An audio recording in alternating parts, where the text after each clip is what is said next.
Mark Hoffman. Fuel surcharges are the current fad. They're popping up everywhere due to the Iran situation, but are they legal? Is it okay to add a surcharge to a ticket after it's already been purchased? We took a close look at the airline's contract of carriage, which is basically their contract with you. When you buy a ticket, you agree to the contract of carriage. In those contracts is wording that gives the airlines that right to raise fare and to add surcharges. It appears those surcharges can be added retroactively, but fortunately, most carriers prefer just to raise prices. The Iran situation is being absorbed by modest fare increases and a hike in baggage fees. So yes, they can raise prices and add surcharges. My wisdom, if you're considering buying a ticket and traveling sometime in the next few months, you might do your airfare homework now. More tips to make you a smarter traveler. Saturdays at 11 a.m. right here on Sactown Sports 1140. At Big O, our Protect Plus warranty offers free flat repairs, replacements, and roadside assistance. So tire trouble is no trouble at all. Now through May 5th, get $50 to $100 instant savings on 4 select in-stock Cooper, Hankook, or selected Pirelli brand tires with installation purchase. Plus get an extra $50 in rebates when using your Big O Tires and Service credit card. Big O Tires, the team you trust. Installation required. Disposal fees and shop fees extra where permitted. See store for pricing. Eligibility may vary. Not valid with other offers.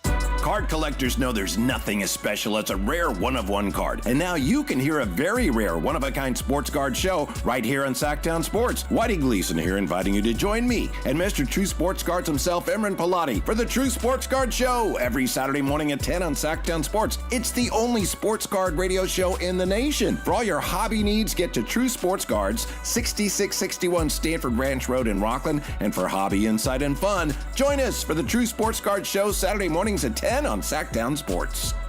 KHD1 Sacramento, KYMX HD3 Sacramento. From the Power Business Technology Toshiba Studios. This is Sactown Sports 1140. It's Matt George and Kayla Anderson. Online at SactownSports.com or on the app. Kings, Niners, and Sacramento. The Matt and Kayla Show starts now.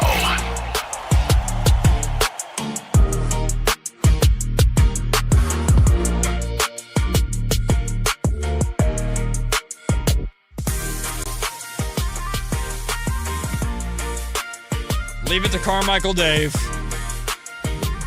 to just giving me advice like I've never done this in my life. mansplaining to Kayla, Get off my lawn! talking about inappropriate interviews he did with MMA Right. fighters. Right. This is a family show. Come on, Dave. By the way, I've got some good news to start the show. Oh, Well, some positive news. I like that. Because you hear a lot of my complaining off the air. I mean, from what you share off the air, it's not so much complaining as much as it is, oh my God. Life. Help. Yeah, life in general. It just sounds like moving. It's just moving. It's just like yeah. there's no such thing as a smooth move. That's just not true. Smooth move. Smooth move. Yeah, except for X-Lax. That's supposed to be smooth moves. All right. That's where we're going? That's how we're starting this off? No, but What's in all the good seriousness, so I am in the middle of doing all this stuff, so I don't have a lot of my coffee stuff in-house, right? Like I don't have my stevia yet. I don't have my little creamer. So I needed to go get coffee before the show. So I went to the Starbucks right down the road from our station. Uh-huh. Did not anticipate the wait being that long, which I get it. Sometimes it is. But it was worth it because as I pull up to the window, the guy goes, "No worries, the lady in front of you paid for your whole order." Oh, And that that's literally nice. was like put a smile on my face, and I haven't had a smile on my face outside of the studio in So about did you keep the train a going? week and a half. I could not because unfortunately the order behind me was a mass order. So that's that. And so I don't. That happens to me every time. And I would if I wasn't so penny pinching right now. That sounds so cheap, but like. What do you own the Blazers? Yes. I wish You I better owned check the out by Blazers, 12:30. Right? But yeah, I wanted to. So what I'll do is I will do that the next time. I'll pay karma back. No, that's happened to me twice. It and has? both times I know, like, no, to where I've had someone pay for my order in front of me. Mm-hmm. And both times it's like, all right, it's rule of thumb. I don't know how long this train is gone. I don't know if it's just starting, but it is my obligation. Yeah. But every single time, no one ever pays for my order when it's me, my wife, and my kid in the car. It's when it's just me and I've ordered like one thing, which is fine. It's like, okay, $9. Oh, hey, thanks for paying it for me. All right, I'll pay for it. And I'll look in my rearview mirror and it's a minivan. I know. I'm like, oh, God. All right, I'll pay for that order. Okay, that'll be $28. I'm like, damn it. It's like, no, I wanted to get. But I do it. Believe me, I wanted to. Happened to me literally twice. It's happened twice in my life, and both times the order has ended up more expensive. So the nice act actually cost me more money. More money, yeah. So like if you're I said, the I'd car do it any other time. If you're the car in front of me, I appreciate it. Knock it off. Because you're guilt tripping me into spending more money. Yeah. Stop it. Mm-hmm. Just be selfish and go about your day. How about that? I know. I was like, dang it. It was good, but also I'm like, oh, shoot. I didn't pay somebody else back. That's okay. But well, you it's consider it a nice handout. Yeah. You know who did that all the time was ABC 10's Kevin John. ABC 10 would totally see that. buy stuff for everybody. He has that kind of not bad bone in his body disposable type of income. Yeah. I don't know. Oh, that too. He's just living the single bachelor life over there with his Christmas tree up all year round. That's a true thing. He doesn't take his Christmas tree down. Kevin. Yeah, it's all up all year long. Oh, geez, Louis. Does he put different ornaments for different? No. It's just there. He could at least do the Easter, Valentine's Day. No. 4th of July. No. He just keeps it up. I think so. I don't know about the stockings, but the tree, year round. Pretty funny. Year-round indeed. Welcome in to Matt and Kayla on a Wednesday. I'm Matt George. That's Kayla Anderson. And today we're joined by Ramsey. What up, Ramsey? Not too much. Just trying to maintain myself. It's been a very, very long week, and I'm still dealing with things family-wise that we never would have expected. Oh, man. I'm sorry to hear that, man.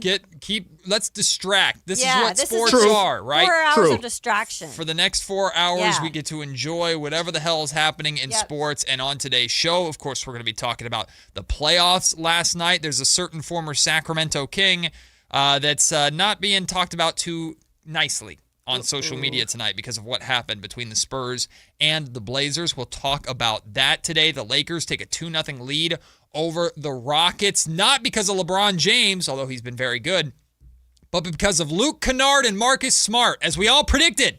We'll talk about that later on in the show. And the arrival of, two young players. Scoot Henderson had a huge game, but VJ Edgecombe. Oh, baby. Edgecombe. And the 76ers, even the series in Boston. I think I heard Carmichael Dave this morning saying that 5 of the 8 playoff series so far are even at 1 game apiece.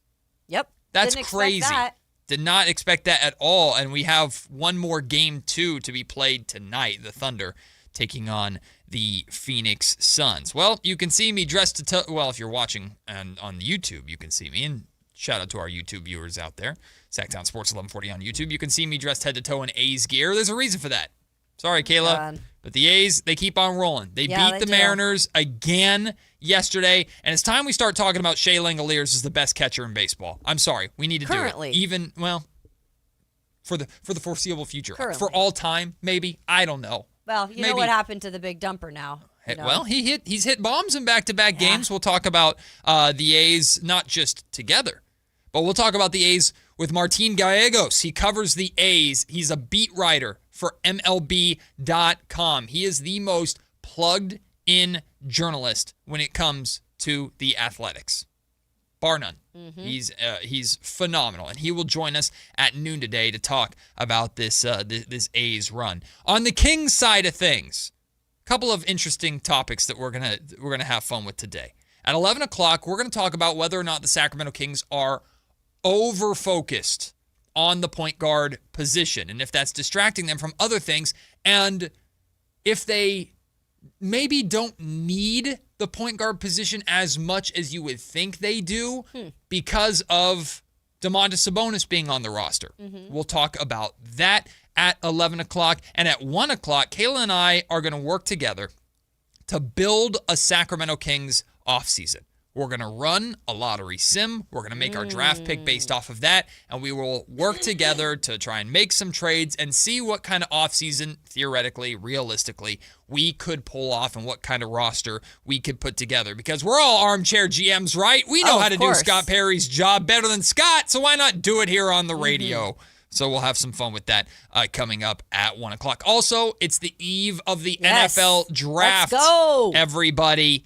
We have got Kayla's 2-minute drill, and we're going to dive through just all of the current, there's a bunch of mock drafts that dropped today. And we'll go through those mock drafts and share with you what all these different experts are saying the Niners should do or will do with the 27th pick. That's coming up at 12:30. Also, as just a friendly reminder, because we look at the core in San Francisco and look at this group that we're hoping will win a Super Bowl together, just a friendly reminder of where the majority of those guys were taken in the draft. I think it's a good reminder going into draft day. Interesting. You don't necessarily need to have a top 5, top 10, top 15 pick in order to potentially walk out with a franchise cornerstone that you never expected. So we'll talk a lot of 49ers draft in today's show too. So a lot to get to on another gloomy, rainy day here in Sacramento. But like we talked about, Kayla, I like this weather. I do not like this weather, and I'd like the sunshine to come back out. I do believe it's coming back out tomorrow and the next day. So I'll take, 2 days at least of sunshine to get me back in a bright mood. But I am wearing yellow today. Maybe that just helped me get back into the sunshine, fake sunshine, artificial sunshine that is not out currently. Something you brought up earlier. I'm going to delay the start of the show because I just remembered that I wanted to talk about this. You brought up you haven't set up your coffee machine thing yet. Coffee maker. Yeah. Is it like a fancy thing, or is it like just a simple thing? No. It's just a coffee pot. But Okay. It's more so. No, I have that and the coffee, but I don't have the things I put in my coffee. So I drink coffee with a little stevia, natural sweetener, and then I do just a little bit of creamer, whatever flavor I'm envisioning for that month. Right. Might be vanilla, hazelnut, So I have a favorite store, and I perused that favorite store recently. The store is called Best Buy. Oh, yeah, okay. One of my favorite stores. Yeah, Love walking in there and just looking at all the gizmos and gadgets and all the things that are really expensive. Of course. Now, for years, I would walk into Best Buy, and the way the Best Buy is by our house is to the right is all the computers and the video games and the TVs and stuff is to the right. To the left is your house lighting and all your vacuums and fridges and stuff. Now, old Matt always would go right.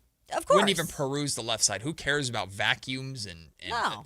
appliances and lighting? Who cares? All the fun stuff's on the right. Yeah. Ooh, indeed. So I perused Best Buy today, and I found myself being drawn to the left. Whoa. I found myself, a Roomba that vacuums and mops. Ooh, well, if only I had $700 to drop on that. That's what it costs? But the reason why it pinged, your coffee thing pinged my attention is because, my wife got me addicted to a certain coffee establishment. And you can't say it.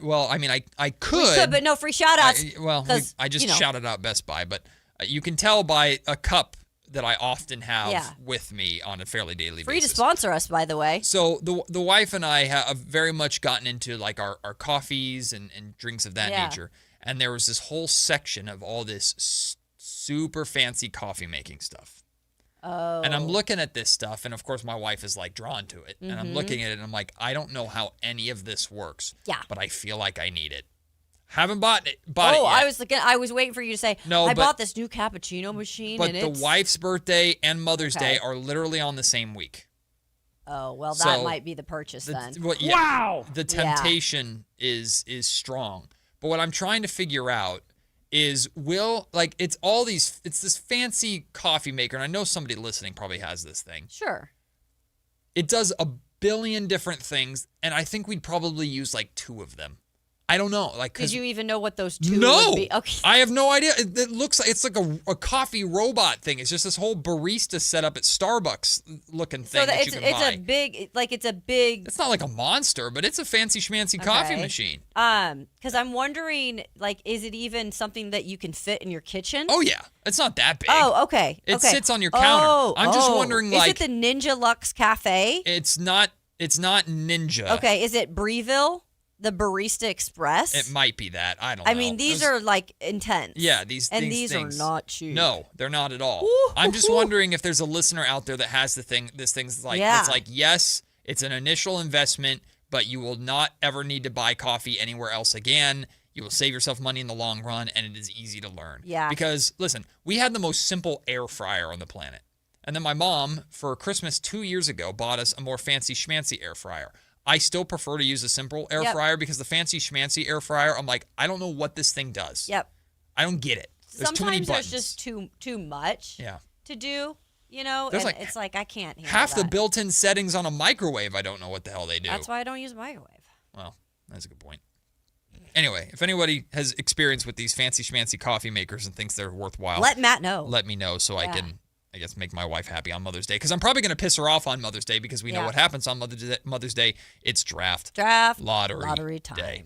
But we don't have to worry about that right now because we're watching meaningful hoops, and we watched the San Antonio Spurs drop Game 2 to the Portland Trailblazers last night. And unfortunately, we all watched the concussion that Victor Wembanyama suffered. They showed that sucker in slow motion, and my man's face bounces off the hardwood. Not a good look. And again, slow motion makes everything look worse because it makes it look like he was like down and out. But in slow motion, dude looks knocked out. He does. Like it's not quite like Tua Tagovailoa level, but dude looks knocked out with how hard he hit the hardwood. You don't see that as much in basketball. And it's a long way down for him, man. It's a hard fall when turf is hard too, and grass is hard too, but hardwood is hardwood because it's hard. Like, come on. Like, it's like there's no padding to hardwood. So when you go down in any motion where you're hitting your head, like, that's a hard concussion. So he is in concussion protocol. It was officially announced after the game, which means for the next 48 hours, he cannot, like, basically return to full activity. Now, 24 hours from now, he can gradually start to work his way back. Here's the good news for Spurs fans. I didn't realize this at the time, but the Spurs have 2 days off before Game 3. So it's not like a day off and then Game 3 is the so he will, in theory, unless there's any setbacks, knock on wood, he should be good to go for Game 3. Yeah. So thankfully, like, unless it's something worse, and I hope it's not anything worse. It doesn't sound like it is. Yeah. But I mean, we saw like the immediate impact of the Wemby-less Spurs, and immediately I think offense, but I think it was Worldwide Wob that posted the shot charts from the first quarter when Wemby was playing for the Blazers. And it's the first quarter, and there's just a bunch of red X's in the paint because when Wemby's playing, attacking the rim is almost impossible. Yeah, absolutely. And in the second through fourth quarters, green circles galore in the paint. Scoot Henderson got going. I mean, we knew the absence of Victor Wembanyama was significant. The problem was that game went down to the wire, was close, was winnable. And I remember thinking when Wemby went down, all right, this is what you paid De'Aaron Fox for. And that didn't happen. It's De'Aaron Fox time. And to my disappointment, of course, as a De'Aaron Fox fan, Fox in the fourth quarter went 1 of 6, played almost 11 minutes in the fourth quarter, went 1 of 6 with 4 points, and it didn't turn the ball over or anything like that, but that was the opportunity for him to step up and take over and score, much like he did early in the season when Wemby wasn't playing during their NBA Cup run. Fox stepped up in a major way during that stretch. And I was expecting the same thing there. And De'Aaron Fox struggled. Stephon Castle struggled. He went 1 of 4 in the fourth quarter.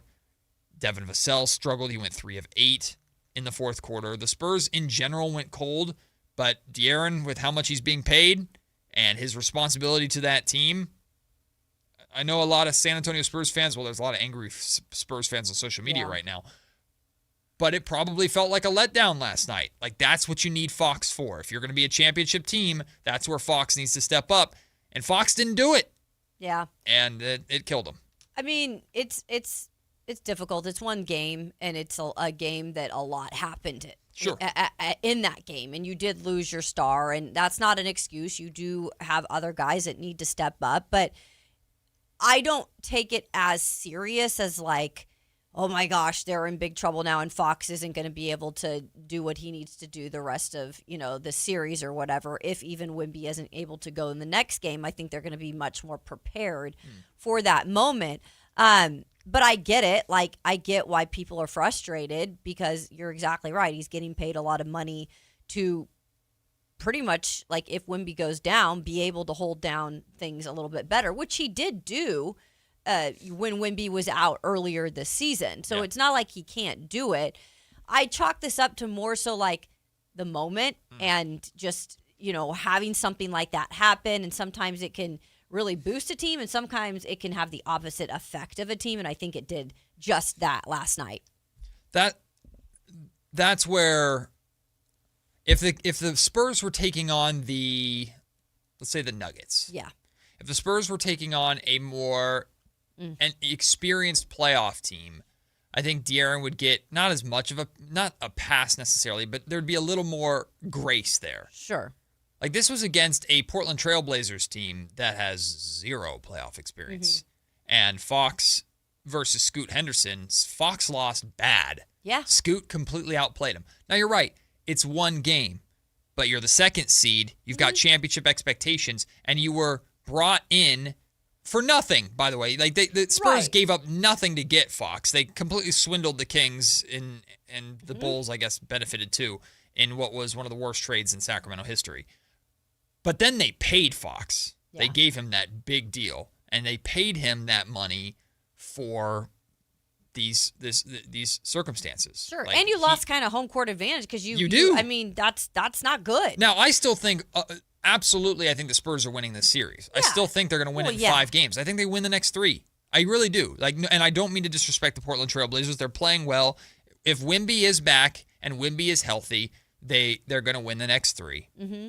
Even if Wemby misses game 3 because of this concussion, like, from what I know of De'Aaron Fox and Stephon Castle, that team's going to bounce back, and they're going to be fine.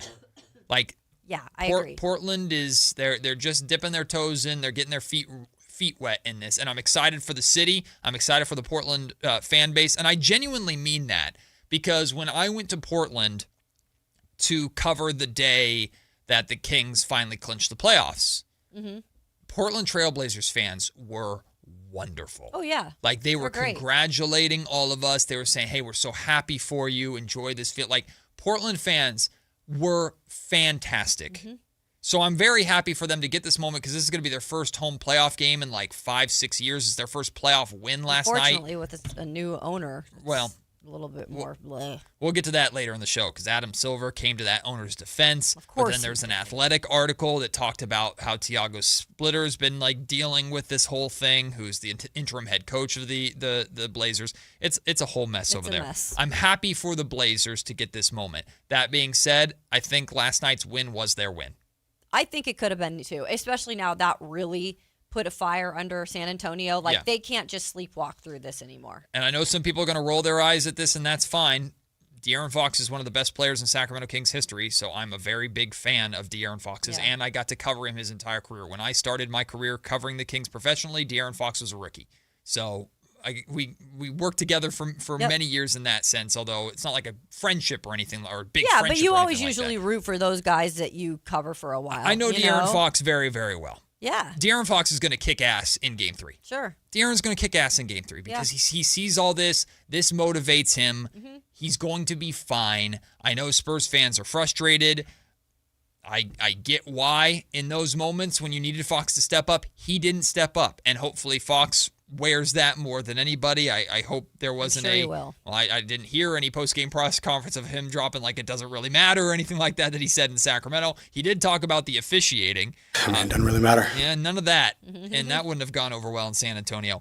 He did talk a lot about the officiating. There was a moment in the game where De'Aaron went to the ref, and you can clearly lip read what De'Aaron's saying because he wanted a foul call. And he's like, if you want me to flop, I'll flop.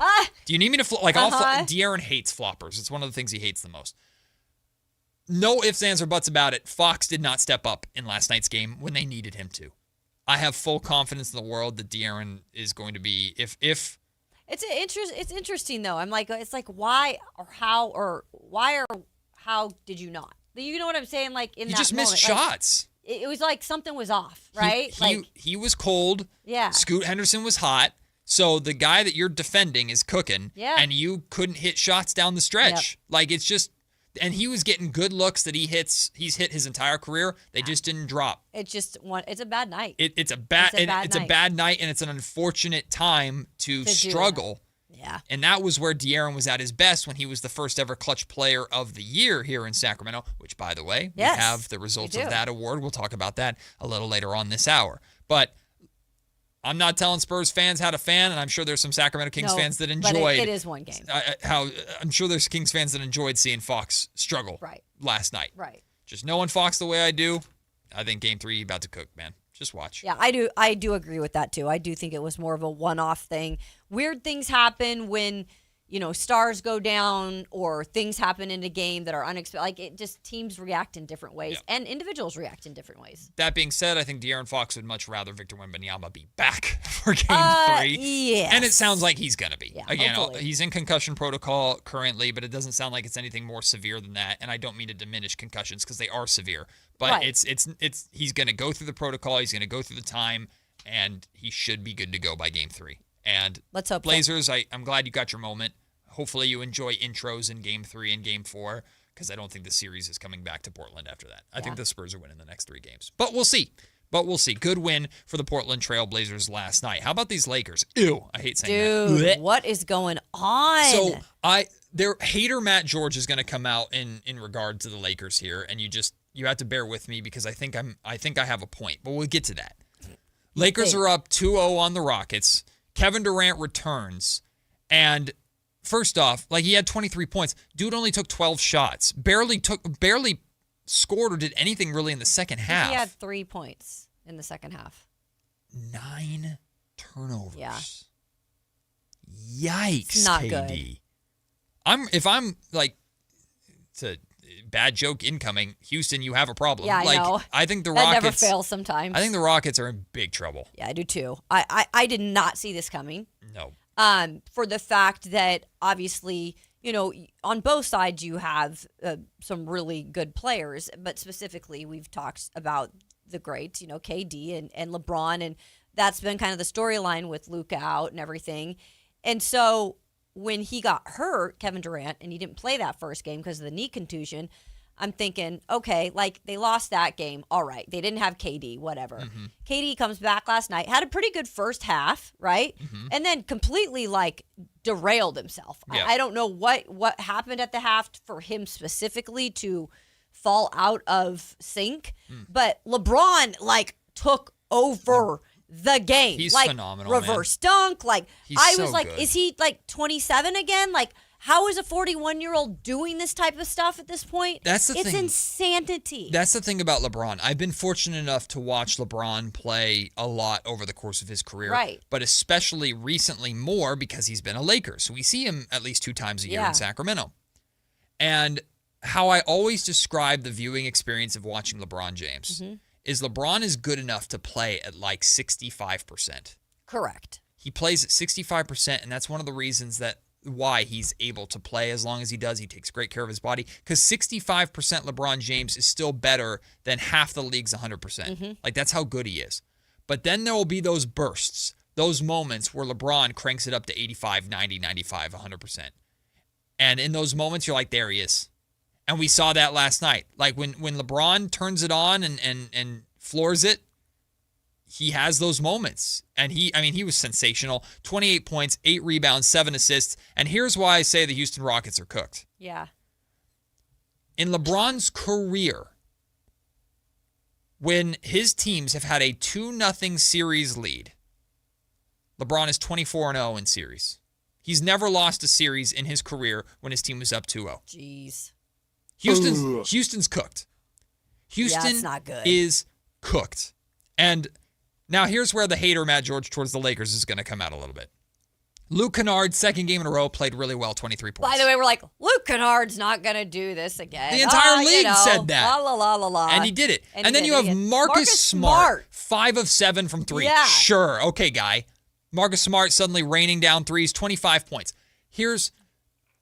We have to give J.J. Redick credit. Yeah. We have to, because he lost his arguably 2 best players. I know he still has LeBron, but he lost Reeves and he lost Luka. Just big time. And he's found a way to get Kennard and Smart into good positions to succeed. So credit to J.J. Redick. But also, here's the other side of that. This is very much a glass half empty, but it's the Lakers, so I feel obligated to do it. Can the Lakers sustain this? Like, okay, maybe they beat the Rockets. Maybe they sweep the Rockets. Who knows? They go into the next round. But they could get Luka back. Maybe. I don't think they're sailing through this whole thing without Reeves and Luka. But what is Luka coming? What is he? What does he look like? How healthy is he? I mean, he's still Luka freaking Doncic, right? But like, the ball movement of the Lakers has been phenomenal, and guys are hitting shots. Luke Kennard and in the case of last night, Marcus Smart really stepping up. Like, how often is that going to happen in the course of a series, let alone the playoffs? No, they can't sustain it. Like, this is. I think they could get it done in this series. Yeah. Something's wrong with Houston. I agree. Yeesh. And they've kind of had some things I've not liked about them throughout the year too. You know, and Ime Udoka that seat might be warming up. Yeah, and that's crazy to me. There's some things that I wondered about with them this season as a whole, but yeah, they're really showing their you-know-whats in this series so far. So I do think, though, the Lakers are running on a little bit of luck unless they get one of those guys back, in my opinion. Kevin Durant subtweeting people and then turning the ball over 9 times. Yeesh, KD. But the Lakers have a 2-0 series lead. We'll take the break. When we come back, we still have to talk about VJ Edgecombe's major performance for the Philadelphia 76ers and more, plus, of course, A's baseball. It's Matt and Kayla on Sactown Sports. Will Russell Westbrook be back with the Kings next season? Russell's always welcome with me. I love working with Russell Westbrook this year. I mean, obviously I talked about Doug's leadership and his ability to help the young people, but a lot of that development doesn't happen without guys like Russell. Your exclusive home for Kings basketball. Sactown Sports 1140. I know that hiring can be challenging. You need someone to match your role perfectly. Well, now you can meet them fast on ZipRecruiter. Build your team, build it sooner. Meet your match on ZipRecruiter. Just head to ZipRecruiter.com/free right now to try it for free. That's ZipRecruiter.com/free. Meet your match on ZipRecruiter. Try it free. Ryan Reynolds here from Mint Mobile with a message for everyone paying big wireless way too much. Please, for the love of everything good in this world, stop. With Mint, you can get premium wireless for just $15 a month. Of course, if you enjoy overpaying, no judgments, but that's weird. Okay, one judgment. Visit mintmobile.com/radio. Upfront payment of $45 for 3-month plan, equivalent to $15 per month required. Intro rate first 3 months only, then full price plan options available. Taxes and fees extra. See full terms at mintmobile.com. A's fans, the 2026 season is here, and single game tickets are on sale now. Be there for an exciting season, packed with theme days, giveaways, and fireworks nights, including bobbleheads, jerseys, hats, and much more. And getting in is easier than ever. Tickets start at just $8 for select April and May games. From opening day to unforgettable summer nights, there's something for everyone at the ballpark. Get your tickets today at athletics.com/tickets and be part of the excitement this 2026 season. Spring is here, and warmer days are right around the corner. Before the heat hits, call Brower Mechanical. Right now, when you purchase a new high-efficiency AC system, you can choose a water heater or a whole house fan for just $1, or get your AC professionally tuned up for just $89. Don't wait until your system breaks down during the heat. Brower Mechanical, where quality meets comfort. 916-352-3113. Residential and commercial HVAC sales and service. License number 1081055. Buying golf gear is easy. Buying the right golf gear? Well, that's different. At Hagen Oaks, they don't just sell equipment, they fit your entire game. With TrackMan technology in the Player Performance Studio, your clubs are matched to your swing. Ping's Ballnamic Fitting helps you find the golf ball that performs best for you. Hagen Oaks Putter Fitting Studio dials in your stroke, and FootJoy's 3D foot scanner finds correct shoe size for your feet. It's a smarter way to play better golf. Total Game Fitting at the Hagen Oaks Golf Super Shop, Fulton Avenue at Business 80. The other guys must think you failed math. Get this huge discount. Then the fine print hits you with $5,200 in mandatory ads. It's adorable in a scammy kind of way. At Hoblet, we skip the tricks. The price you see is the price you actually pay. What a wild concept, huh? Hoblet, family owned 77 years. Experience the difference online at hobletdodge.com. Switchfoot Live. Friday, April 24th, 7 p.m., the venue at Thunder Valley. With Fuel. And Lit. And Thomas Ian Nicholas. For tickets, visit ThunderValleyResort.com. One incredible night with Switchfoot, Fuel, and Lit. Together live.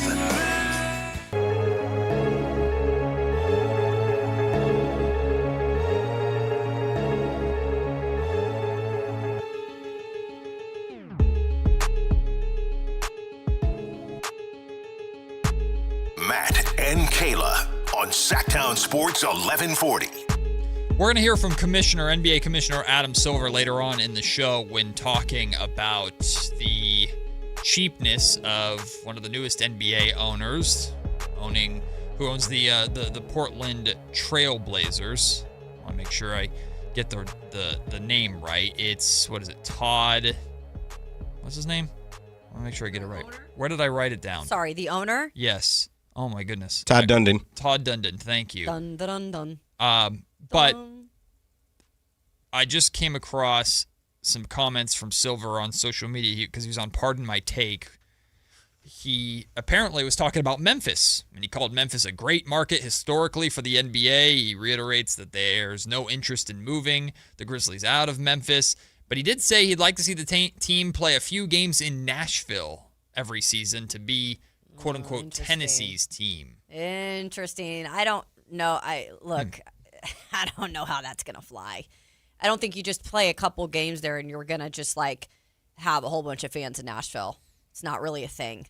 It's just not really a thing. Because you say Nashville and Memphis don't like each other very much. Yeah, it's just not really a thing. Huh. And now you have all the transplants in Nashville. I mean, the whole thing's a transplant city now. Starbucks just moved there. Their headquarters there. Oh, I was like, there was never a Starbucks there? No, the whole headquarters from Seattle. Oh, wow. Yeah. All right. Everyone's going to Nashville. And yep. Apparently Adam Silver says he'd like for the Grizzlies to be there for at least a little while. Well, I was ready to write the Philadelphia 76ers off in this series against the Boston Celtics. I admit it. And then VJ Edgecombe said, "Shut up, Matt, and watch this." Shut your mouth. The rookie went crazy. A 30-point, 10-rebound playoff performance. It's the first time a rookie has done that since Tim Duncan in 1998. Jeez. That's what VJ Edgecombe did last night in Boston. He was sensational. Tyrese Maxey was also really, really good, but it really was the VJ Edgecombe show. And just a reminder, the 76ers jumped up from the 5th draft lottery odds to 3 and drafted VJ. So, hey, good news, bad news? I don't know, but... So, I think if it wasn't obviously for the two other studs in this rookie class, Conkinipple and why am I just having Cooper Flag. I'm having a blank moment. That he would be right there, like VJ. I mean, he's had a really good rookie season.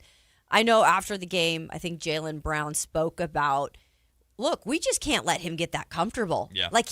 We cannot allow a veteran team, a team that's been here, done this, cannot let a rookie get comfortable. Especially on their home floor. Especially on their home floor. Again, freaking awesome performance. I also see adjustments happening quickly on this. I just think that, if they don't, then that is real fool's gold over there in Boston. Yeah. Paul George had a decent game as well. Of course, Joel Embiid still isn't playing, but that game for Philadelphia was hey, there's life after this type performance. Absolutely. And if you're a Sixers fan, you can feel very good about the star potential, the star power of VJ Edgecombe. I've seen a lot of comparisons today, a lot of side-by-side pictures of VJ Edgecombe in a Sixers jersey with Jimmy Butler in a Sixers jersey. So a lot of expectations for the rookie out there, but a fantastic game for him and gave some of us Kings fans a little more hope about what's possible with the 5th highest draft lottery odds. Congratulations to Shai Gilgeous-Alexander. He won an award, but it's not the award you're thinking. It's not MVP yet. He was named the Clutch Player of the Year. So every year of this award's existence, somebody different has won it. And Shai won by a landslide. The voting was nowhere close. Shai received 96 first place votes, only 1 second and 1 third place vote though. So there were a couple voters out there that didn't even have Shai Gilgeous-Alexander, didn't even vote for Shai as first, second, or third place. Is that just like a slight? I don't know. Maybe they're like, he's going to be the MVP, so we don't want to give him this award too. I know, but that's not the way you vote. Yeah, but people do that. They did that that's why Nikola Jokic didn't win 3 straight. People do that. With that Shai got 484 total points with the voting. Next closest was Jamal Murray with 117 and Anthony Edwards with 116. Cade Cunningham also got a few votes. Jokic and Jalen Brunson, who is the reigning Clutch Player of the Year, got some votes. So what's like the deciding factor with like a Clutch Player of the Year compared to everything else? So the clutch time is the final 5 minutes of the fourth quarter or all of the overtime period when a game is within 5 points. There you go. So it's not considered, there could be 2 minutes left in the game, but if the Kings are up 7, it's not a clutch situation, right? So, and here's the thing. Here's what's remarkable about this. The Thunder, because they're so good, they weren't in the clutch very often. They weren't in close games very often. They technically only had 27 clutch games, 27 out of 82. But that helps. But in those 27 games, Shai led the NBA with 175 clutch points, shot 51% from the field and 35% from three-point range in the clutch. He also had 21 assists and 4 steals. Yeah, not bad. So not bad. The Thunder weren't in the clutch very often, but when they were, it was SGA time. He had the most clutch points in the league on a significantly lower volume. Yeah, he's the Clutch Player of the Year. And he's going to be MVP too. He was the best clutch player. And that's an instance where I understand the foul baiting. I understand the frustrations we talked about in game 1 versus Phoenix. Shai had, 25, 26 something or other points, and 15 of them were at the line or something like that. Like, I understand that frustration from fans. I get it. But the Clutch Player of the Year, those numbers that I just read, the circumstances of him scoring in those moments, that speaks to how great of a player he is. Because when the game is on the line, you want the ball in Shai's hands, and he's going to deliver for you. He's going to find a way to get it done. And he had some massive moments during the regular season. I remember a big clutch 3 he hit against the Denver Nuggets, right? So if the game is close in the playoffs, you know where the ball is going, and good luck stopping him. You go to Shai, whether he gets to the line or he scores in the other fashion. It's just what he does. Yep. So congratulations to Shai Gilgeous-Alexander on winning the Clutch Player of the Year. And Shai will be in action tonight, Game 2 of the Thunder taking on the Suns. Apparently, I'm going to double check this because I heard this morning, but I want to make sure this is correct. Apparently, yes, the Thunder at home against the Suns are 17.5-point favorites. What? Dude, that is... No love for Phoenix. Like, disrespectful, but not. Like... No love for Phoenix. That's kind of disrespectful at in all. The playoffs. I didn't realize this either. The Phoenix Suns had a really good record this season, obviously. 43-30 or 45-37. They outperformed what people expected, but they had a losing record on the road. They were really, really good at home, but on the road they've really struggled. Interesting. So that probably plays a factor into Kings why. fans understand that, especially this season. We also have another big game to look at. We have the the Detroit Pistons looking to bounce back after they lost to the Orlando Magic. Yeah. We'll take a break. I'm more interested in that one. We'll take the break. When we come back, let's talk A's. I'm dressed head to toe in A's gear. We're going to talk to Martin Gallegos later on in the show. I believe he's in Seattle covering the team right now, as he always is. But should we start talking about Shai Gilgeous-Alexander as the best catcher in baseball, even when he's going up against Cal Raleigh? We'll talk about that when we come back. You're listening to Matt and Kayla on Sactown Sports. Live and local. With everything 49ers. Intercepted by Fred Warner. Dives for the end zone. Touchdown! San Francisco! Lob ball. George went up and caught the ball. Touchdown! The 49ers play on Sactown Sports 1140. This is the story of the one. As a safety manager at a manufacturing plant, he does everything he can to keep his coworkers safe. From finding ways to reduce risks to keeping safety supplies in stock. And for that, he relies on Grainger. Grainger offers a broad range of quality products and next-day delivery, so he can always play it safe. Call 1-800-GRAINGER, click Grainger.com, or just stop by. Grainger, for the ones who get it done. Progressive's accident response can detect and send help when you need it most after a major car accident. But other accidents, you're on your own. Like when you accidentally call your wife Mom. When you accidentally say Happy Holidays on someone's birthday. When you accidentally wave at someone you thought was waving at you. We can't help with those accidents, but Progressive's accident response provides peace of mind after major car accidents. Progressive Casualty Insurance Company and affiliates. Limited availability in California. Driver is responsible for emergency and towing charges not covered by the policy. Wesley Financial Group is not a law firm, and Chuck McDowell definitely not an attorney. This is Chuck. If someone talked you into buying something really silly and you want to get out of that silly little thing, my advice, get the facts. Call me and I'll send you our timeshare exit kit absolutely free. Inside, you'll learn how timeshare works and all your options for cancellation. Call Wesley now for your free exit info kit. 800-290-7100. That's 800-290-7100. If your business depends on reliable vehicles, it's time to upgrade your fleet at myelkgrovechevrolet.com. We specialize in fleet pricing, bulk discounts, and fast approvals, so your team stays on the road and on the job. From work trucks and vans to fuel-efficient sedans and SUVs, we have the inventory, service, and financing to keep your business moving. Call or visit myelkgrovechevrolet.com today and ask about exclusive fleet savings. myelkgrovechevrolet.com. Driving business forward. Only one radio program captures the excitement of hunting and fishing as it happens. The award-winning California Sportsman with Sep Hendrickson. Only California Sportsman takes you where the action is. Live on the water, live in the blind, and live with the top pros and experts in outdoor sports. California Sportsman with Fishing Hall of Famer Sep Hendrickson is your premier destination for all things outdoors. Sep's Saturday Morning Outdoors. Ultimate Bass and California Sportsman, 5 a.m. to 8 a.m. Saturdays on Sactown Sports 1140. Is the volatility of the stock market driving you crazy? Is your retirement account sinking, yet you're getting older and you're starting to worry about, will I have enough for retirement? What about the money in the bank? These banks pay nothing these days. How do we get growth to get to retirement account? It's simple. Move into gold and silver. Want to know how to do it? Listen to my show, Striking Gold, with me, Kenny Michaels. Are you looking for a night out that actually delivers? Grab your friends and head to Sutter Health Park for Sacramento River Cats baseball. We've got cold drinks, great vibes, and live baseball all in one place. Get your tickets at rivercats.com.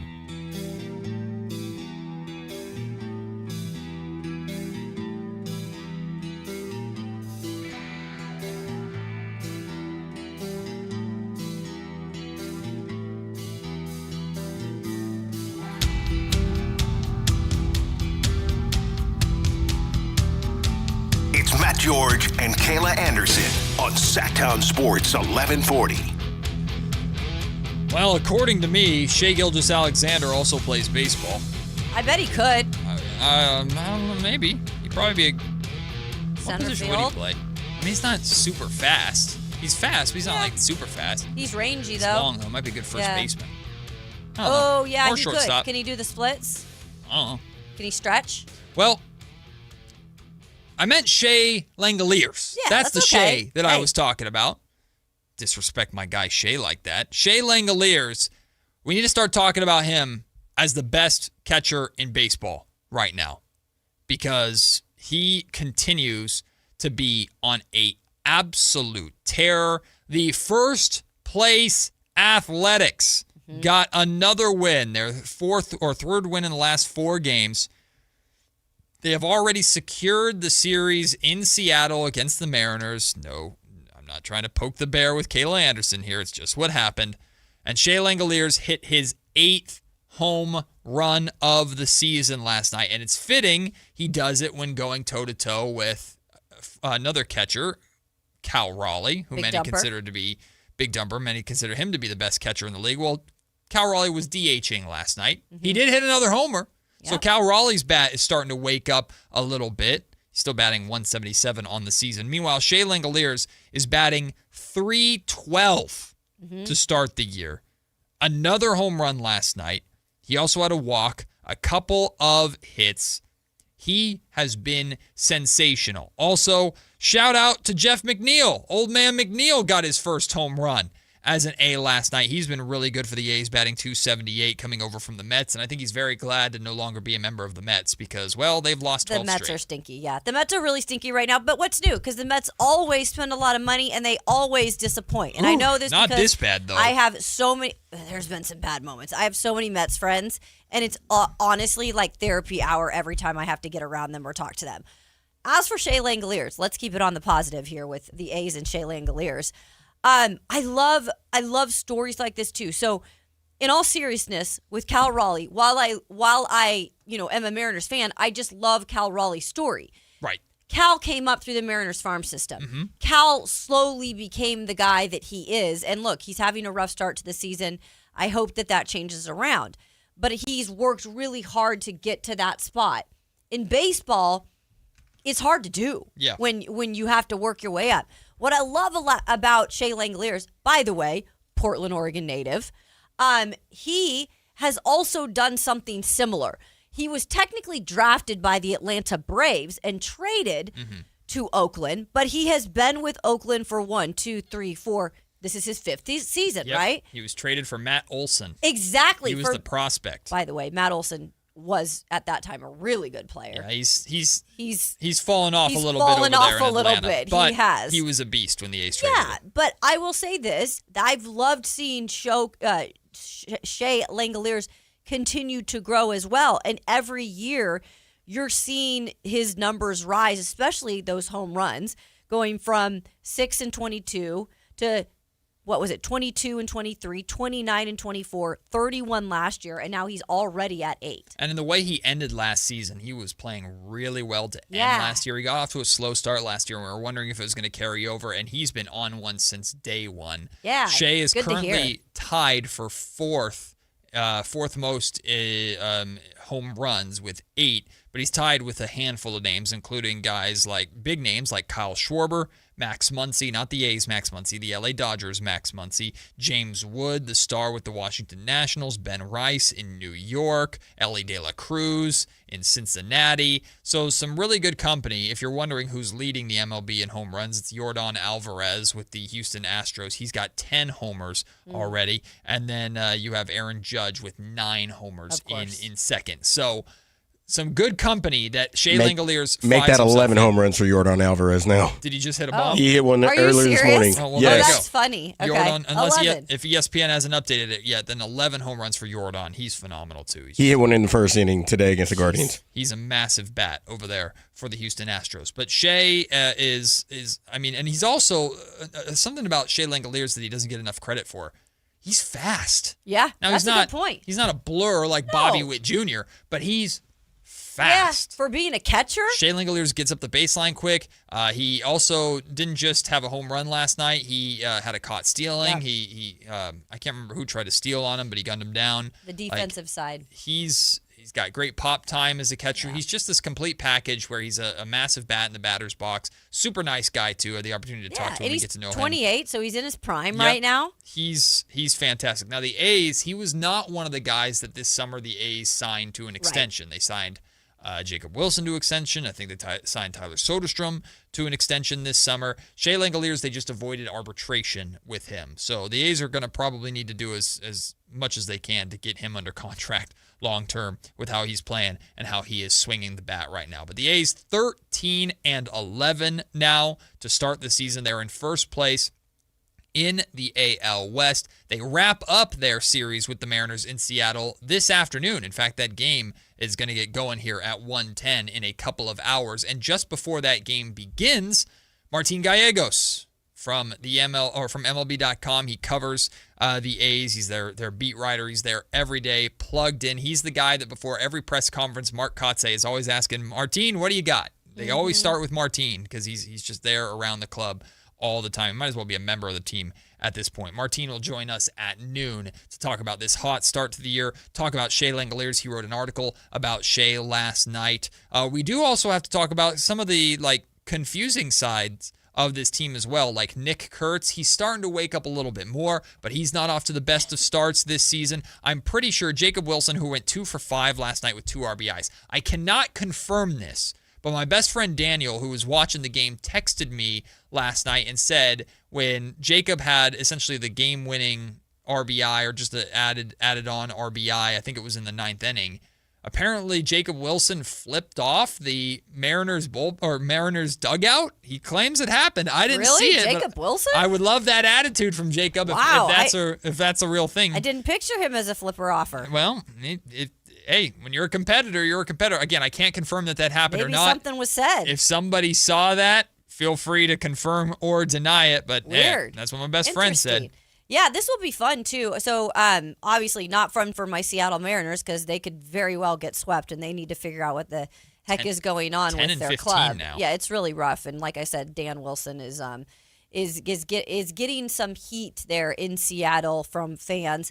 But I'm interested in this next series in Texas against obviously the Rangers, who are playing some really good baseball too that they already saw here just a week ago. They're half a game back of the A's. Yeah, that's going to be a really big series, considering the fact they're neck and neck right now in the division. So. Yeah, the A's and Rangers are the only two teams above 500 in the AL West. 13-11 A's, 12-11 Rangers. Then you have the next best team is the Los Angeles Dodgers that are 11-14. The Mariners 10-15, and the Houston Astros. Even with the number 1 home run hitter in baseball, the Houston Astros are 9-16 right now. Really stinky start to the season for them. But hey, at least you're not the Mets or the Phillies. The Mets and the Phillies in the National League East at the bottom of the NL East. Both teams just stinking it up right now. Some big markets with some angry fans. A combined 19-game losing streak between the two of them. Yeah, that's not good. And it's probably Manfred too in terms of baseball. He hates seeing that.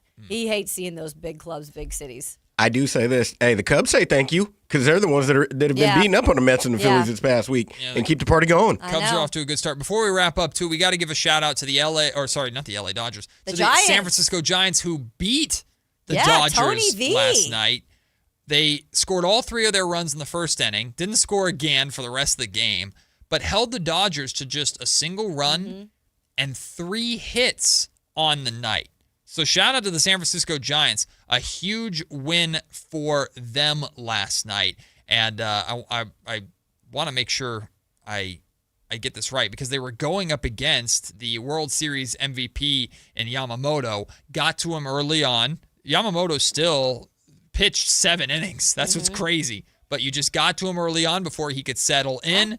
And then Roop has been super good for the Giants to start this season. Yeah. He went 5 innings, allowing just 1 hit, striking out 7. So a really good win for San Francisco against the Dodgers, and let's see if they can do it again today. And speaking of the Giants, coming up in Pick-A-Side, we're going to have a little Pick-A-Side considering Tony V had some things to say right before that game. So maybe he has a bit more confidence, and we'll get into that coming up on Pick-A-Side. Tony V understands the assignment. When talking right before a Giants-Dodgers game, he knows how to pour a little bit of gasoline on the fire, so to say. So we appreciate that from Tony V. We'll talk about that in Pick-A-Side. But when we come back, hey, let's get into some Kings talk. Are the Kings over-focusing on the point guard position, especially with who they have still on their roster at center. We'll talk about that when we come back. You're listening to Matt and Kayla on Sactown Sports. After missing significant time last season, will Domantas Sabonis return to form in 2026? Rehab's going really good. My Wolverine healing powers are starting to kick in, and I feel like I'm ahead of schedule, and I'm just really excited for next season, even though this one just finished. I'll be ready for the start of next season and play at the All-NBA level that everyone here in Sacramento has been used to seeing me play at. Your exclusive home for Kings basketball. Sactown Sports 1140. Do you owe $10,000 or more to the IRS like Will? When I was 50, my whole life fell apart. I lost my job, I lost my wife, I lost the house, I lost pretty much everything except for my life. When the IRS came calling, I just didn't have it in me. I felt like Wile E. Coyote, just waiting for that IRS anvil to drop. Then Will found tax relief advocates. I heard their advertisement on the radio, I wrote down the number, and I made the call that changed everything. The IRS gave me a bill for $40,000. Tax relief advocates got that down to $3,200. I've paid 9 cents on the dollar. Now that's a great deal in anybody's book. If you owe 10 or even hundreds of thousands of dollars to the IRS, don't lose hope. Do what Will did and call TRA for a consultation. But for me, the real win is I got my life back. Visit TRA.com or call 800-488-2578. 800-488-2578. That's 800-488-2578. When a person is seriously injured, there's no substitute for the personal legal relationship offered by the local NorCal firm of Ashton & Price. From the first attorney meeting, every important decision is made with a direct consultation with, and I can't believe I have to say this, a real, live, experienced, flesh and blood local attorney. It's called Home Court Advantage for a reason. Ashton & Price, serious local attorneys for serious people with serious injuries with no fee until we win. For the best local advice, don't think twice. Call Ashton & Price. A multi-billion-dollar settlement is paying claims for up to 21 years. If you were exposed to weed killers at work or at home, your rights are affected. If you or your family has or had non-Hodgkin lymphoma, you could receive $6,000 to $165,000 or more. This settlement impacts you even if you're not sick, because this blood cancer can take 10 to 15 years to appear. If you stay in the settlement, you give up your right to sue. Learn more at weedkillerclass.com or call 888-403-8201. Paid for by the Roundup Settlement. Talking about guns with others might not always feel comfortable, but it could save a life. Here's a way to start a conversation. Your family is going over to your neighbor's home for dinner for the first time. How would you ask if there are any unlocked guns in the home? Hey, we're so excited for tonight. Before we come over, though, may I ask if there are any unlocked guns in your home? Our guns are stored securely, locked in a safe that the kids can't access. Awesome. Learn how to have the conversation at agreetoagree.org. Brought to you by the Ad Council. Contractors, remodelers, you now have a great supplier to assist you with your next project. Anova Cabinet and Stone in Sacramento. They are Northern California's best kitchen and bathroom remodeling supply store. Anova has the latest cabinet styles, a great selection of countertops, flooring, bathroom fixtures, and more. Visit their website, InovaCabinetStone.com. Take advantage of their grand opening special, a $750 in-store credit. Stop by today, Inova Cabinet and Stone in Sacramento. Country in the Park is back. May 8th and 9th at Cal Expo. Miranda Lambert. John Party. Chris Young. Turnpike Troubadours. Dylan Scott and more. Line dancing live DJs, Mechanical Bulls, huge festival area, and food trucks. Tickets start at only $68. Country in the Park. May 8th and 9th at Cal Expo with Naturewood Home Furnishings, Metro by T-Mobile, and A1 Appliance. More info at CITPFest.com. KHTK HD1 Sacramento, KYMX HD3 Sacramento. From the Power Business Technology Toshiba Studios. This is Sactown Sports 1140.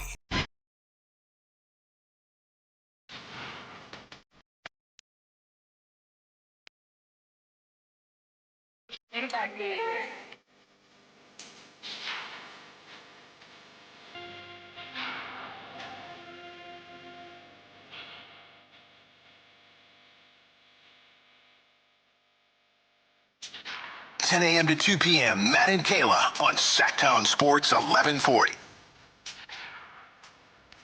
Once again, the Sacramento Kings are in need of a point guard. At least that's what they're talking about. Deja vu, another summer, another search for the PG. And, well, Doug Christie brought it up right away in his exit interview.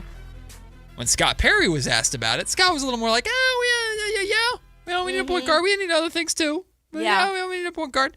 Which Scott also talked about how he would love to have Russell Westbrook back, how Russell's always welcome, right? So we'll see about what the future holds with Russell Westbrook.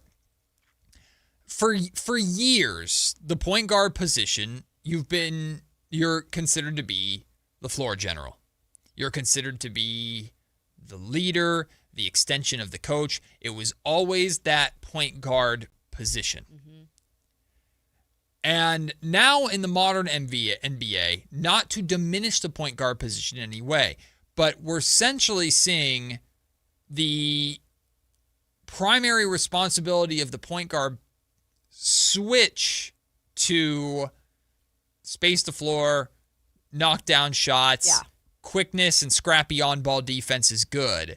But again, this is going to sound like I'm very much diminishing the position, and I don't intend to. But the most consistent responsibility of the point guard is bringing the ball up the floor. Yeah. Because in Los Angeles, does anybody think that it's not LeBron James that's the on-floor captain?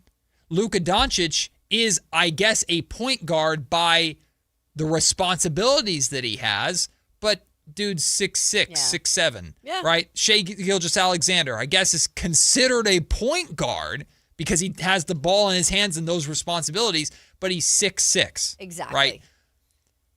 So the point guard position is changing. It is. It's adapting.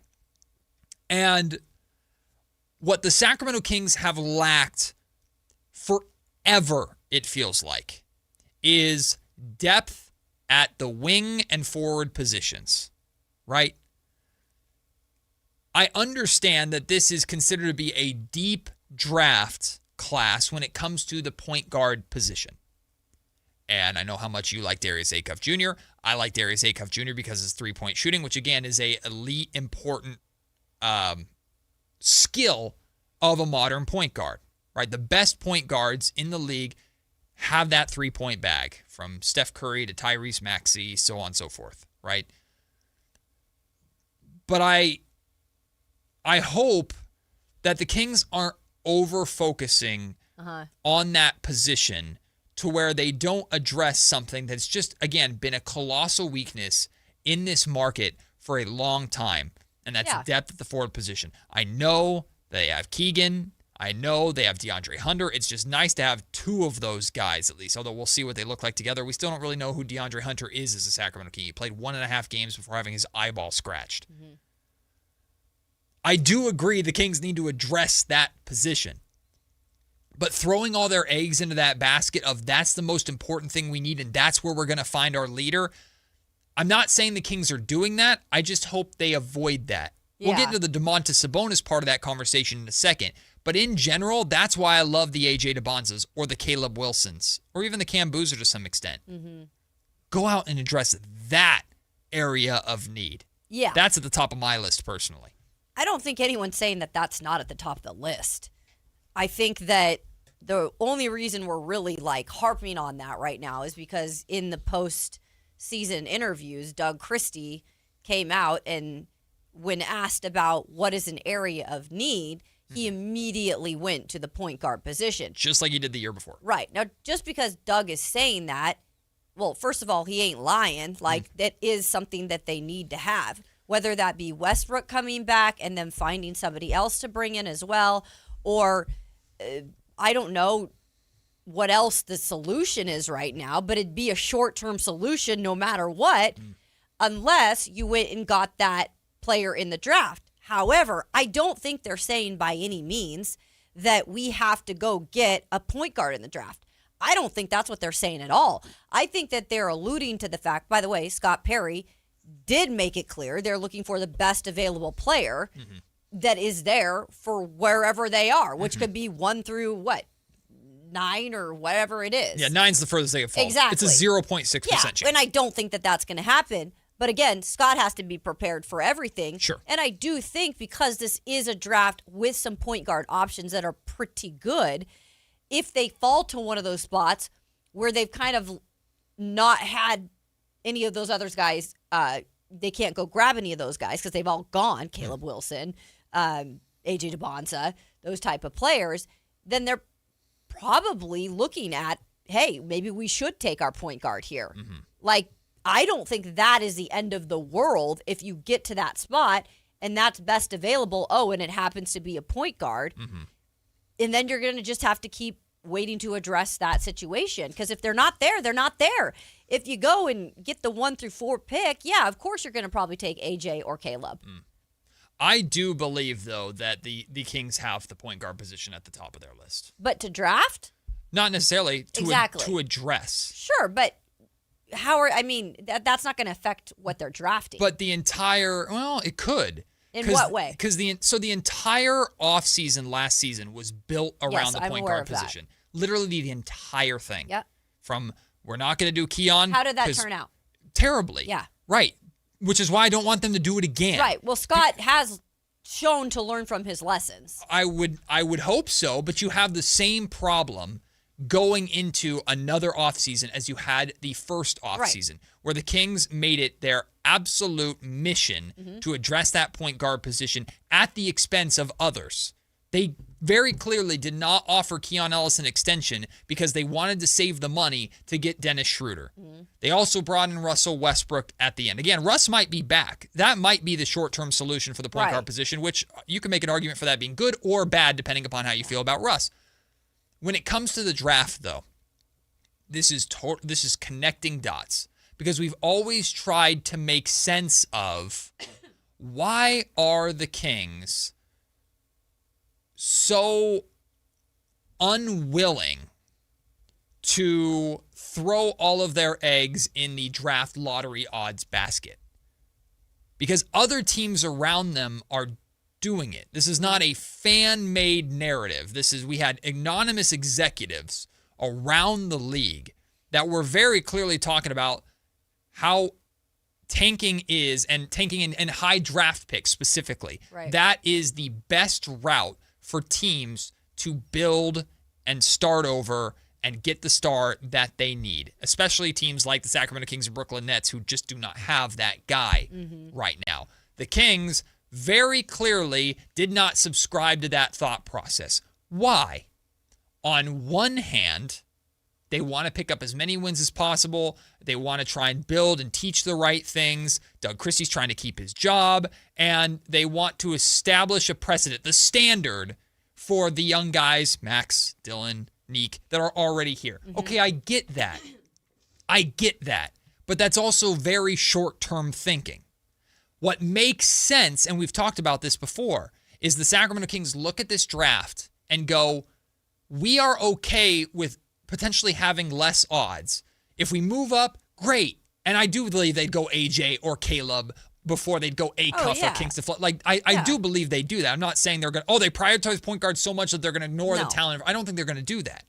But I think the Kings are clearly okay with the idea that they'll end up at 6th or 7th and they'll get one of these really good point guards that aren't considered to be the top of the draft, but that's the most depth at that position in the lottery, at least amongst the experts. I think the Kings clearly feel okay with the idea of walking out of the draft with their point guard, even if that point guard doesn't have superstar potential necessarily. So I'm not saying they're building their entire offseason around that, but I think the point guard position clearly has been at the center of what they've been trying to do, and they feel they need to figure out that position first before they can figure anything else out. Well, and I just hope that doesn't pigeonhole them, if that makes sense. Yeah, I mean, so you're essentially saying they should have tanked so that they had a better odds at getting 1 through 4, so they didn't have any choice but to pick a forward.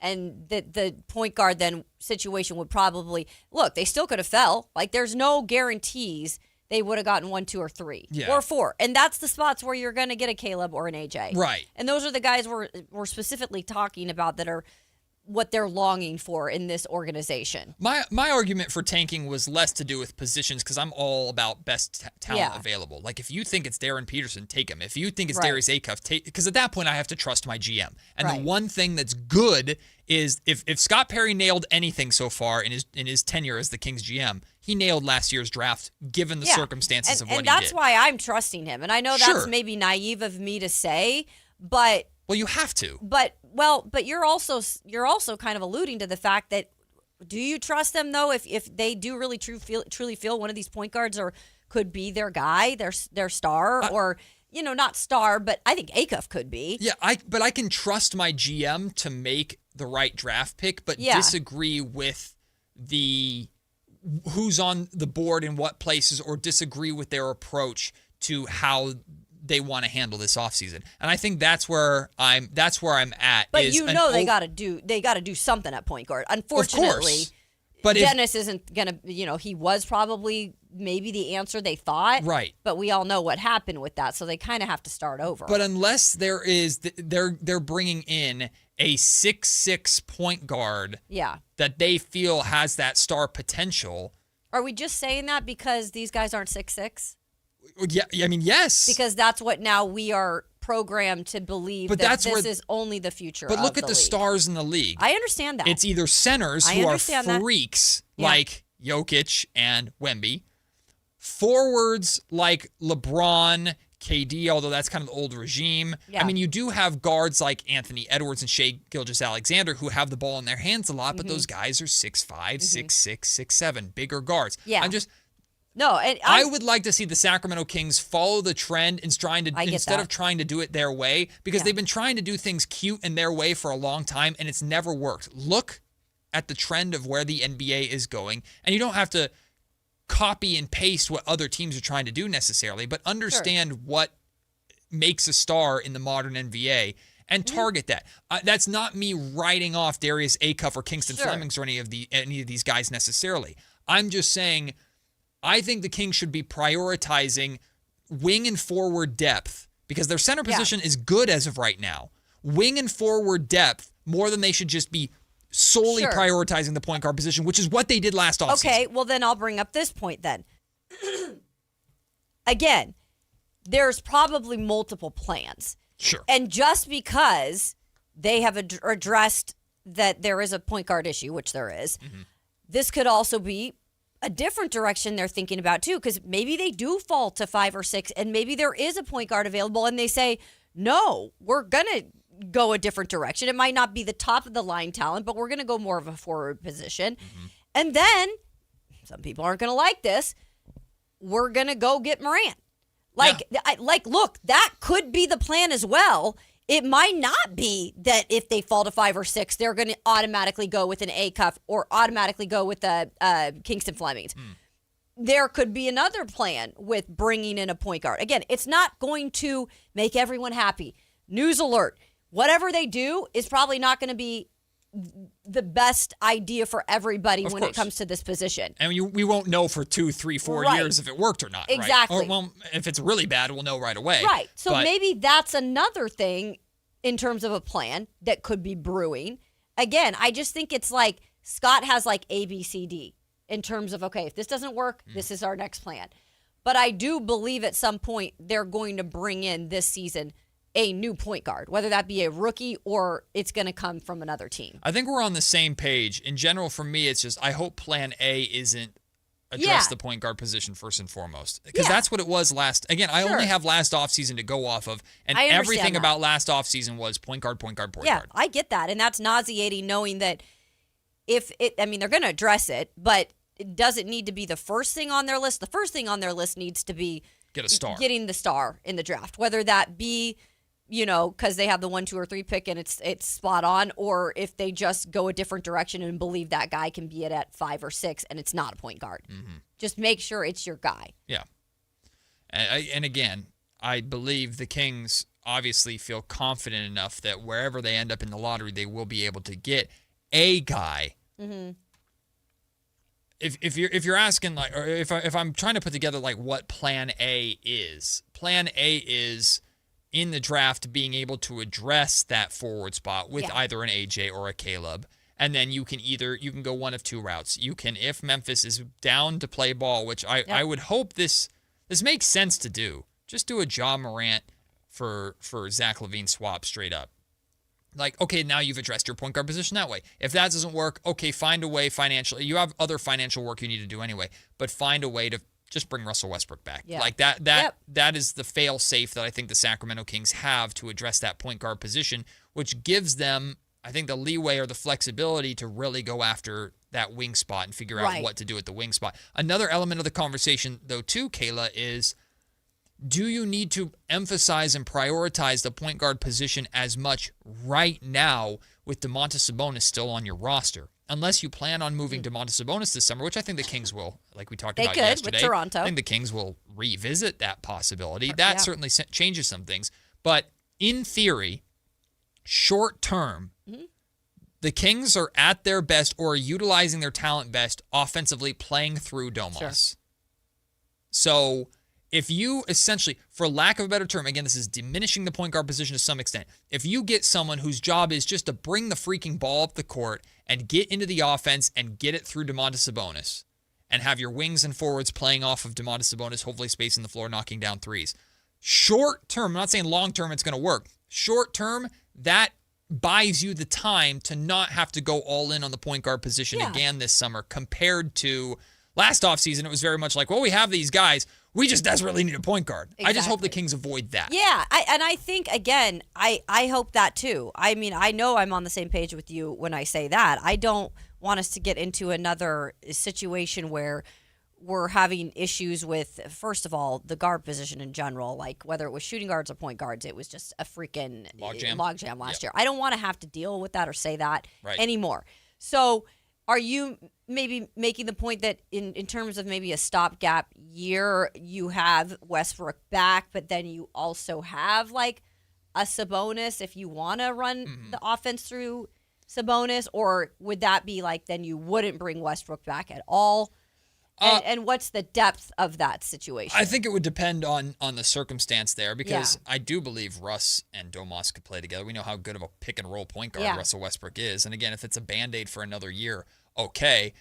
This is where the Allen Styles part of the conversation comes in, where Allen's talking about if you're bringing Russell Westbrook back, he's there to understand specifically what his responsibility is. This is why I've always argued, though, like, I'm more for Russell Westbrook coming back if you draft a point guard to mentor that point guard. Same here. I am too. So, and I'm more open to that than the alternative of just bringing Russell Westbrook back to be your starting point guard for another year because, okay, like, then what? But if they do that so that they can emphasize their resources and whatever they're able to do, whether it's trading players, opening up cap space, whatever they do, trading Domantas Sabonis, they can do that to address the forward depth, which again has been sorely needed for this organization for years. Beam Team 1 lacked significant.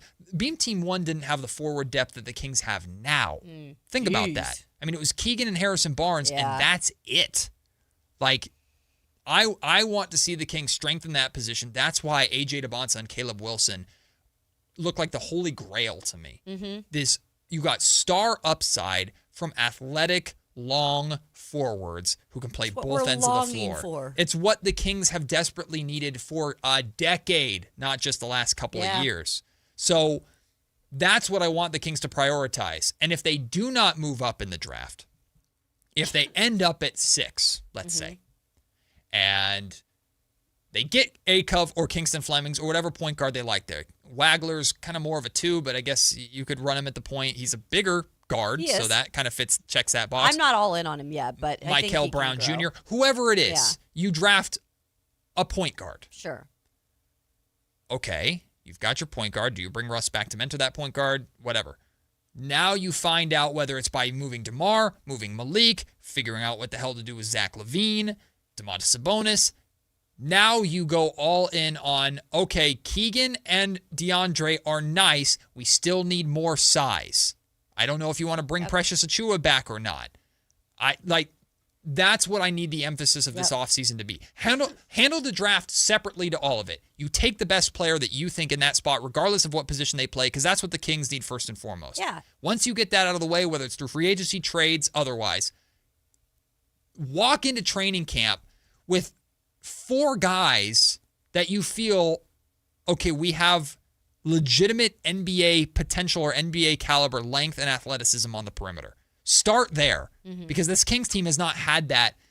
I can't even tell you the last time the Kings have had that. Okay, so let me throw you a little homework assignment real quick. Well, actually not homework. Let's throw you a quiz real quick to figure this out. Okay, so let's say, and you can use Tankathon if you want. Let's say the the Kings, I know they likely won't be 5, but let's say 6 or 7. Okay. And let's just say who's on the board besides point guards that you as Scott Perry would look at, even if it's a little bit more of a quote unquote project, or the you got to get to the potential. I hate saying that. Yeah, the two. I want to see what that would be. And by the way, I'm not taking these guys. I over, know. So but right. it's Nate Ament or it's yeah, Yaxel. I knew it was going to do it. It's Nate From Ament or Michigan. Yaxel Lindebom. Yep, I knew those were going to be the two. That's them. And that makes me kind of shake in my boots. But those are now you're getting even further away from the star potential that you yes. need. So yes. Again, I'm not bringing this thinking into the draft except for the fact that I feel that if I have a top pick, I can address that depth. Yeah. If I don't have a top pick, then I can address the point guard position. Right. And that's probably exactly how the Kings feel. That's why they're okay with sliding. Yeah. If we're either going to get our point guard of the future, or we're going to get a potential superstar that adds that forward depth that we've been lacking. And so the Kings probably feel like, hey, it's a win-win. But it's a much bigger win. And overall, you have a higher likelihood of finding the star that you need with a higher pick than a lower pick. That's Absolutely. not rocket science, right? Right. So the Kings are at where they're at. There's no more ho-hum about tanking or not. Like some people can still be frustrated about it. I certainly am to some extent. But there's nothing we can do about it now. So why complain about it? This is where the Sacramento Kings are at. Again, I think May 10th, we'll see. May 10th is where we'll really find out. This team or this draft provides a lot of opportunity for you to address your two biggest needs. That's a good thing. But the star potential is at, in my opinion, what the biggest need is. And vocally, at least over the last year and some change, the head coach and kind of your general manager have said the point guard's been the biggest need. And I disagree with that. I think the wing and forward positions, adding a wing and forward star or just adding size is the better route to go for the Kings finding their star and finding success than going for the point guard position first and building around that. Yeah. Unless there's a 6'6", 6'7" generational point guard out there. And right now, that doesn't seem to be available. Maybe it's Darren Peterson. I don't know. I know you hate that, but that's why some people love Darren Peterson, because he's a 6'6" guy that can handle the basketball. Doesn't pass worth a lick, but he can handle the basketball and can score. So people think there's the SGA-ish, whatever. I don't know. That's where the league is going. The lack of assists, there's just things with him. Very much so. It just makes me like I got spiders crawling on me. If Darius Acuff Jr. were as tall as Kingston... If we could only just be perfect human beings.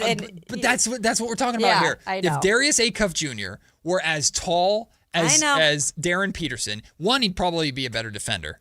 It's not guaranteed, but he'd probably be a better defender. He would, because he's able to, that's part of the complication. With his shooting, he'd absolutely be a top 3 pick. I know. But because he's 6'2". We can wish in one hand, and you know my favorite saying. Yeah. Poo-poo in the other. We will take the break. We'll revisit this a little bit later on because Kayla and I are going to work together. Congratulations, Kayla. You and I have been promoted to co-GMs of the Sacramento Kings. I'm excited about this. At 1 o'clock, you and I are going to work together to build a Sacramento Kings offseason. We'll try and make it as realistic as possible. We'll do that at 1 o'clock. We're going to speak to one of the greatest beat writers who covers the covers the A's for MLB.com. Martin Gallegos will join us at noon. When we come back, though, Adam Silver came to the defense of cheap Blazers owner Tom Dundon. We'll have that audio for you. Plus, there's an Athletic article that just explained what all this noise outside of basketball, how that has impacted interim head coach Tiago Splitter in a way that just should not happen. It's just such a disaster for a team that should be celebrating making it back to the playoffs. We'll talk about that when we come back. You're listening to Matt and Kayla on Sactown Sports. Will Russell Westbrook be back with the Kings next season? Russell's always welcome with me. I love working with Russell Westbrook this year. I mean, obviously I talked about Doug's leadership and his ability to help the young people, but a lot of that development doesn't happen without guys like Russell. Your exclusive home for Kings basketball. Sactown Sports 1140. At Fisher Investments, we may seem like other money managers, but we're different. What makes you so different than the rest of us? We ensure clients receive unparalleled service at every step of the relationship. Tell me more. Our investment counselors focus on service over sales, prioritizing clients' needs. How do you make money? We don't sell any commission-based products. We have a simple management fee based on the value of our client's portfolio. So we do better when our clients do better. What about client portfolios? We get to know each client, their finances, family, health, lifestyle, and more, and then we tailor a portfolio based on their specific goals and needs. Your clients really come first then, huh? Yes, we make them a top priority. Our goal is helping them achieve a comfortable retirement. Wow, maybe we are different. At Fisher Investments, we're clearly different. Learn more at FisherInvestments.com. Investing in securities involves the risk of loss. Pump up the volume. Business moves fast. Orders roll in, deadlines close in. When you ship with USPS Ground Advantage, you can keep up with confidence. Every package stays in our secure network from dock to door. And with nationwide reach, dependable tracking, and upfront affordable pricing, you get built-in peace of mind. You run the business. We run the routes. Visit USPS.com/Ground Advantage to learn more.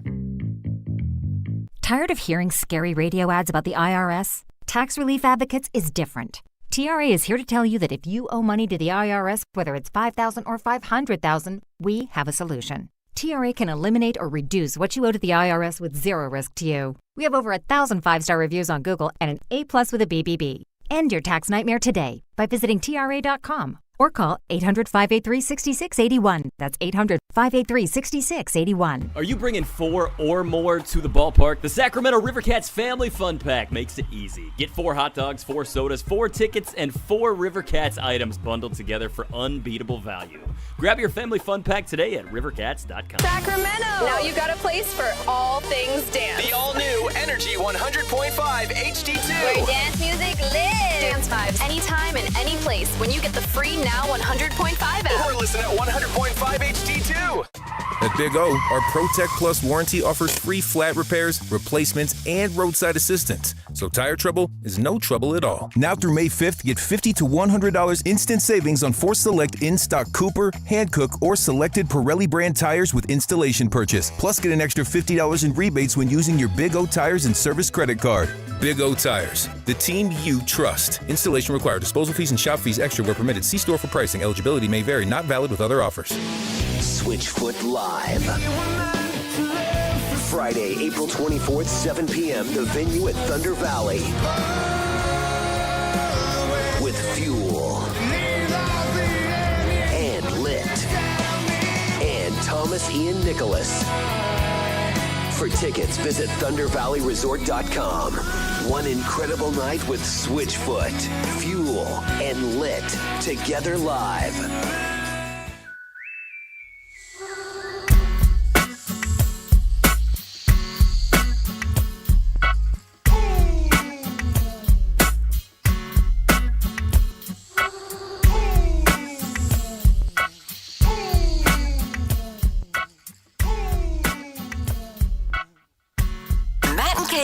On Sactown Sports 1140. We should be talking about the Portland Trail Blazers and their impressive win in Game 2 to even the series. Their first playoff win in, I think, 6 years over the Spurs. Unfortunately, after Victor Wembanyama exited the game in the first half by hitting his head really hard on the hardwood floor. He's in concussion protocol. But not to take away from how great Scoot Henderson was, and a great fight by the Trailblazers to even that series 1 game apiece. Now the playoffs are headed back to Portland for the first time in a long time. We should be talking about that. We should be talking about the excitement of that fan base, this exciting young Portland team who has dealt with so much distraction off the court. From the start of the season. From the very beginning. Chauncey Billups. They lose their head coach to a massive gambling poker scandal. Yeah. And Tiago Splitter takes over as interim head coach. Already a difficult enough job. But instead, he has to deal with his owner making things more difficult by inviting unwanted attention, unwanted coverage, and questions that the owner doesn't have to answer. But the coach who steps in front of the media before and after every game does, and the players who have to address the media during practice or before or after games do. This is an owner who is brand new. I'm talking about Tom Dundon. Yep. And we've talked about over the course of the week all just the cheap stuff that he's doing, from not traveling the two-way guys, not paying for their travel, to telling team officials and those who are traveling they have to check out by like 11:30 or 12:30 or whatever it is to avoid like the late checkout fees, right? Just cheap owner stuff very early in his tenure. Mm-hmm. Well, Adam Silver, commissioner of the NBA, appeared on Pardon My Take and was asked about this. And, well, Silver, as the commissioner, came to the defense of the new owner. I only say, some spokesperson, I just read it for the Blazers, said, it's not T-shirts, but they have some other giveaway that they haven't. It's not going to be as good as a T-shirt, Adam. You know that. I know where you're going with Tom Dundon. So, people are starting to say he's not really willing to spend the money. Remember, this is a guy who just won a bidding war called $4.5 billion to buy a team, and they're calling him cheap. It just can't be. I think the Hurricanes are, I'm not following the NHL every night, but are they? They're up 2-0 in their series.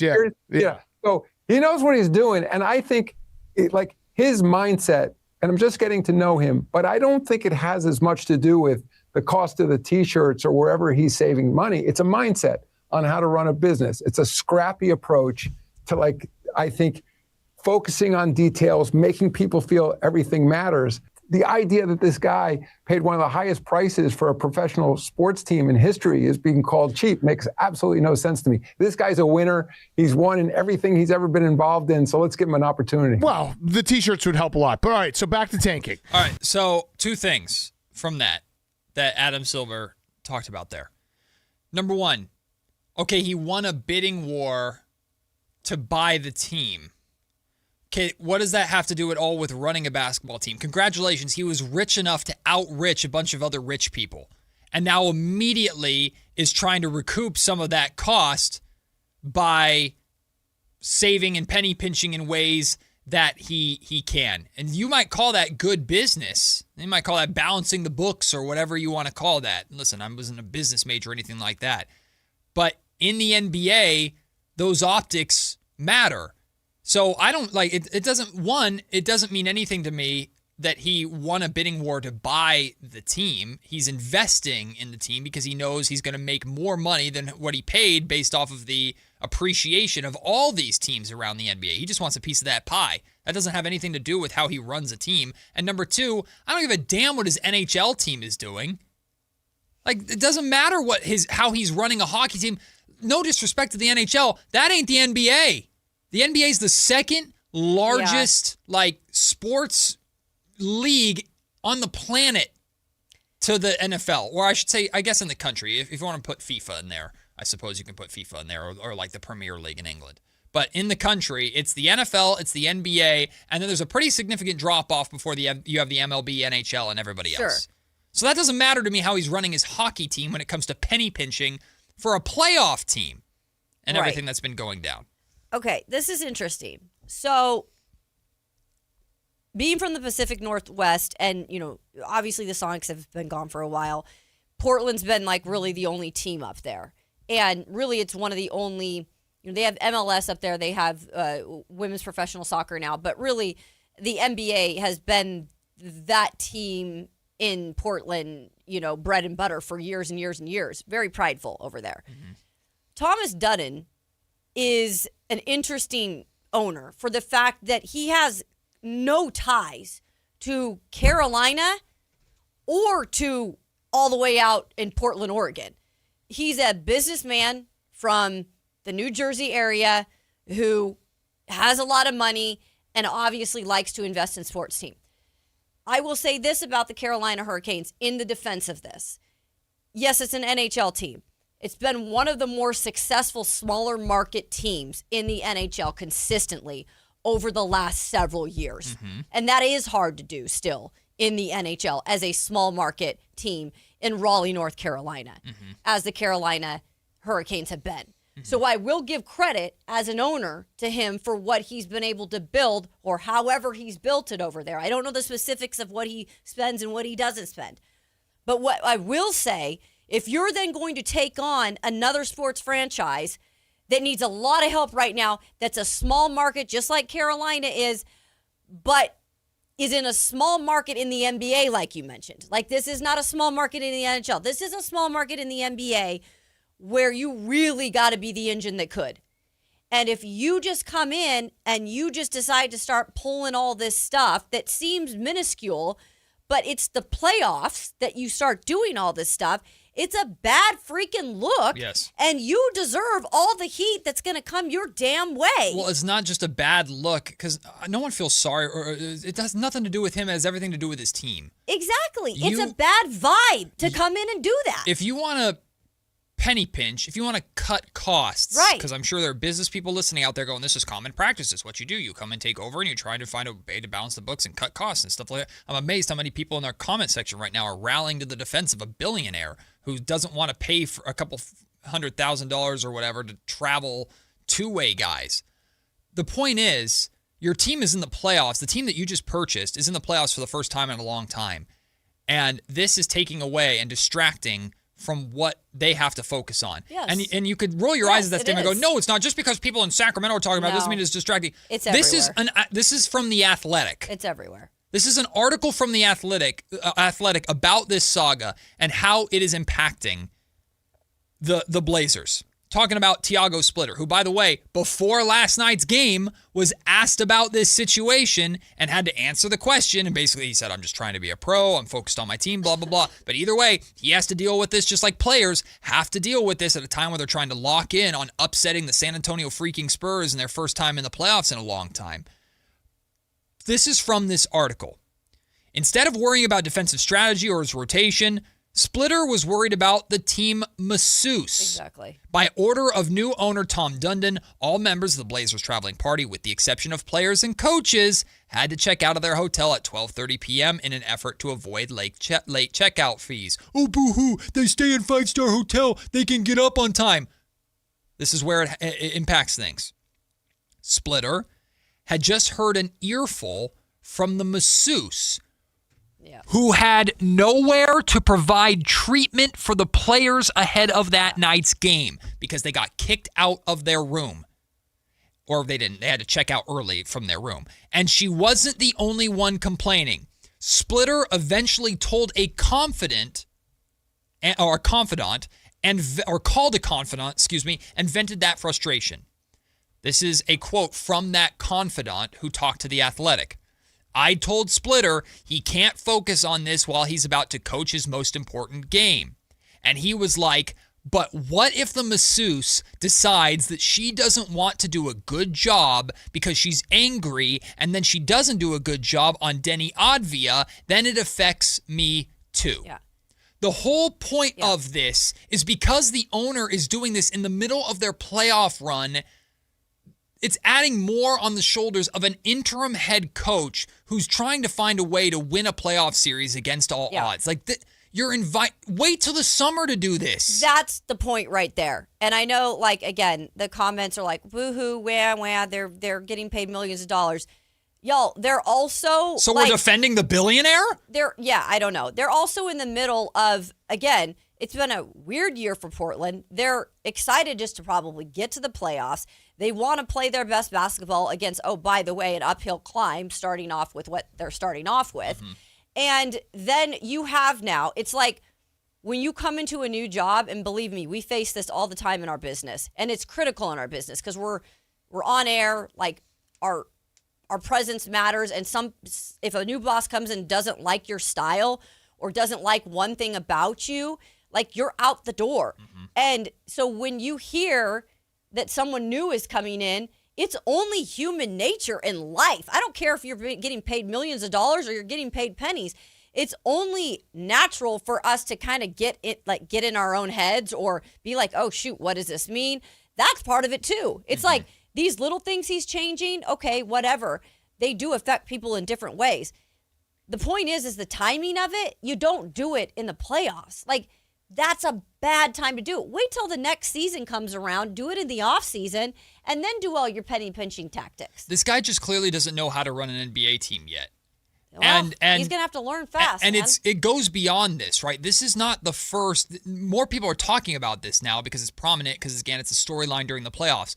But he's had issues since taking over that this Athletic article lays out. If Dundon has learned anything in the first 3 weeks of being an NBA owner, it should be that this isn't the NHL. The NBA is like a high school filled with gossip and rumors.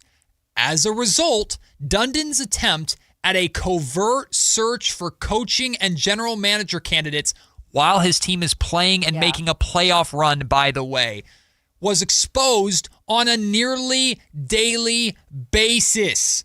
League sources, who were granted anonymity because they were not authorized to discuss the coaching search, say that former NBA coach Michael Malone was contacted before he took the North Carolina job, as well as former Knicks coach Tom Thibodeau, who's no longer a candidate, before he took control of the Blazers. Dundon even spoke to former Toronto executive Masai, I always mispronounce the last name. Ujiri, thank you.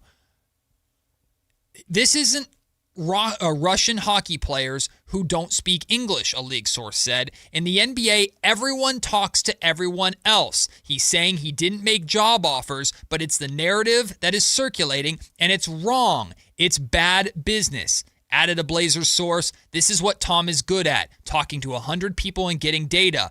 What he is learning quickly is, unlike hockey, where nobody cares, in basketball, if you talk to 100 people, 70 will tell people. So now you have an interim head coach in Thiago Splitter who's dealing with the frustrated masseuse who's venting to him ahead of a playoff game because she has to check out of her room early. So he's dealing with this in addition to preparing for a playoff game. And he's been hearing rumors behind his back that while he's trying to coach this team, his new owner, who won't pay to travel his two-way guys, and I'm sure they're complaining to him about that, his new owner is already talking to other people to potentially take his job. This dude's a disaster for a team that's who's in the playoffs for the first time in a long time. Yeah, look, this could work out in the end, right? He could turn, Portland into relevant consistently, what they're looking for, whatever. That could happen. But right now, the way you start things, and especially you start things in the NBA in a playoff season where all eyes are on the NBA for the first time, I think, fully this season. Again, the playoffs get more eyes just because casual viewers, right? Yeah. They're tuning into the NBA right now. And then you're choosing to kind of put this, like, you're not putting it out there, but it's going to get out there. And if he doesn't, this is a learning lesson for him because, again, it's not the NHL. And I love the NHL and I respect the NHL, but it's not the NHL. There are a lot more people behind the scenes that talk, and there's a lot more that gets out. So even if he didn't think all this stuff was going to get out and be that big of a deal, welcome to the NBA, my brother, because guess what? It's a lot different. It's not good timing. Regardless, it's not good you're timing. just distracting from your team's responsibility, and that should bother you more than anything, and it doesn't seem to be bothering the dude. Anyway. It's not about being able to not afford T-shirts. He's a billionaire. He's a freaking billionaire. He decided to go take another pro team on. He already owned a pro team. He knows what it's like. It's crazy. We're crapping on the person who makes $100,000 for complaining they have to check out early. He chose to be a billionaire or owner. We're defending the billionaire owner, but not and at the expense and crapping on the $100,000 per year or couple $100,000 per year masseuse who has to check out early, but they need to suck it up and deal with it because they're staying in a 5-star. It's so crazy to me. We'll take a break. We'll move on. It's time to pick a side when we come back. Talking about a plethora of topics, including manager of the San Francisco Giants, Tony Vitello. Well, he sure knows how to juice up a rivalry, for lack of a better term. He had some interesting comments before the Giants and Dodgers game. We'll talk about that and more when we come back. It's Pick a Side here on Matt and Kayla, Sactown Sports. Visit SactownSports.com and join the Sactown Sports 1140 newsletter.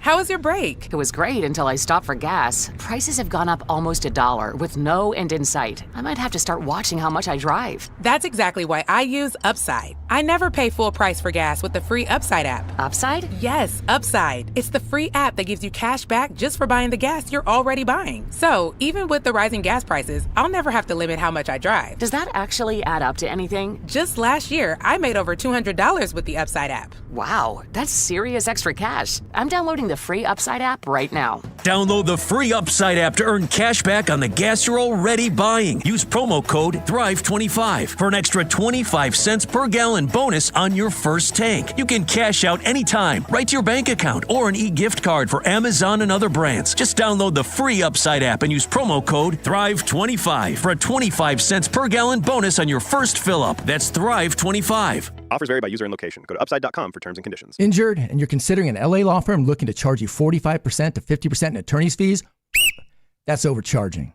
Ashton & Price has been around for over 25 years, and I can tell you no matter how complicated your injury case, you should never be charged 45% or 50% in attorney's fees ever. Direct, experienced, unrelenting, and honest local representation matters. It's called Home Court Advantage for a reason. Ashton & Price, serious local attorneys for serious people with serious injuries. So for the best local advice, don't think twice. Call Ashton & Price. Contractors, remodelers, you now have a great supplier to assist you with your next project. Nova Cabinet and Stone in Sacramento. They are Northern California's best kitchen and bathroom remodeling supply store. And Nova has the latest cabinet styles, a great selection of countertops, flooring, bathroom fixtures, and more. Visit their website, InnovaCabinetStone.com. Take advantage of their grand opening special, a $750 in-store credit. Stop by today, Nova Cabinet and Stone in Sacramento. Golf to Go is brought to you by the Hagen Oaks Golf Super Shop. Here's Frank LaRosa. We are fortunate in Northern California to have weather that allows us to play golf year-round. On the other hand, that's a lot of time to be exposed to the sun's harmful rays, so just remember to apply the sunscreen. Experts say that SPF 30 blocks 97% of the UVB rays that cause sunburn, and you should apply sunscreen at least every 2 hours. So put it on before you play and reapply at the turn. Apply it evenly and thoroughly. When you use a spray, don't step into the spray because you won't be putting it on evenly. We all tend to get our arms, legs, and face, but make sure you apply to your ears, neck, hands, and scalp, and don't forget the backs of your knees. And make sure you check the expiration date. Experts also say the sunscreen that works is the sunscreen that you actually are going to put on your skin. That's your Golf to Go. I'm Frank LaRosa. Spring is here, and warmer days are right around the corner. Before the heat hits, call Brower Mechanical. Right now, when you purchase a new high-efficiency AC system, you can choose a water heater or a whole house fan for just $1, or get your AC professionally tuned up for just $89. Don't wait until your system breaks down during the heat. Brower Mechanical, where quality meets comfort. 916-352-3113. Residential and commercial HVAC sales and service. License number 108-1055. Capital Casino is conveniently located in downtown, 411 16th Street, and has been a part of the greater Sacramento area for over 20 years.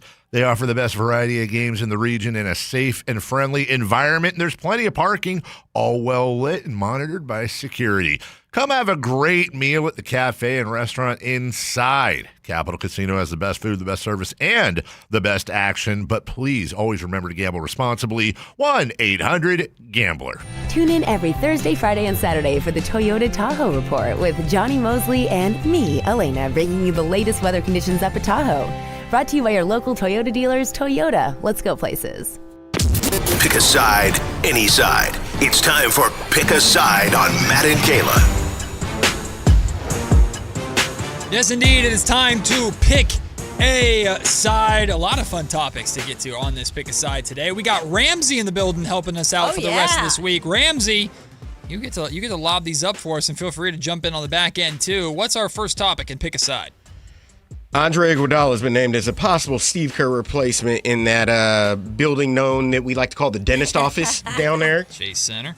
Is it talk or is it actually something that could potentially happen? Is it realistic? So here's the thing. This actually makes a ton of sense for me because like we talked about yesterday, if Steve Kerr is walking, which it sounds like it's Steve's decision. Yeah. It doesn't sound like it's the Warriors necessarily. Although I know other reports have come out there. Mark Spears said something along the lines of maybe politics has something to do with it. I don't know. We're not diving into that rabbit hole. Mark Spears can handle that.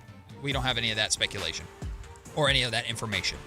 But what we talked about yesterday is, okay, if you're going to bring in another head coach, let Steph pick somebody who's going to be tied to Steph for the remainder of his career. If Steph signs a 2-year contract extension so that he's under contract for the next 3 years, because he's already under contract for next year. If he signs 2 years after that, then sign Andre Iguodala to a 3-year deal. It's someone who Steph's familiar with, who can finish this era out. They walk off into the sunset together, and then you bring in a new head coach to start your reset post-Steph live regime. Okay. That makes a ton of sense to me compared to let Steph pick or the organization pick their next head coach that'll be here for the end of Steph and life after Steph when all the focus is just on Steph. Right. Andre Iguodala makes a ton of sense, even if I think it would be silly, but it makes sense. Yeah, I look at this right now, the way that you just described it, and then just Andre Iguodala even being a name that's in the mix. I look at it as like how the North Carolina family in terms of basketball has always been. And it's like they kind of just wait for the other guy to come in, and it's got to have a connection. And clearly they broke the connection recently there. With Mike Malone. Right, with Mike Malone. But I see like until Steph is gone, keeping it in the family and keep everything kind of like what it was as much as they can. That would make sense then, because it's somebody who's played with Steph, familiar with Steph, Golden State guy. So I think it is realistic. Now, whether or not he'd be able to do anything, I have no freaking clue.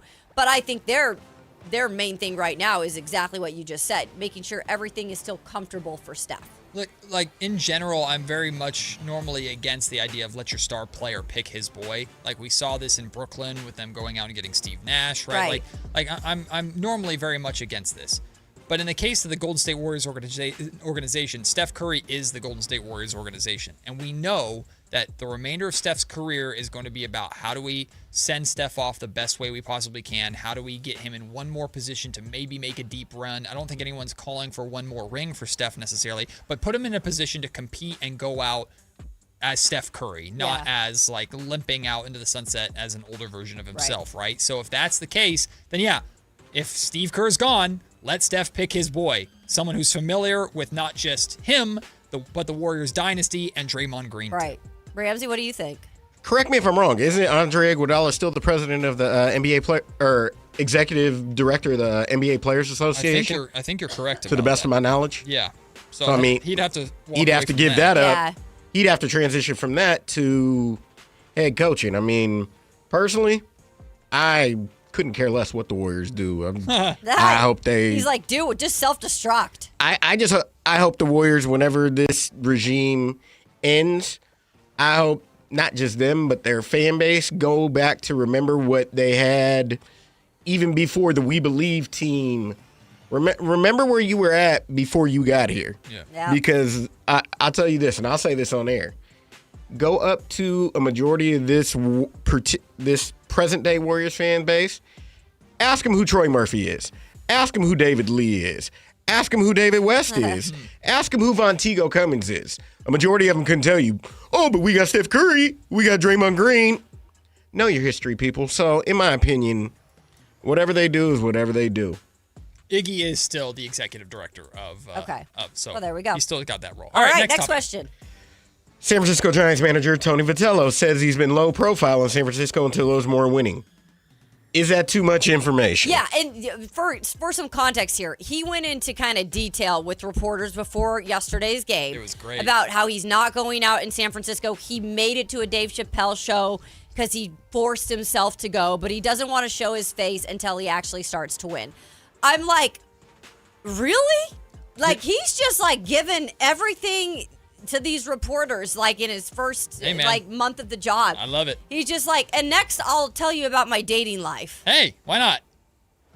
Be interesting. It was interesting. I was a little taken back, like, whoa, you're getting into your like private life a little, saying you're not going out and doing all this stuff, but you know, that's Tony Vitello. He's gonna be the guy he's gonna be, so I guess stay true to yourself. I mean, it's a little weird or different, but I don't overly have a problem with it. I mean, we already know this dude is married to the game, right? He really is. So Tony just knows how to create interesting conversations. So I don't have any problem with it because from a media standpoint, hey, it's something to talk about. It's something to write about. We're it's doing something to do. It's on Pick a Side. I don't think most PR directors would recommend this route, but I don't think Tony cares. But he's also, again, he's kind of learning the MLB side. It'll be really interesting, assuming, and hopefully things go well enough to where Tony is the manager for the Giants by 2030. If he changes.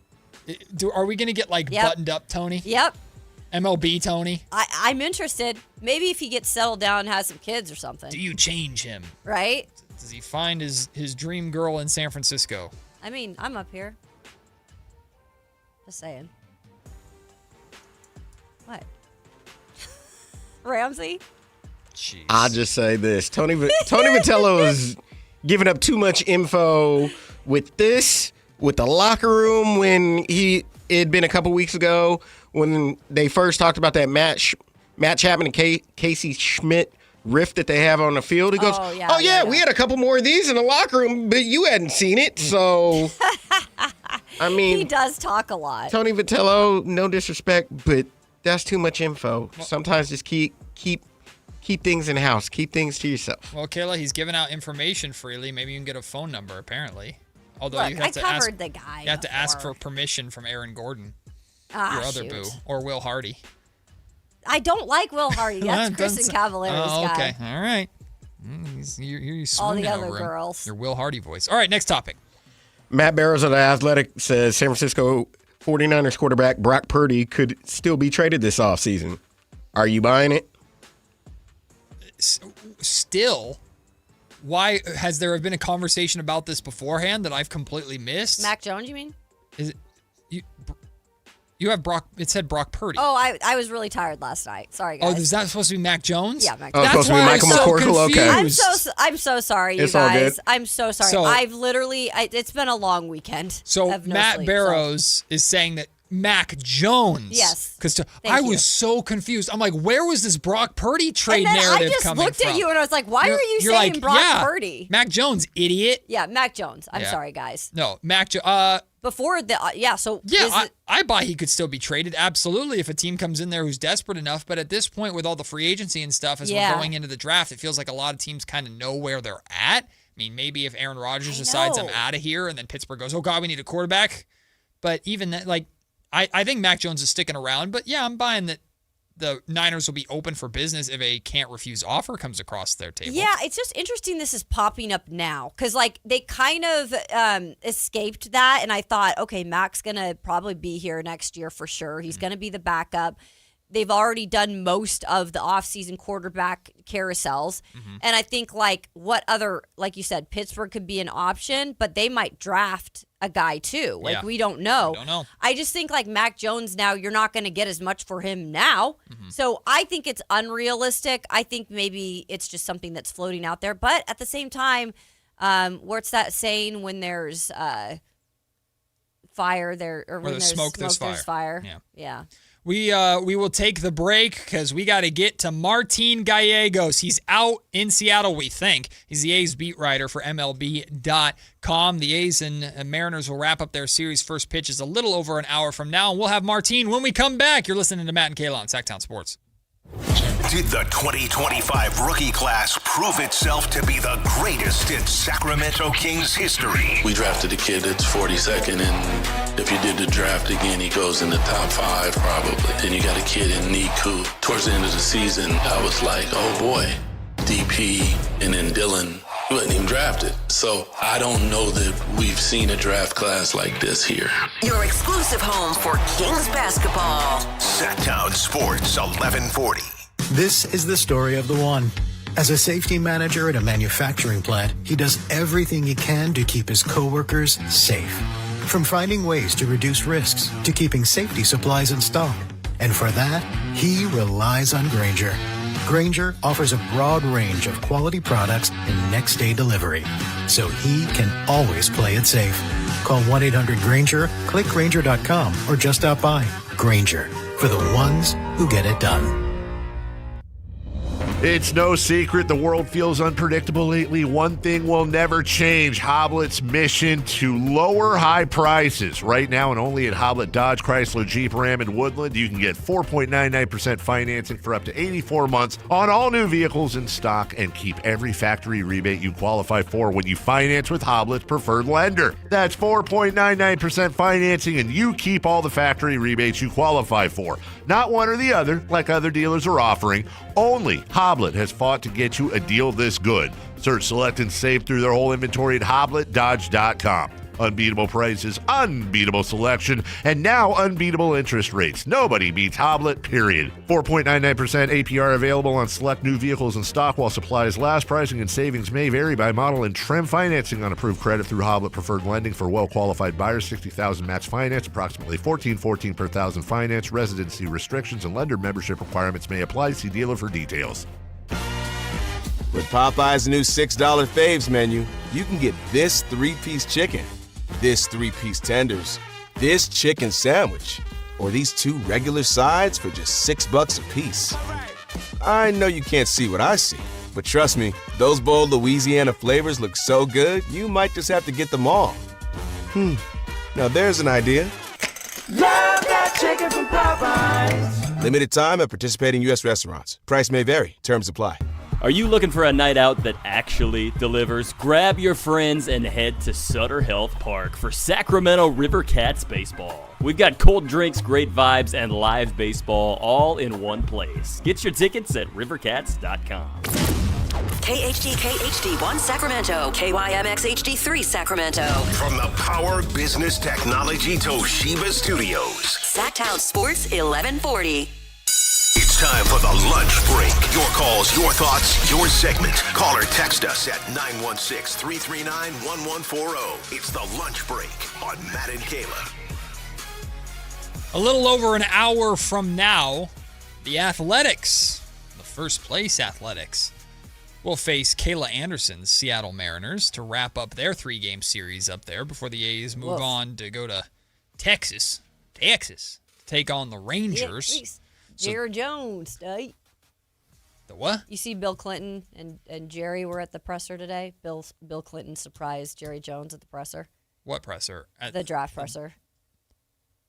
Why? I have no clue. We think it's because the Arkansas background with them is what Ramsey said. Oh. So, but yeah, it was very random. Okay. It's all over the social media. Oh, cool. I'm glad that atmosphere. hasn't gotten to my algorithm. I don't care. Yeah, the A's are heading to Texas after today's game for a big series against the Rangers, who are battling for first place in the AL West. Very much looking forward to talking with Martin as soon as we can get him here. He is, we believe, in Seattle, and here he is joining us right now. Martin, of course, you're with the team all the time, so I only assume that you're in Seattle for this final game of this 3-game series. Am I right? Or are you chilling back with us here in the rain in Sacramento? No, I'm out here in Seattle where it's also raining, so it's kind of fitting, But that's kind of customary out here in the Pacific Northwest. But yeah, I'm out here for the series. Obviously, been a pretty impressive series for the A's so far. Yeah, Martin Gallegos from MLB.com, A's beat writer, the best in the business. You've watched this team's rise. You've covered them closely. You watched how they ended a couple seasons ago. Hot, and then they started last season a little bit slow. The month of May, I know, was a disaster for them last season. They ended the season, though, hot, and here they are starting this season in first place right now in the AL West. What stood out to you the most about the rise and the team getting to this point? And is there anything specific that you've seen that has just clicked from what Kotsay has been preaching over the last couple of years, or is it just the natural development? I think they just look like a more, first off, the thing that stands out is a more fundamentally sound. Like defensively, they're not making, silly mistakes like maybe they were in the past. The execution of like the little things, whether it's like sacrifice flies, moving guys over on bunts, especially late in games. I mean, we've seen it here against the Mariners these first 2 games. Late in games, these games have been close, obviously tie games, and they're able to find that way to create a little extra separation, whether it's moving guys over. Jacob Wilson coming up last night with the bases loaded and being able to knock a guy in to provide some extra cushion for the bullpen. Then the bullpen also, they're kind of figuring out roles without a set closer. We saw Perkins get the save yesterday. We saw Kuno get the save the night before. So it's kind of all a combination of everything with the offense, which is supposed to be kind of the highlight of this team, not really firing all cylinders yet. We've seen some big performances, but I think they're still kind of trying to find that rhythm offensively. But the fact that they're in first place and 2 games above 500 with the offense not where they think it's going to be later this year, I think that's pretty impressive for them. Martine, we talked a little bit about Shea Langoliers on the show a couple segments ago, and obviously visiting Seattle and last year what you would consider probably Kyle Raleigh the best catcher in the league. You can make an argument, at least to start the season, Shea could be that. Would you agree with that, and how sustainable is it? Yeah, I mean, I think you just think back to last year in the second half that he had, and he's really just kind of carried that over. He carried it into spring training where he was just going off. And then to start this year, we saw the year that he's gone off to. It seems like it's just a consistent thing for him now. And he's talked about just kind of his evolution of himself as a hitter. Obviously, when he came up at first, he was a high strikeout guy, low batting average. Now you're seeing his batting average up in close to the 300s. He's striking out less, putting the ball in play a lot more, and he's getting a lot more consistent at the plate. So yeah, I think right now, I mean, statistically speaking, he's the best catcher in baseball. I mean, the numbers say it. It's obviously early in the season. He's allowed to prove it a little bit more. But, I mean, I wouldn't be surprised if we see him representing the A's in the All-Star game. And I think that's kind of the expectation for this club, is he's kind of the engine that makes this offense go right now, especially with Brent Rooker hurt and Nick Kurtz maybe not being at the level that they expect him to be later in the year. Shea Langoliers has kind of been the heart of this offense right now, and a big reason why they're in the spot they're at right now. Martine, correct me if I'm wrong, but I believe the A's avoided arbitration with Shea during the offseason. He wasn't one of the guys to get the extensions the same way that Jacob Wilson got an extension and Tyler Soderstrom got an extension. But there's no reason to believe, right, that at least if things go according to plan, Shea Langoliers isn't a long-term fit or a long-term part of the A's plan, especially when they head on over to Vegas. Yeah, no question. I think they definitely want him to be part of that group that they extend. I know there's been talks. I don't know if they're necessarily close on anything right now, but I do know that they want him to be their guy behind the plate for a long time, and I think he enjoys playing here. I think he really loves this group. Obviously, he's come up with a lot of these guys who are now kind of emerging as stars for this team, and I mean, he loves kind of the group in there and loves Kotsay. So I think there's a mutual interest there to get something done long term. But yes, I think for sure they view him as part of that core with guys like Kurtz, with guys like Wilson, Brent Rooker. I know he's a little older, but part of that as well is Lawrence Butler, Soderstrom. He's a key part of what this team is trying to build, not just for this year, but for the future as well. We're talking with Martine Gallegos. He's the A's beat writer for MLB.com. Martine, in addition to watching this young team develop, we've also gotten to watch Mark Kotsay develop as a manager, and I know you've developed quite a good relationship with him, the conversations that you've had with him over the years. What stood out to you about his development as a manager? It's been very clear from the jump how much these guys enjoy playing for him, but he's had to deal with some pretty crazy circumstances of leaving Oakland, coming to Sacramento while developing this young team, and here they are in first place early on. Yeah, no question. And I think it's been interesting to watch him. Obviously, this was his first managerial job, and it was a tough spot to be thrown in. Obviously, he got thrown into the middle of the start of a rebuild when they traded away a lot of stars, and kind of had to cultivate a new clubhouse energy in there. A new culture with a lot of young guys who never really tasted the big leagues. And really, that first year when he came in, it was kind of just trying to survive. They had a lot of guys who were not even close to big league ready, so they weren't going to get any help that season. So they just kind of pieced together some rosters those first couple of years. Now we've kind of seen last year and now this year, he's getting a chance to really manage a group of players that he and the organization believes can win now. And so now it's more like the strategy in game is a little more of importance as far as bullpen management and when to pinch hit for guys or trying to figure out certain situations what to do. And I think he's done a pretty good job of that this year, especially. I mean, it's tough when you don't have a set closer, right? And you kind of try to figure out roles in late innings, and he's kind of been able to push the right buttons for the most part. They've had some hiccups, they've had some blown saves, but I mean, for the most part, you got to mention that bullpen is kind of a reason why they're at right now, and a large part of that is Kotsay just kind of trying to work with what he has in that bullpen and figuring out the right moves. So, yeah, it's been a nice period of growth for him. And I think, he went through those down years, those rebuild years, and they showed their faith in him by extending him to a contract extension last year. Yeah. That just kind of speaks volumes to how the organization views him. And I think he's a perfect fit for this team. It's a young group. He's not too far removed from having played. He's kept in contact with a lot of these guys when they were minor leaguers. Now they're up in the big leagues. So there's just a good vibe in there as far as the relationship between him and the players, for sure. Martine Gallegos, you can go check out his great work at MLB.com. He's joining the Matt and Kayla Show. Martine, one of those articles you wrote was about Jacob Wilson, who we all love. We talk about his hitting, but you kind of focused on his, I guess, improvement as a defender and maybe what he's learned. Yeah, it's been quite remarkable, actually. I mean, obviously last year we all saw what he did at the plate and, finished second in Rookie of the Year voting, second as a batting title finalist. So we always knew he can hit. But I think the one thing on him, the knock on him, was his defense last year. And statistically, looking at the metrics and analytics, they looked at him as a bad defender. He had a good arm, he had good hands, but his range was lacking.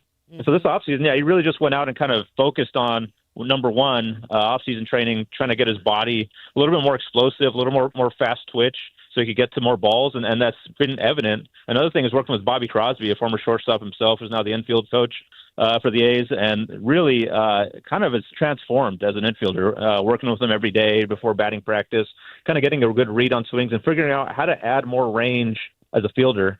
And you look at the numbers now, I think I haven't checked it the last couple of days, but going into the series, it was him and Bobby Witt, the metrics that were the two top performing shortstops in baseball. So, I mean, he's gone from, mediocre shortstop at best to early on here, a potential Gold Glove candidate. I mean, I know it's super early. There's still a lot of season left, but the way he's playing, I mean, he's been a plus defender now, and that's huge for this team that, when you're trying to compete for a playoff spot, you got to have really good defense, especially up the middle. You got to have a really sound defensive shortstop. And not only is he making the routine plays, but we've seen him make some pretty highlight reel plays, and that was just something that he wasn't really doing last year, and so it's just a different guy. And so you add that defense on top of already a good hitter who can hit probably 300 in his sleep. That's a really good baseball player, and it's big that they got him signed to that long-term deal as well. Martine, I'm not expecting you to be aware of all the A's future plans, and if you were, I certainly wouldn't expect you to share them. But as part of the Mason Miller trade, or the main piece that the A's got back in the Mason Miller trade, is Leo DeVries, who's I believe still in Double-A, but has a tremendous amount of upside and excitement coming up through the minor leagues. One of the top prospects in Major League Baseball. His natural position is at the shortstop position. I'm sure we're still a ways away from actually crossing this bridge. But have you poked around, or do you have any inkling or even a gut feeling of how the A's would look to handle that? They've obviously signed Jacob Wilson long term, the possibility of where they play DeVries and Wilson together. I know Max Muncy's been doing a good job at third. Jeff McNeil, the veteran, doing a fantastic job at second right now. Have you poked around at all about what the long-term thinking is with the two of them in green and gold in the future?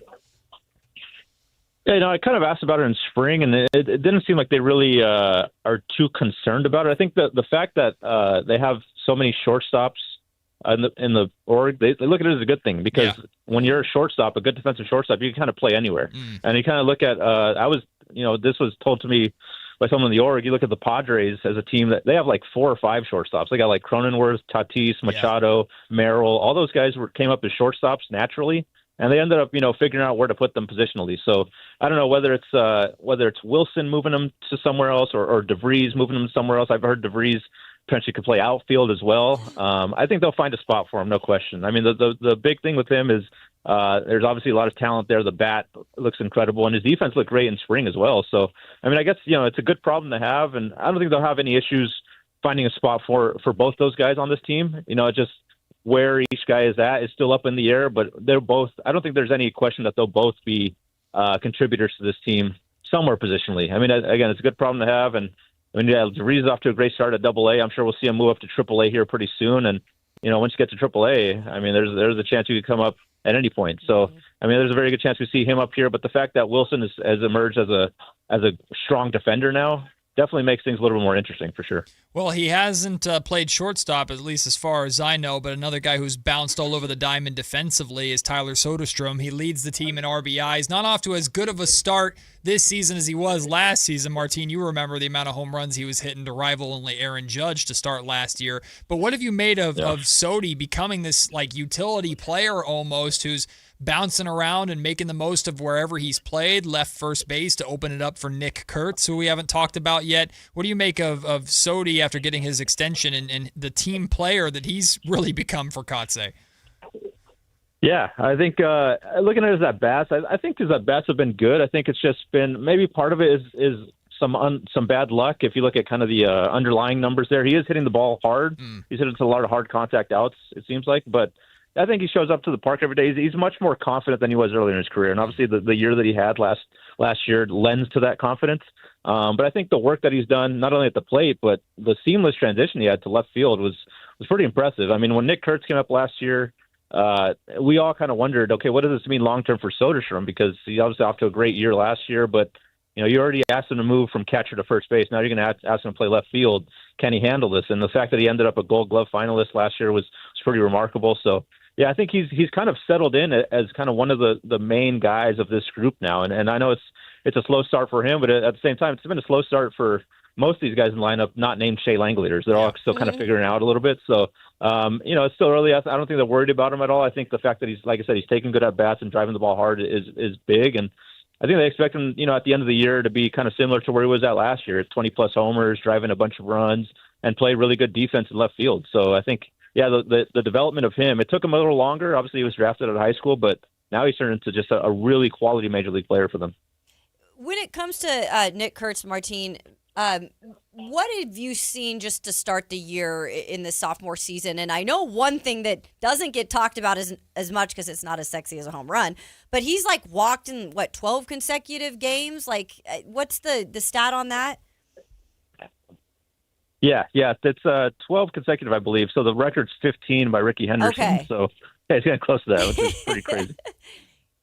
Yeah, but what in general with him have you seen this season? I know that, he hasn't gotten off to the start that he's hitting home run after home run, but what makes you feel good about that? Yeah, I think another guy who is definitely taking good at bats, hitting the ball hard as well. The thing with him is he doesn't press at the plate. It seems like even though pitchers are clearly being careful with him, as you see with all the walks. I think he leads the league in walks, so it's hard to get good pitches to hit, but the ones that he's getting, he's starting to drive a little more. We saw the home run he hit here in Seattle. We saw the home run he hit over the weekend in Sacramento as well. So I think slowly but surely he's starting to see the balls, land for him a little bit more. He's starting to hit the balls hard. I mean, last night he had a single, I think, in the ninth, 114 miles per hour off the bat. So whenever he does get those pitches, he's starting to capitalize on them a little bit more and find holes. So, again, I'm not worried about him. I don't think they're worried about him. I think, when you're going into your second year, pitchers obviously make adjustments to you, especially when you had such a high profile year like he did. I think he kind of embraces that challenge of kind of seeing how the pitchers are changing up on him and how he can adjust to that. So it's a process for him, but I think he's starting to kind of figure out this last week and a half or so, especially that last homestand in Sacramento. It looked like he was getting close to his form last year. I think he's only continued that here in Seattle in these first couple games. Martin Gallegos joining us, MLB.com beat writer who covers the A's. Is phenomenal work that you should check out with everything that's happening with the A's on and off the field all season long, and of course all off season long. Martin, there's the glass half full way of looking at it, which is at some point the bats are going to wake up and the hitting's going to get to the level that the A's expect, and it's pretty good they're in first place without that. The glass half empty might be okay, but when is the pitching going to maybe start to waver a little bit? We on that road trip in New York saw that stretch where I believe 3 out of 4 games the A's had some shutouts, and I know Jeffrey Springs has been fantastic so far to start this season, 3-1, a 3.34 ERA. What about this pitching makes you think, no, this is sustainable, that this pitching can hold the line at the very least for the majority of the season and potentially into the postseason? I think that's definitely a fair question when you're looking at this team and can they sustain it. The pitching as a whole was definitely the question mark going into this year. I think the fact that they're playing really good defense now, though, will help because they got a lot of guys in that rotation who are very ground ball dependent. And we saw the last couple of years when they've had guys like that, they've come in and have struggled because the defense behind them isn't really fundamentally sound. Now you're seeing that. You're seeing the outfielders get to more balls. For example, a guy like Savali today, he's a guy who gives up a lot of contact and he relies a lot on his defense. And if this was a defense from a couple of years ago, he might get, have not as good of an outing as he's had, these first couple of times out. He had a bad outing his last time out, but his first 3 were pretty quality outings, and it was because the defense was making plays behind him. So, they're going to have to prove it. They're going to have to prove that they could do it over the course of a year. Jeffrey Springs off to a great start, his last start notwithstanding, but Luis Severino's a guy who they want to see step up a little bit more. He's obviously had a struggle of a year to begin. They do have some guys coming up. Gage Jump, we could see at some point, top prospect. He's a guy who I expect to factor into this rotation picture at some point. They're still trying to figure out kind of that back end with Jacob Lopez and JT Ginn. So, yeah, it's definitely still a question mark and something that, if you're looking at something to pick at this team right now or something that they're going to have to prove over the course of a year, it's that this pitching staff can step up over a full season and kind of hang around and let this offense do its thing and do enough with the offense that they have to win ball games. Martin, we had Jacob Wilson on the show. I think it was right before spring training, and he had mentioned just how important it was to learn, from that slump that they went through last year, right? That kind of put them out of any kind of wild card contention. How much do you believe, you being around a team and a young team like that, do you believe that can really teach them something and maybe that can benefit them this year if they do, in fact, go through a little bit of a slump, not turning it into something like that? Yeah, I think we kind of saw it at the beginning of the year. Obviously, they went into Toronto and got swept. They lost 2 of 3 in Atlanta, and you kind of start to feel like, oh, no, here we go again, right? At least to those who watched what happened last year. Yep. But I think being around them every day during that stretch, they weren't really panicked about it because obviously they went through that stretch last year. They kind of know now how to handle those situations. Last year, a lot of these guys, especially I look at the bullpen a lot, especially in the pitchers in general. There were a lot of young guys down there who never really gone through a full season. So when that stretch happened, it was just kind of a snowball effect. They didn't know how to stop things. Now it just seems like they had a little bit more of a level head about that rough stretch at the beginning of the year. They didn't panic. They knew that they had a good team that was going to perform better than it had early on. They also knew they were playing 2 pretty good teams. I know the Blue Jays have had a lot of injuries, but they were playing pretty good at that time. To start the year, and the Braves are one of the best teams in baseball right now. So I think they kind of took a level-headed approach about it and said, let's get back home and get right. And after those first couple series, it seems like they've really hit their stride now. And I think, that looking back at last year, that really helped them just kind of, not hit the panic button early and stay with the approach that they have going into the year.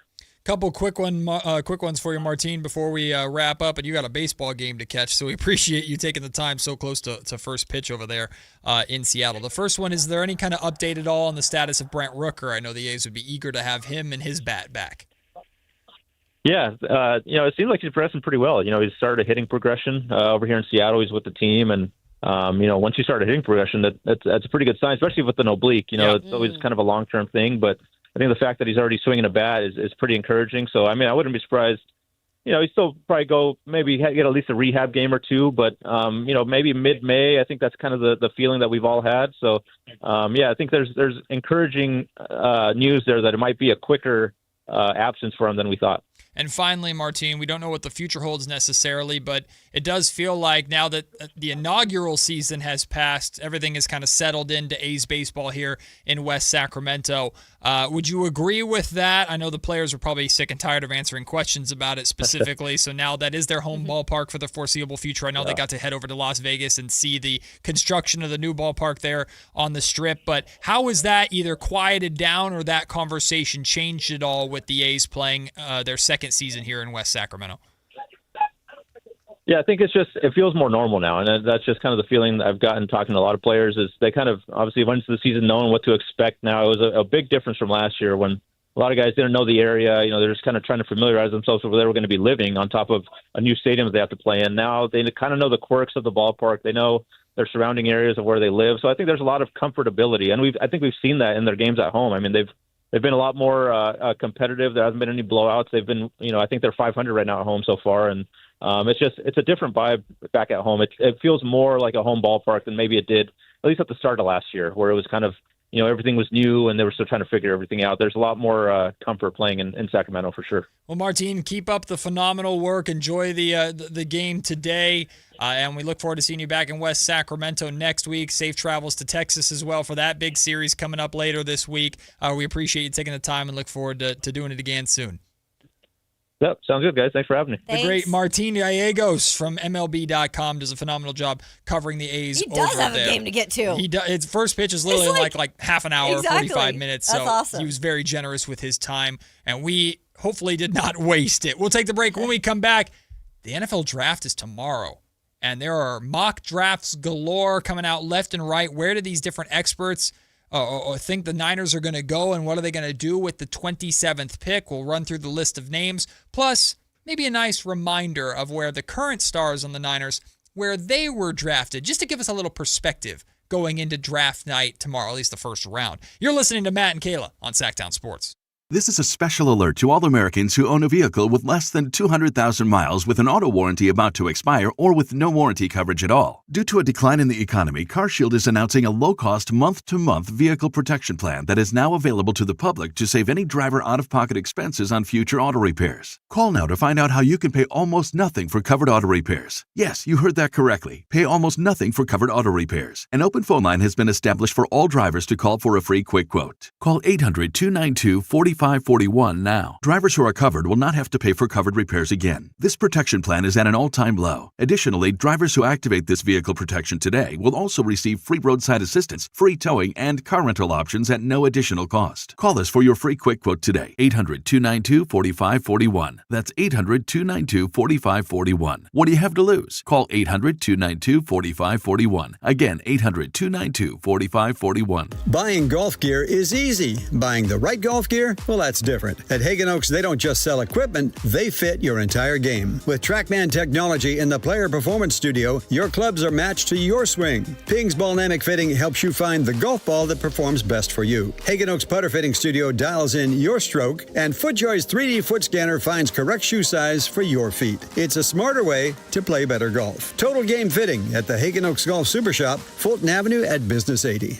Now through May 3rd at Big O Tires, get $50 to $100 instant savings on 4 select in-stock Cooper, Hankook, or Pirelli brand tires with installation purchase. Book your appointment online today. Disposal fees extra, not good with other offers. See your locally owned Big O dealer for pricing. Sacramento! Now you've got a place for all things dance. The all-new Energy 100.5 HD2. Where dance music lives. Dance vibes anytime and any place when you get the free Now 100.5 app. Or listen at 100.5 HD2. Thunder, feel the thunder. It's the energy all around you. Lightning and the thunder.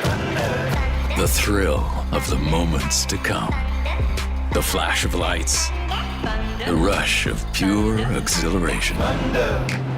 The roar of the crowd.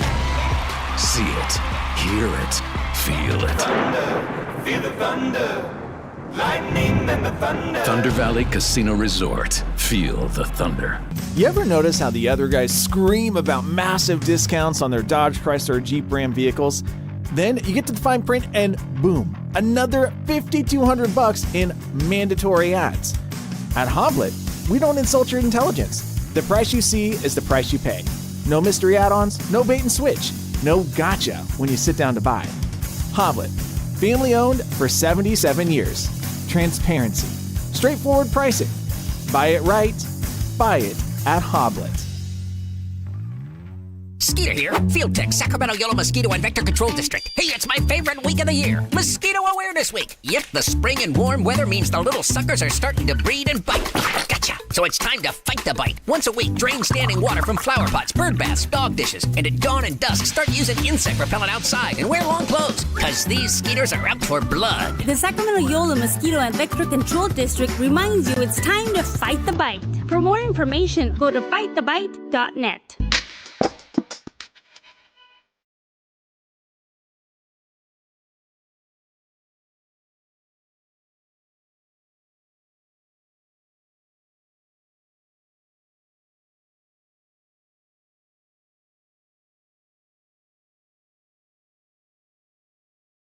It's Matt George and Kayla Anderson on Sactown Sports 1140.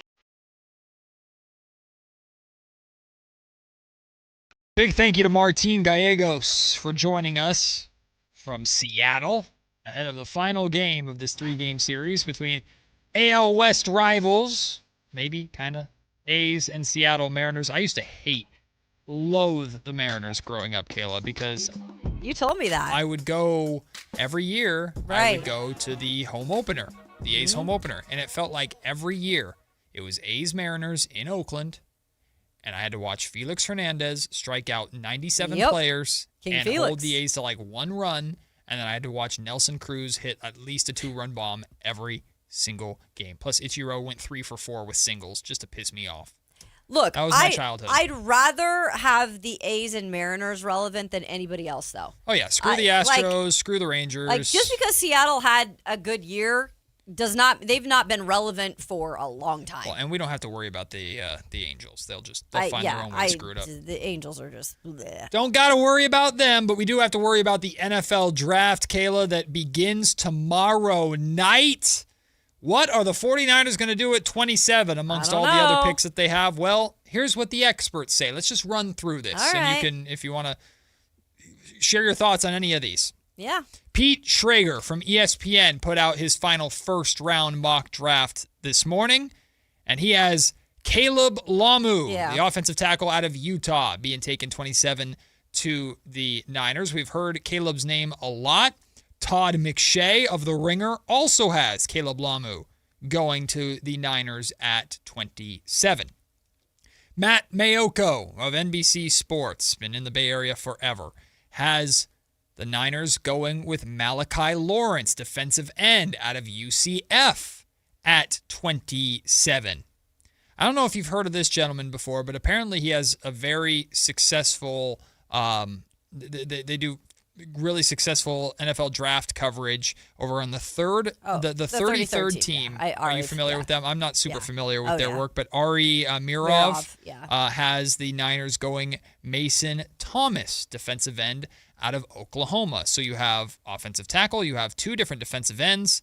The athletics staff, the entire athletic staff came together for their mock draft, and they have the Niners going edge rusher Cassius Howell with the 27th pick out of Texas A&M.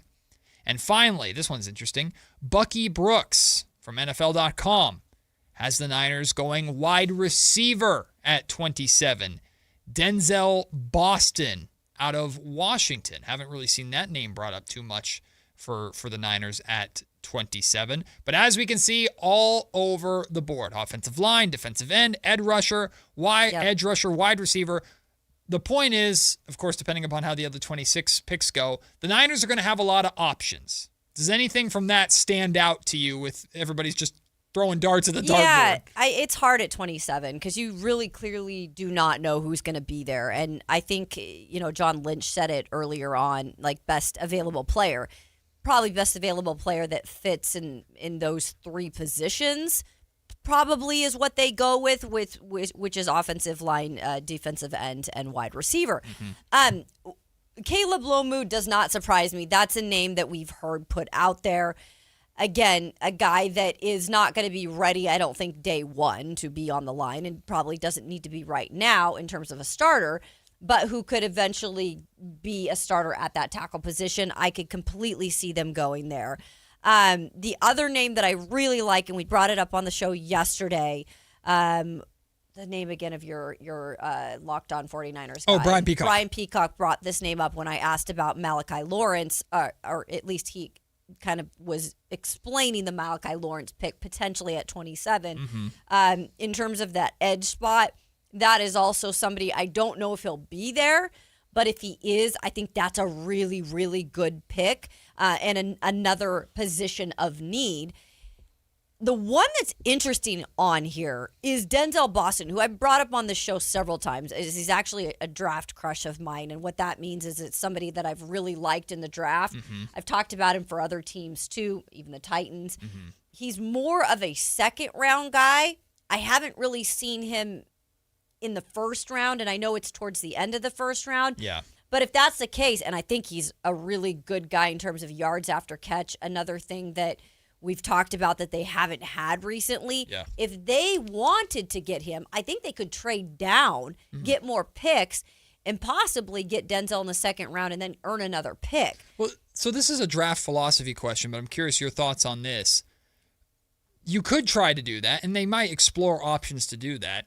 But where are you at with, especially when you have a late first round pick? We've seen a lot of teams with late first rounders over the year going, okay, maybe this guy's projected to go second round, but he's very likely not going to be there when we have our second round pick 30 picks from now or whatever. He's our guy. We really like him. We're picking late in the first round anyway. It's not like we're necessarily swinging for like generational superstar can't miss prospect like that. We're just going to go out and get our guy. Sure. If the Niners were to do that and come out and say that, sorry, I put that That's okay. right in your shot. That was driving me crazy. If the Niners were to do that, that's respectable, right? I mean, with the 27th pick, I'm okay with them drafting or going and taking a swing on someone who's projected to be later if they really like him. So with the wide receiver, as long as you know that's the guy. So in my eyes with receivers, and I don't think they're going receiver at 27. I have a feeling that they're not. Yeah. Like I think they're going to take either offensive lineman or an edge spot. But if you were to, you just have to make sure that is exactly what you want in a Kyle Shanahan system. Like, because he's very particular about what he uses offensively and how he can use them. So I'm a little bit more surprised I didn't see a Casey Concepcion type of situation. Oh, is that now in your shot? It's all right. Those bags dang on crumble the desk. cookies, by the way. We love crumble cookies. Thanks for bringing by the brownies. Go check out crumble cookies. But I was a little surprised I didn't see Casey Concepcion on any of those. He's come in for a top 30 visit. I know they really like him. Mm-hmm. And Denzel, though, would be a nice fit, too. He's just not projected to go that high. But if they really like Denzel, and that's kind of what they see fitting in their system for years to come, why not? I'm okay with it. But it is a little bit interesting with that 27 pick. It's kind of an odd area. I was surprised to see all three of Malachi Lawrence, Cassius Howell, and Mason Thomas there. Not that all three of them are going to be available at 27, but three different mock drafts having the Niners taking one of those three guys suggests to me that maybe there is more of a, again, this is mock drafts, but maybe there is a little more of a chance that the Niners could address that position, because a lot of the conversation about them going offensive line was, well, man, probably a lot of these guys aren't going to be there at 27. But you got three different mock drafters saying one of those three will be there, and a different one of those three will be there. So that's maybe they can go with the edge or defensive end. I wouldn't have a problem with it. I honestly, that's kind of what my gut's telling me that they do. I think that you look at the defense and you're looking forward, right? You're looking future with defense. And you do look at the Nick Bosa situation. Mm-hmm. And I think Nick is going to be okay next year. I think he's going to be back. And I don't know how much production you're going to see from the get-go with him. And I don't know how he's going to top other years. But Nick Bosa is not getting any younger. And Nick Bosa has had so many injuries. You have to start figuring out, how do we affect the quarterback, not just now, but for the future. And if we can find our future guy at 27, you might as well take him. And he doesn't, again, have to be that guy right away. But if he has the potential to be that even, might as well go and get him and set him up for the future.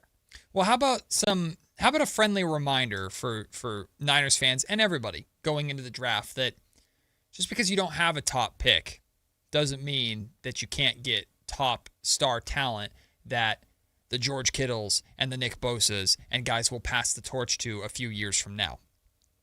There is Nick Bosa, who was taken second overall. Yep. You've got Christian McCaffrey, who was taken 8th overall. You got Trent Williams, that was taken 4th overall. So you got three of your stars that were very much first round top picks, and they lived up to those expectations. But how about the rest of them? George Kittle was a 5th round pick, 146th overall. Fred Warner, he's going to go down as one of the best defensive players of all time. Fred Warner, a 3rd round pick, 70th overall. Kyle Juszczyk, 4th round pick at 130th overall. Diamador Lenore, considered to be their best corner. 5th round pick, 172nd overall. And then, of course, do we need to bring up Brock Purdy, Mr. Irrelevant? Like, the point is, whether it's the 27th pick, their 2nd round pick, their 4th round picks, whatever, you never know who's going to be walking across that stage and putting that Niners draft hat on, who's going to be the core piece of the next generation of Niners success 4 or 5 years from now. Yeah. And hopefully they're contributing to a Super Bowl run as rookies. I always like to say this when you do extreme draft coverage, and look, covering an NFL team, you live and die draft coverage for like 3 months straight. Like, I'm like knowing every player and every position and every part of their bio and everything. And what's so fascinating always when draft time comes is, yes, you have your stars in the first round. There's also a lot of busts in the first round. Yes. Because there's so much emphasis put on it, and it's almost like you overthink sometimes as GM what you're doing. What's so great about the draft and what I love the most about the draft is the meat and potatoes of the draft. It's that third and fourth round. And that is where you can find your stars because you don't have the pressure to get it right in the third or fourth round. But when you do, you can go back like we are now and say, oh, but Fred Warner, he was a third round pick. Look at he's a future Hall of Famer. Like the guy's just like uncomparable. It's just he's hard to match, right? So that's what I love about the draft because most of the good that you get is in that third and fourth round. Those are the gems that over a couple of years start to show like actually how a team drafts and if they draft well or not.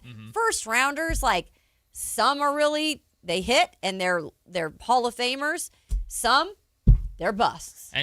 And just a reminder, so the Niners have the 27th pick and then the second round they have the 58th pick.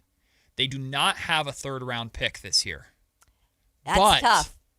But they have 4 fourth rounders. 4 of them is big. 127, yeah. 133, 138, 139. I mean, you have a chance to bolster your future. Get 2 of the 4 of those right. Yeah. But if you can hit on all 4, great. But get 2 out of the 4 of those right, and you could find your next group. Right. And one more thing real quick on that. It was brought up yesterday when we were talking, can you find a tight end in that 4th round? I think in this draft, you absolutely can. I think that would be a hit because if that could be your guy, you could very well replace George Kittle when he's done. NFL.com has the Niners going safety with the 127th pick, Kansas State's VJ Payne. Edge rusher out of Alabama, LT Overton with the 133rd pick, 138. Jude Bowery, offensive tackle out of Boston College, and then a defensive tackle, Bernard out of, he's international player pathway program. So all over the board, there's going to be talent there in that 4th round. We'll see what the Niners do. We'll take a break when we come back. More football on the way. What's happening around the NFL on the eve of the draft? Kayla's 2-minute drill will tell us. You're listening to Matt and Kayla on Sactown Sports. A's fans, the 2026 season is here, and single game tickets are on sale now. Be there for an exciting season, packed with theme days, giveaways, and fireworks nights, including bobbleheads, jerseys, hats, and much more. And getting in is easier than ever. Tickets start at just $8 for select April and May games. From opening day to unforgettable summer nights, there's something for everyone at the ballpark. Get your tickets today at athletics.com/tickets and be part of the excitement this 2026 season. This is the sound of Claire, cooking dinner at home.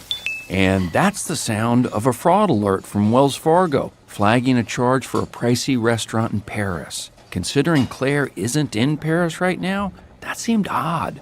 To the bank and to Claire. 2 taps later, Claire says nope to the charge, and Wells Fargo is on the case. However you make money work, Wells Fargo can work with that. Wells Fargo Bank, N.A., member FDIC. Are you bringing 4 or more to the ballpark? The Sacramento Rivercats Family Fun Pack makes it easy. Get 4 hot dogs, 4 sodas, 4 tickets, and 4 Rivercats items bundled together for unbeatable value. Grab your Family Fun Pack today at rivercats.com. Contractors, remodelers, you now have a great supplier to assist you with your next project. Anova Cabinet and Stone in Sacramento. They are Northern California's best kitchen and bathroom remodeling supply store. Anova has the latest cabinet styles, a great selection of countertops, flooring, bathroom fixtures, and more. Visit their website, InnovaCabinetStone.com. Take advantage of their grand opening special, a $750 in-store credit. Stop by today, Anova Cabinet and Stone in Sacramento. Tune in every Thursday, Friday, and Saturday for the Toyota Tahoe Report with Johnny Mosley and me, Elena, bringing you the latest weather conditions up at Tahoe. Brought to you by your local Toyota dealers. Toyota, let's go places. Capital Casino is conveniently located in downtown, 411 16th Street, and has been a part of the greater Sacramento area for over 20 years. They offer the best variety of games in the region in a safe and friendly environment, and there's plenty of parking, all well lit and monitored by security. Come have a great meal at the cafe and restaurant inside. Capital Casino has the best food, the best service, and the best action. But please always remember to gamble responsibly. 1-800-GAMBLER. It's time for the 2-minute drill. Kayla Anderson has the ball, and she's taking us around the world of football. It's Kayla's 2-minute drill on Matt and Kayla. Normally you'd call it the quiet before the storm in the NFL with the draft kicking off tomorrow, but today maybe not as quiet as we expected. Kayla Anderson, what's happening around the NFL today? Yeah, so it is that time of the show. We got that NFL music. If we don't, that's okay. There it is. I gotta hear it. It gets me going, you know? I'm like, now we get to talk some NFL. So we're going to start with, I believe, a very polarizing quarterback in the league. A very young polarizing quarterback by the name of Shedeur Sanders. Now, he's got a new coach up in Cleveland, Ohio. We all know the history of the quarterbacks, and it's a running joke where quarterbacks go to die. For his own sake, whether you like him or not, this kid loves football. He wants to go to work. He wants to be good for the organization. And he spoke to reporters this week, and he seems really, really excited about his new head coach, Todd Monken. So here is Shedeur on what the vibe's like in Cleveland. On the staff, they're extremely great. You're going to understand and embrace you just as a person. Then they push you each and every day, you know, in the meeting room and on the field and the weight room. Like, it's a new vibe, it's a new energy. The only thing we missing is y'all. We need y'all to have a new vibe, new energy. I know y'all want us to win, so we need some winning energy here. You know what I'm saying? We can't have too much negativity going on. And you know, you want our players to be the best version of ourselves for y'all, you know. So I think it's a community thing. I think we all, like as a group, have to, because everybody's gonna have kids, everybody has that. You don't want your kids to be the side effects of, you know what I'm saying, what you done did in life, the negativity and all this different type of stuff. You don't want that. I love this. I'm sorry, again, I know that he's polarizing, and I don't even know for what reason. Because honestly, he's a good kid, doesn't drink, doesn't smoke, like he doesn't do any of that stuff. He's about football. Because of dad. But he's not his dad. And Shedeur wants to be a good football player, and he wants to lead by example, and he's trying to change a vibe. And I'm 100% with him on calling out the media, and I would say that if I were the media there.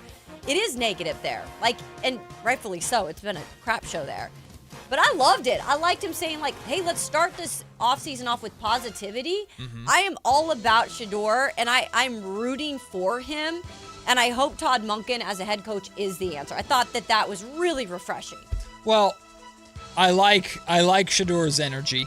I like that he said it with a smile, at least when it came to talking about the media negativity there. But look, one, it's not the media's job to be positive about your team when you're the when you're the Cleveland freaking Browns, like, and you've been a dumpster fire of an organization for a long time. But of course, that's not Shedeur Sanders' fault. And now what I like is that it sounds like Shedeur's really going to finally get a real chance to be the top QB there. Yeah. And someone like that has the chance. He has the personality. He has the chance to, I won't say completely, but start to change the narratives around your organization by, if he's able to find success. He's obviously polarizing. People are watching him because of him. People are watching him because of his dad in Colorado football, right? So he is an interesting, I won't say the right because we don't know, but he is an interesting leader to help change that narrative in Cleveland. And I'm hoping that he really truly gets that chance, because they just need something different. They just need something new. They need to break whatever spell has been cast over Cleveland, Ohio when it comes to quarterbacks. Right. I mean, because it's literally like a spell or bad luck or something. Maybe Shedeur can be the guy, but he's got to prove it on the field, and he's got to get it done on the field. It starts with some positive energy, though, and a good vibe. I completely agree. So I love that for him, and rooting for Shedeur Sanders. How about this headline? Tag him. We are talking about George Pickens and them Dallas Cowboys, who always seem to get something wrong, Jerry Jones that is, or make one of his players mad. And I'm going to tell you right now, this is going to make George Pickens mad.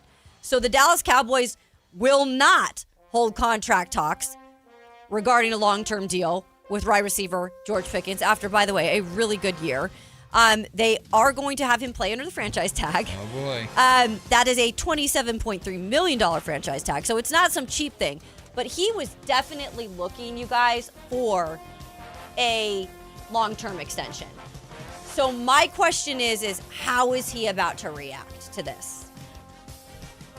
It's a good amount of money. Like the franchise tag isn't cheap or anything like that, right? So he's still going to be making good money. Yeah, I can't imagine he's happy about this because anytime in any, especially in football, but any skill position when they have their opportunity for their payday to come up, they want the money, but they also want the security. They want the longevity. They want the guaranteed money. Yep. It's par for the course for Jerry Jones and the Dallas Cowboys, though. This is what they do. We're bigger than you. We're the Cowboys. You're the little old player that has the privilege of wearing the helmet and wearing the star and representing me, Jerry Jones. So it doesn't surprise me at all from the Cowboys. At some point they'll learn their lesson, or maybe he'll just play ball. But I imagine he's pissed. He's mad. I don't think he'll. It's gonna be interesting to see what he shows up to, because Pickens is like most wide receivers, they're divas. Like, nothing against them. They'll tell themselves they're divas. They'll explain it to people they're divas. Like, that's just how wide receivers are. George Pickens in particular, though, he's like, hey, I came here. I proved in 1 year that I could be your number 2 guy to CeeDee Lamb, if not match him. And now I'm not going to get a long-term deal. It's not going to go well. I'm going to tell you guys right now, this is going to be a headline until the start of the season on what's going on in Jerry's world with now their unhappy wide receiver, too. So just be on the lookout for that drama. It never ends there. Okay, how about another headline? Green light. So Puka Nacua, we've all kind of heard of the stuff that's happened in the offseason. It's not been great.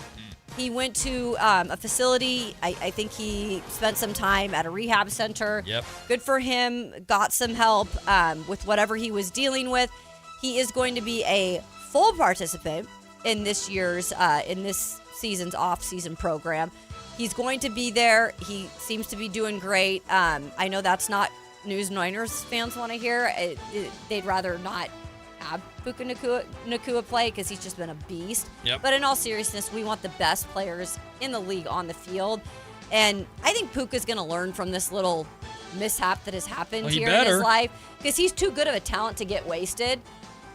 He's been, you talk about one of those later draft picks.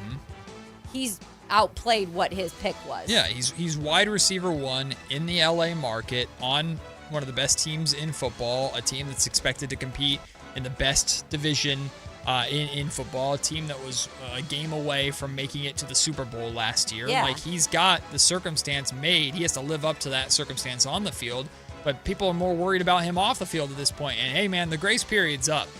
Like, you've done stupid things, you've said stupid things, whether it was about officials or otherwise. It doesn't matter how talented you are at this point. Like, you got to stop being a distraction to your team, who, again, they have the highest of expectations there. You're representing Matt Stafford. You're representing that entire organization, Sean McVay. Like, it just shut up. It's almost like shut up and play football. Yeah, it's a very it's not the greatest thing thing, to but say, yeah, but it's very much just get back onto the field where you shine headlines. and let your game do the talking. Right. Because you're phenomenal. Just let your game do the talking. Yeah. I'm glad he's going to be available. I also think it's good for a player like him to get into more of the team setting and to get around his peers, and it feels like there's less likelihood for things to go wrong when you're surrounded by your brothers that'll hold you accountable and keep you and take care of you, versus when you're off on your own. For sure. So Yeah. I'm happy he's back, or he's going to participate, but you just got to be careful, man. My final one, learning from the best. Remember Justin Fields? Remember he's now a Kansas City Chief? I know it's hard to remember what's happened in the offseason, but he is obviously in Kansas City now. He's going to be the backup to Patrick Mahomes, which I think is kind of good. Patrick Mahomes is rehabbing. I think he should be back to start the season. He was asked about why wanting to come to Kansas City. Obviously, the Chiefs culture, he said, to learn from Pat Mahomes. Yeah. And, of course, Coach Andy Reid. This is what I want to ask you.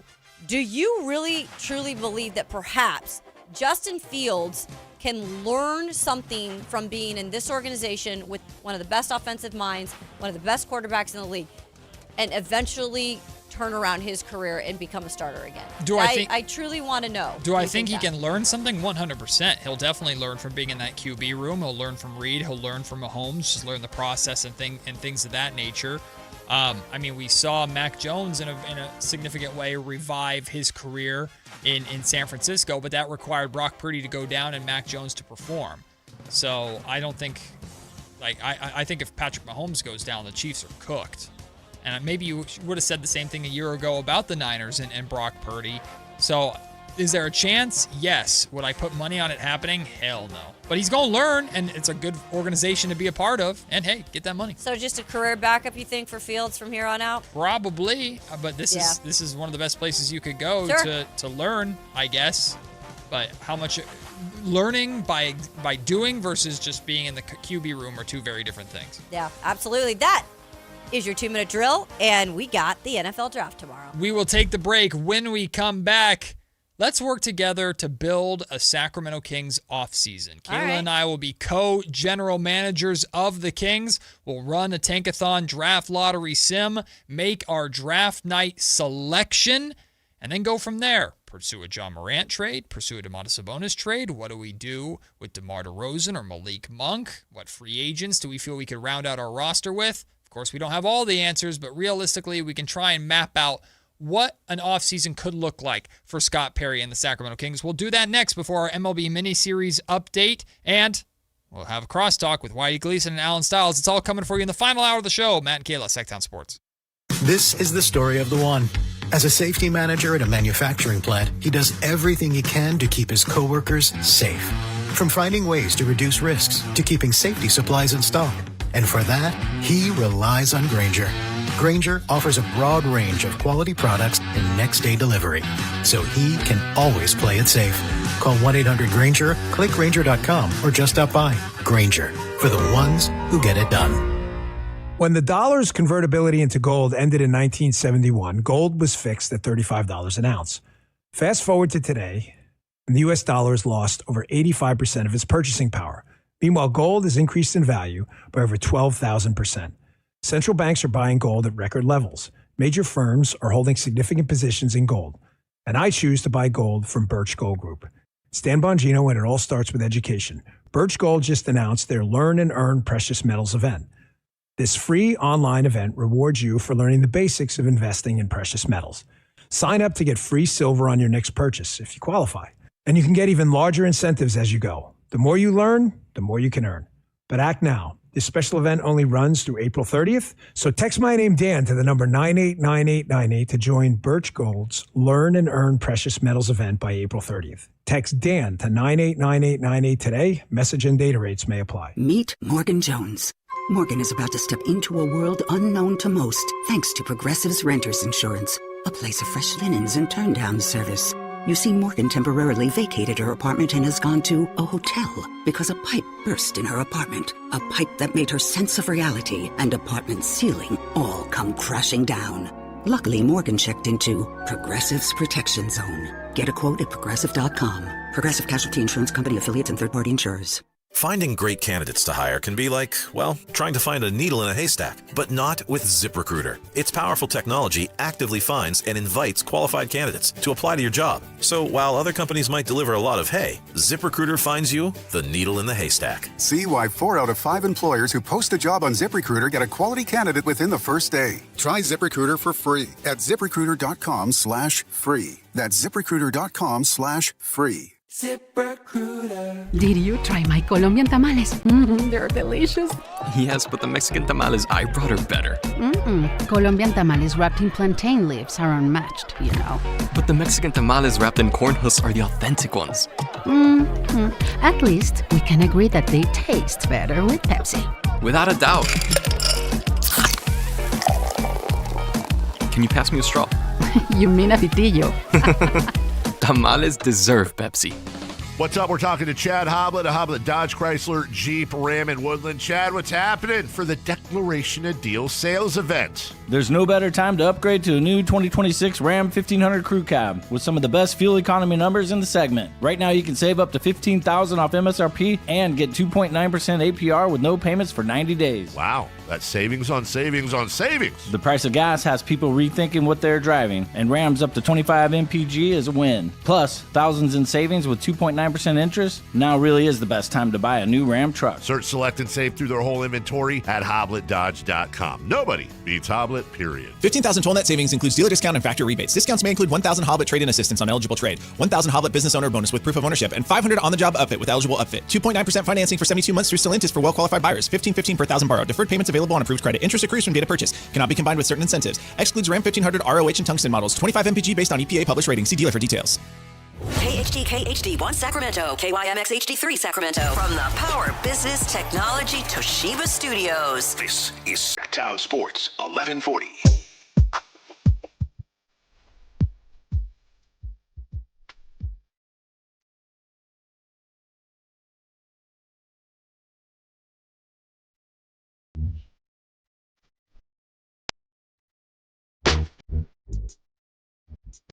It's Matt George and Kayla Anderson on Sactown Sports 1140. Kayla, you'll be excited to hear this. Your boy, Darius Acuff Jr., just went on ESPN and officially declared for the NBA draft.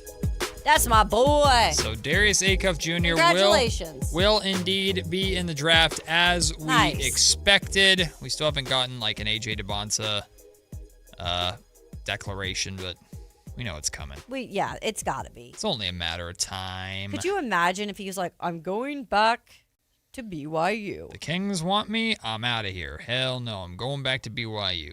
No, that and ain't we're happening. like, well, maybe there's next year then. I mean, AJ is good friends with potential NFL star that's from Folsom High School named Ryder Lyons. That is true. Oh, that's right. That is true. Ryder Lyons heading there next year. That's right. So let's work together here. You and I, we've been promoted.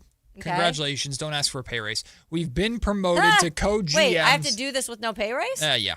Sorry. It's Oh. not in the budget. I don't know about this. Might be the Blazers owner that took over too. Woof. We are co-GMs of the Sacramento Kings. We have to work together to try and just put together as good of a Sacramento Kings offseason as we can. Now, obviously we can't guarantee what other teams are going to do, whether they say yes or no to trades. So we'll try and keep this as fun, lighthearted, sandboxy, and armchair GM fun as possible, right? But also as realistic as possible. I trade for LeBron James and they can have Devin Carter. All right. Yeah. Sure. The King, some important things to understand. This is all based off of projections from Bobby Marks of ESPN. Bobby Marks is the cap expert over there. The Kings are projected to have a $225 million salary. That includes like their rookies from this year's draft. Of course, where the Kings pick will decide how much money those rookies are that rookie specifically is owed, right? They have 4 picks in this year's draft. They have the top 5 right now, or the 5th best odds right now. And then they have 34 and 45 in the second round. So the 4th pick and the 15th pick of the second round, or 14th pick of the second round, something like that. So keeping those kind of financial estimations in mind, our goal is to try and build the best roster we can while realistically cutting down that salary as much as we possibly can. Okay. And nothing can happen until the draft itself. Okay. So we'll start with a draft lottery sim. We're doing one sim. Okay. How it ends up is how it ends up. We don't really care about the other teams. It's where the Kings end up. We will make our selection based off of that, and then we'll work together to kind of build our offseason around that. So here is the draft lottery sim. Oh, geez. The Kings drop 3 spots to 8. Gosh, Matt, why didn't I do it? Here we go. This is how it could happen. Kings drop 3 spots to 8. All right, so that's our circumstance. The Sacramento Kings have the 8th pick in the draft. What a disaster. That's really bad. First and foremost, in this scenario, if this were to happen, I lost it. Oh, does that mean I want to do it now? Because you lost it? Well, no. Oh, I should have saved it. Shoot. I wanted to give us another chance, guys. We might have to do another one. I know. I just screwed it up. Yeah. See? Unless I screwed it up on purpose. No, I didn't. All right, we'll do it one more time. Okay. I will do it one more time because No, we can't do this. The Kings moved up to 2. We can't do that. Okay. Well, then keep it All at right, 8. Third time's the charm. Whatever this is. No, the Kings won it. Oh, my God. Wait, let me do it. No, the Kings just literally won the draft lottery on my third Well, spin. and here the Kings are at 7 that I just did. Okay, so we'll do that one at 7. Okay. So the Kings have the 7th pick in our draft here. The fact that I got 2 and 1 in back-to-back sims is stupid. Why couldn't that have happened the first time? If this, first and foremost, if this were the scenario, I would hope that the Sacramento Kings would be working the phones to do everything in their power to potentially move up. Who are the 6 teams in order ahead of the Kings in this? Okay. In that sim. So ahead of Sacramento is my favorite state, not Utah. Then we've got Brooklyn at 5. Okay. Washington at 4. Yep. We have Milwaukee giving the pick, to Atlanta. At 3. And then Indiana 2. Ugh. And Chi-Town, Chicago at 1. Oh, good for Chicago. Yeah. That would be good no for them. coach. Okay, so Chicago ain't trading with you. No. Indiana ain't trading with you. They're looking for win now talent. Atlanta probably not trading with you. They would like to add to their playoff team right now. Who's 4? Washington. Not trading with you. Brooklyn. Not trading with you. Utah. And Utah. To move up one spot. Yeah, it doesn't make So a sense. trade up ain't happening. Nope. All right, so trade up is off the board. Okay.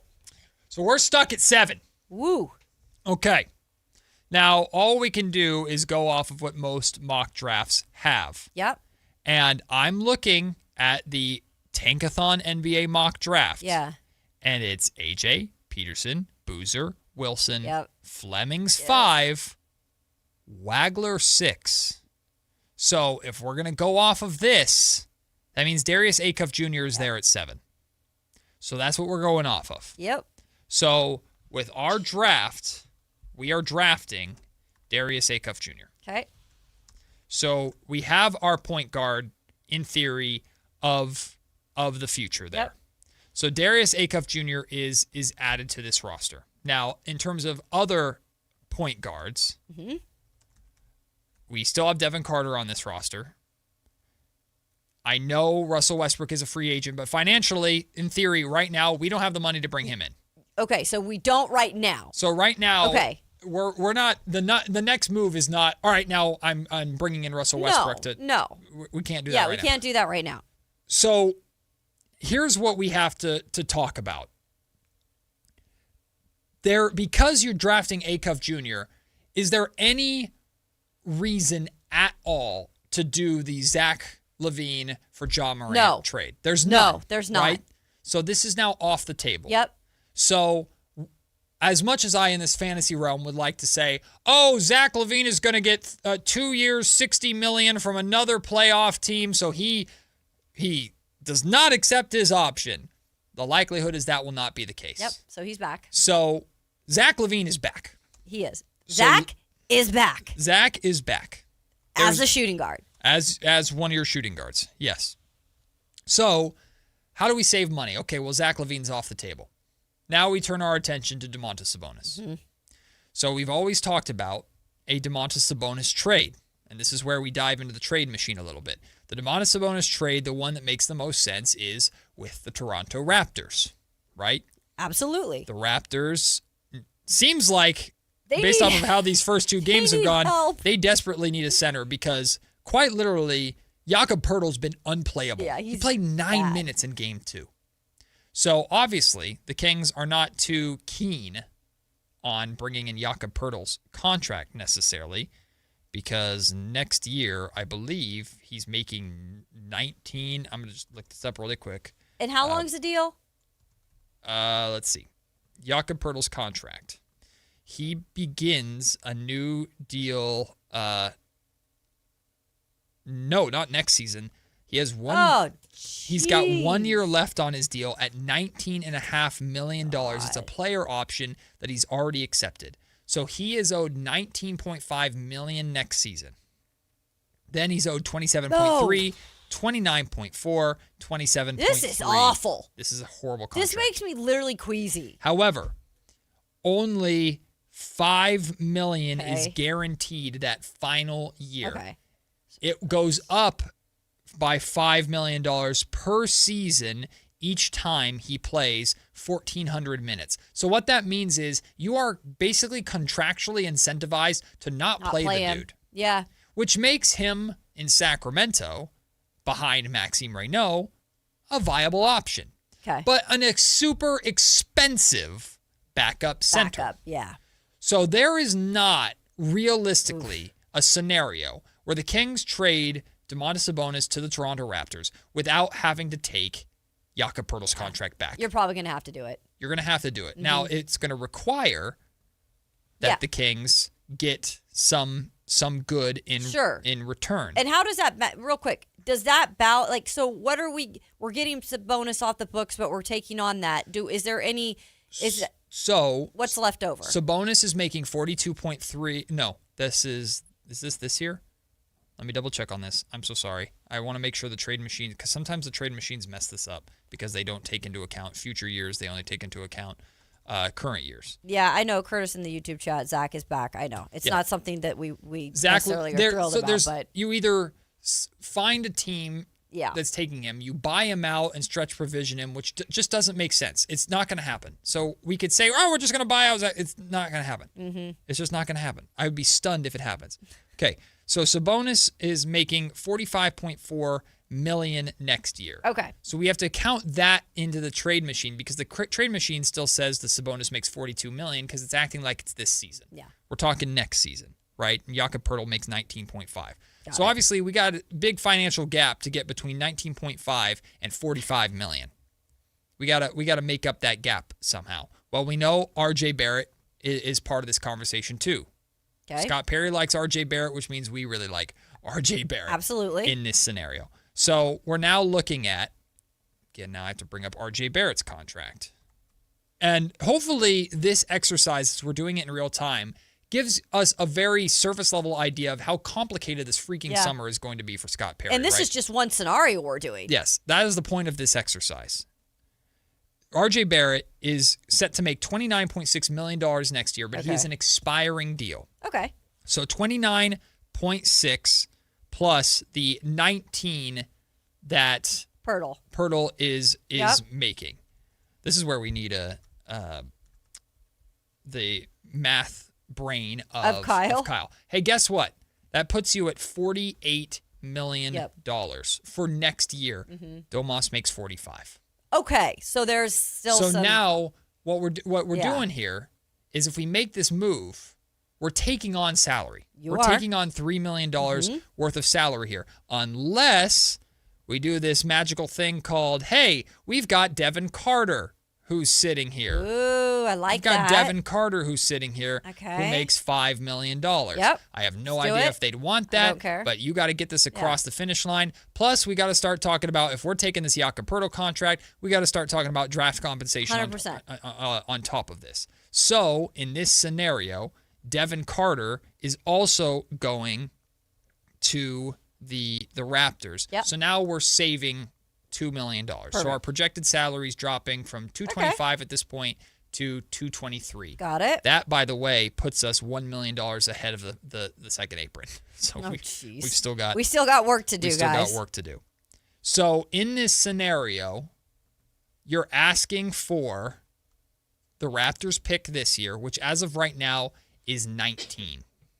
So wait, you're asking for the Raptors pick like this draft? Probably. Okay. If you're trying to make this deal happen now, in theory, this trade in theory is happening after the draft night. That's what I was We wondering. could do this on draft night, but for the sake of this exercise, the draft has already happened, and the Raptors took Bennett Sturtz, point guard out of Iowa, with the 19th pick. I'm going off of the mock draft that's in front of me. Okay, so give us Bennett Sturts. We now have our 2 point guards. We have 2 rookie point guards to hold down that position. Hey, we addressed the point guard position. Yay us. And I guess Russell Westbrook's not needed anymore. Nope. So we get Bennett Sturts in this deal, and we get a future first-round pick in this deal. Got it. Are we just for the sake of the exercise getting that across the finish line? Mm-hmm. Okay, so we make that trade. I don't know if that works perfectly 100% across the board. Again, we're doing this for an exercise. So now Sabonis is gone. Pirtle is on the team. So our center position is Max, Pirtle, and Dylan Cardwell. Yep. Our point guard position is Acuff Jr., who we drafted 7th overall, at least according to this mock draft. Your starter. And we have Bennett Sturts. Where's he out of, by the way? I forgot. He is out of Iowa. Yeah, Iowa. Oh, Iowa. Sorry. I missed what you said. So Acuff Jr. and Sturts. We have 2 rookie point guards. We're stuck with Levine at the shooting guard position. At small forward / power forward, we've got Keegan and DeAndre. Mm-hmm. The eye is back. The Pirate's back. Yes, as you call him, the Pirate. And now, of course, we could look to move either of those guys if we want to try and let's shed not salary. do that yet. We don't necessarily have to do that yet. Because we still have got DeMar DeRozan and we still have got Malik Monk to talk about here. There we go. Malik Monk is owed $20 million next year. I personally think Malik Monk should have value around the league.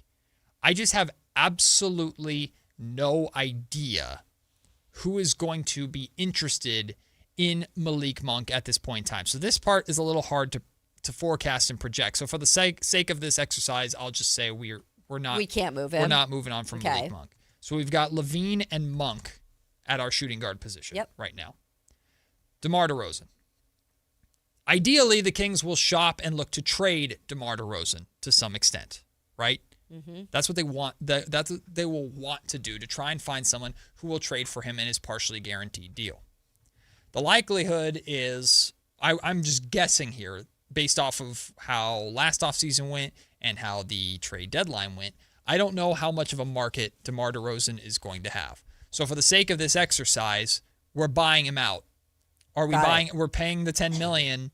We're buying him out. It's saving us $15 million worth of cap space. Okay. So now we've gone from 225 to minus $2 million to 222. No, 223. Now minus another $15 million. So we're at your light. I know this light is just driving me crazy. So again, math off the top of my head, 223 minus Props 15. to you for doing math, man. We're at $208 million. We are now under the first apron, but we are still over the luxury tax. And we have not re-signed Precious Achiuwa at this point. Gosh. This is where the exercise maybe kind of breaks down. What do we have left what do we have left to do? Try to move Malik, or you can try and move Malik. Of course, there are going to be exceptions and things of that nature that the Kings can work with that we don't need to get anybody else too much in the weeds here. What do you mean? So we've moved Domantas Sabonis. Yeah. We're stuck with Zach LaVine. We've cut DeMar DeRozan or bought him out so that he could go and be free and actually go play for. Be free. We'll pay the $10 million that's guaranteed.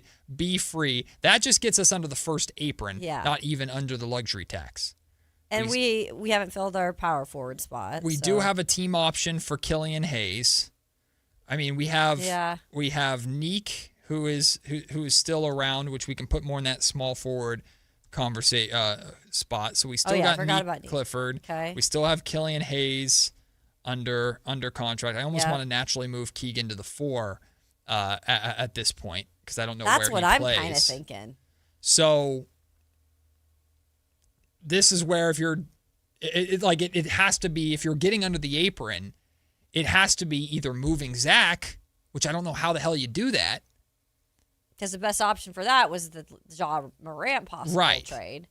Which, if you drafted a point guard, there's no reason to do the Ja Morant thing unless you're bringing in Ja Morant to mentor said point guard. But Ja's too young. It's not like a Malik Monk thing, and Ja's under contract for another 2 years. This is messy. Where exactly? Where do you go from? Or it's moving Malik.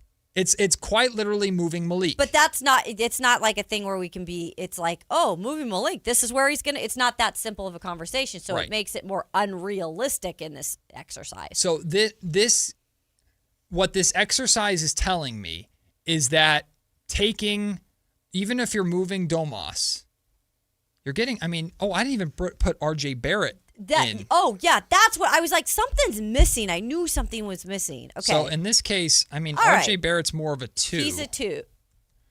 Probably. I'm going to put Levine and Monk at the 2. I'm going to put Barrett and Hunter and Neek at the 3. I have Keegan at the 4. Okay. I suppose I could move Hunter to the 4. I don't see any reason where we can possibly, unless we move Malik Monk, there's no way we can bring Precious Achiuwa back. Nope. So Precious is probably gone. Which stinks because that could help. Right. And then, again, we're getting very into the weeds here in terms of what we do with two-way contracts and stuff like that, and financially what exceptions that they have and things of that nature. But if you're perusing free agency, you're looking for guys on the cheap. You're looking for these league minimum deal guys. You're looking for these no disrespect intended here. You're looking for the Doug McDermotts, right? You're looking for these guys that are fighting for 1-year deals just to provide depth. Now, you also do have, what we haven't included in this, is you have 2 second-round picks to think about too. And in this case, the 34th pick is Alex Caraban out of UConn. It might be Caraban out of UConn. He's a small forward, power forward. And then at 45, you have a shooting guard, Richie Saunders out of BYU. We're familiar with Richie. Yes, we are. So I just going off of the Tankathon mock draft here. So you have another forward, small forward / power forward, and you have another shooting guard in Saunders. Yeah, this is. As you can see, our forward position is light as hell, and this is the problem that I've been talking about forever. So tomorrow, can we do the second, like when the Kings end up with the second overall pick? Yeah, we could definitely do one with the Kings having a higher pick. Yeah, let's do that tomorrow because I want to see if that makes it, like, again, makes anything easier. Because, like, this just goes to show, at first, things start to, be like, oh, okay, these people you're putting them in place. But then you start looking at it and you're like, man, it's just these heavy contracts, these veteran contracts that are really hard to move. It's really put them in a bind. So it truly has. The end of this exercise, at least rough end to this exercise of what we've gotten to. Here's where we've gotten. We are still above the luxury tax, but only by a few $1 million. Yeah. We are just under the first apron, which is good. So we're not an apron team. We're just under the first apron. We have not achieved the goal of Scott Perry's, or it wasn't even a goal. He very clearly said on this station, we are not going to be a luxury tax team. He did. So we've not accomplished that. But the luxury tax bill that ownership is fronting is not very big. Time out. Now, the more that you're saying that and the more I'm looking at how this, do you get how there? are you confident in that, Scott Perry? Exactly. What's the secret sauce? I don't know what he has planned. What do you got planned, bro? He hopefully has something in mind. So here's the roster that we've built from this exercise, okay? We've got 4 rookies on our team. Of course, some of these guys are going to be two-way contracts guys with our second-round pick. But we have Darius Acuff Jr. as our starting point guard right out the gate. So that's exciting. You like that. You're happy about that. We got Sturtz in the trade with the Raptors. He was part of the trade with the Raptors. And then Killian Hayes. So that's our point guard depth. Okay. You have Zach LaVine at your shooting guard position. You're kind of stuck with him, along with Malik Monk, and then one of our second-round picks who's probably a two-way guy in Saunders. You've got RJ Barrett as your starting 3, Neek Clifford backing him up. Yep. You've got Keegan Murray as your starting 4 with DeAndre Hunter backing him up, and then another two-way guy, Caravan. Okay. And then your center position, you got Maxime Reynaud, Jakob Poeltl, Dylan Cardwell. Your opening night starting 5 is Darius Acuff Jr., Zach LaVine, RJ Barrett, Keegan Murray, Maxime Reynaud. It's interesting. I don't know if that team's really any good. Yeah, I don't know either. But that's different. That's what I was just going to say, Matt. It's definitely different. And you couldn't say they're in a hybrid whatever rebuild. This is new. This is different except for Zach LaVine, which, by the way, we could see Zach LaVine take on a new type of, like, who knows what Zach's going to play like with this, right? Like, so that's interesting. I mean, the starting lineup could be interesting. Yeah. Not saying it's going to be good. So I'm going to save this. Okay. And we are going to now do this exercise again tomorrow. Yeah. Where the Kings, we will sim the lottery until the Kings are in the top 4. Perfect. That's what we'll do. Okay, cool. We'll I like sim the this. lottery This is until they're in the interesting. top 4, and then we'll see how that changes Yeah. things. Because I think that's why that's plan A. Because just off the top of my head here, and again, we'll do this tomorrow. Off the top of my head, if they get one of Boozer, Caleb Wilson, or AJ DeBonsa, any one of those 3, you can go get Morant for Zach LaVine. There we go. Zach's problem is gone. Now you've brought in Morant, but your point guard position is set, and you've got your rookie forward that out of that wing depth that is set. It could look different. We don't have to trade Domas. We might need to financially. How do we handle DeMar? How do we handle Malik? It's a lot different. Are we under the luxury tax? We'll see tomorrow. Right, if we can that's even get exactly. there. I don't know how they get there. The point is, now you can see why, going back to the conversation that we had at 11 o'clock, it's like, this is why better draft position is so important, because all of the forwards are going in that top 4. That's a good point. Or at least we expect them to go in that top 4. So if you end up at where we ended up today, 7, which the Kings have a 20-something, 24% chance or something like that to end up at 7, maybe you get a point guard that we're very excited about, Darius Acuff Jr., but that muddies up a lot of what the Kings can do this summer. Yeah, it could be difficult. Unless there's other hypothetical trades out there that we're not even dreaming of, and that's where the real GM, Scott Perry, has to pick up the phone and get to work, and we know he's going to work on that all summer long. It's a lot of work for Perry. I don't know if that was a fun exercise, but it was. It made me think. It wasn't. That's for sure. Lottery luck saying this is why Perry keeps emphasizing 2027. Yes, because that's where the binds are lifted. Now he's free to just make moves. You're still working with a rock and a hard place here. For sure. Lottery luck did like the starting 5, though. I would rock with that starting lineup. Again, the starting lineup we came up with from this is Darius Acuff Jr., Zach LaVine, RJ Barrett, Keegan Murray, and Maxime Reynaud. Your backups are Sturtz, the point guard out of Iowa. Malik Monk, Neek Clifford, DeAndre Hunter, and Jakob Poeltl. Yeah. Or Dylan Cardwell. Probably Cardwell. Pearl, you got to earn it. Purtle's just sitting there collecting money. Myrtle the Purtle. Turtle. Myrtle the Turtle. All right. I think it's some I might have to book. kick you out. My co-GM needs a nap. We'll take the break. When we come back, let's go from running a basketball team to now running our baseball teams. This is our MLB mini-series update for you. Plus, we've got crosstalk with Whitey Gleason and Alan Stiles. It's Matt and Kayla on Sactown Sports. If your business depends on reliable vehicles, it's time to upgrade your fleet at myelkgrovechevrolet.com. We specialize in fleet pricing, bulk discounts, and fast approvals, so your team stays on the road and on the job. From work trucks and vans to fuel-efficient sedans and SUVs, we have the inventory, service, and financing to keep your business moving. Call or visit myelkgrovechevrolet.com today and ask about exclusive fleet savings. myelkgrovechevrolet.com, driving business forward. Attention Roseville residents, this just in. Keeping your vehicle well-maintained doesn't just protect your car, it also protects your local waterways. This May, bring your used oil filter to a participating AutoZone location and receive a free new filter. Available every weekend in May. Recycle your used oil and filter the right way. For details and tips on proper oil and filter replacement, visit roseville.ca.us/oil. Funded in part by Cal Recycle. Limit 1 per customer. Maximum value is $9.99. Roseville residents only. Proof of residency is required at participating locations only. Progressive knows you think the grass is always greener. Like maybe you ride a motorcycle. But today, it's raining. So you wish you had an RV, but if you did, you'd have to listen to some guy parked next to it at a campsite plays acoustic guitar.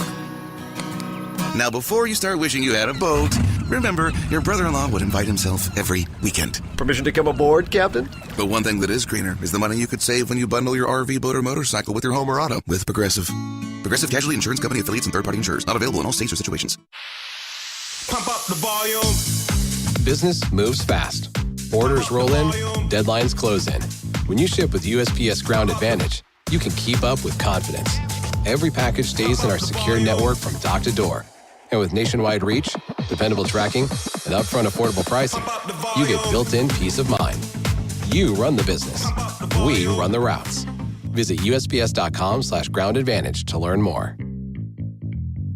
Now through May 3rd at Big O Tires. Get $50 to $100 instant savings on 4 select in-stock Cooper, Hankook, or Pirelli brand tires with installation purchase. Book your appointment online today. Disposal fees extra, not good with other offers. See your locally owned Big O dealer for pricing. If you're serious about getting better at golf, start with the fit. At Hagen Oaks, everything begins with Total Game Fitting. The TrackMan Player Performance Studio analyzes your swing to match you with the right clubs. Ping's Ballnamic Fitting helps you find the golf ball for your game. The Hagen Oaks Putter Fitting Studio helps you roll it true. And with FootJoy's 3D foot scanner, you'll walk the course in shoes that actually fit. From driver to putter and even what's on your feet, Hagen Oaks fits every part of your game. Total Game Fitting, only at the Hagen Oaks Golf Super Shop, Fulton Avenue at Business 80. Country in the Park is back. May 8th and 9th at Cal Expo. Miranda Lambert.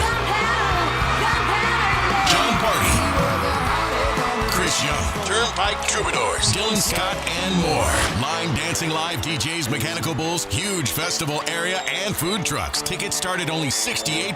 Country in the Park, May 8th and 9th at Cal Expo with Naturewood Home Furnishings, Metro by T-Mobile, and A1 Appliance. More info at CITPFest.com. Capital Casino is conveniently located in downtown, 411 16th Street, and has been a part of the greater Sacramento area for over 20 years. They offer the best variety of games in the region in a safe and friendly environment. And there's plenty of parking, all well lit and monitored by security. Come have a great meal at the cafe and restaurant inside. Capital Casino has the best food, the best service, and the best action. But please always remember to gamble responsibly. 1-800-GAMBLER. Skeeter here, Field Tech, Sacramento Yellow Mosquito and Vector Control District. Hey, it's my favorite week of the year, Mosquito Awareness Week. Yep, the spring and warm weather means the little suckers are starting to breed and bite. Gotcha. So it's time to fight the bite. Once a week, drain standing water from flower pots, bird baths, dog dishes, and at dawn and dusk, start using insect repellent outside and wear long clothes, because these skeeters are out for blood. The Sacramento Yolo Mosquito and Vector Control District reminds you it's time to fight the bite. For more information, go to fightthebite.net. Are you looking for a night out that actually delivers? Grab your friends and head to Sutter Health Park for Sacramento River Cats baseball. We've got cold drinks, great vibes, and live baseball all in one place. Get your tickets at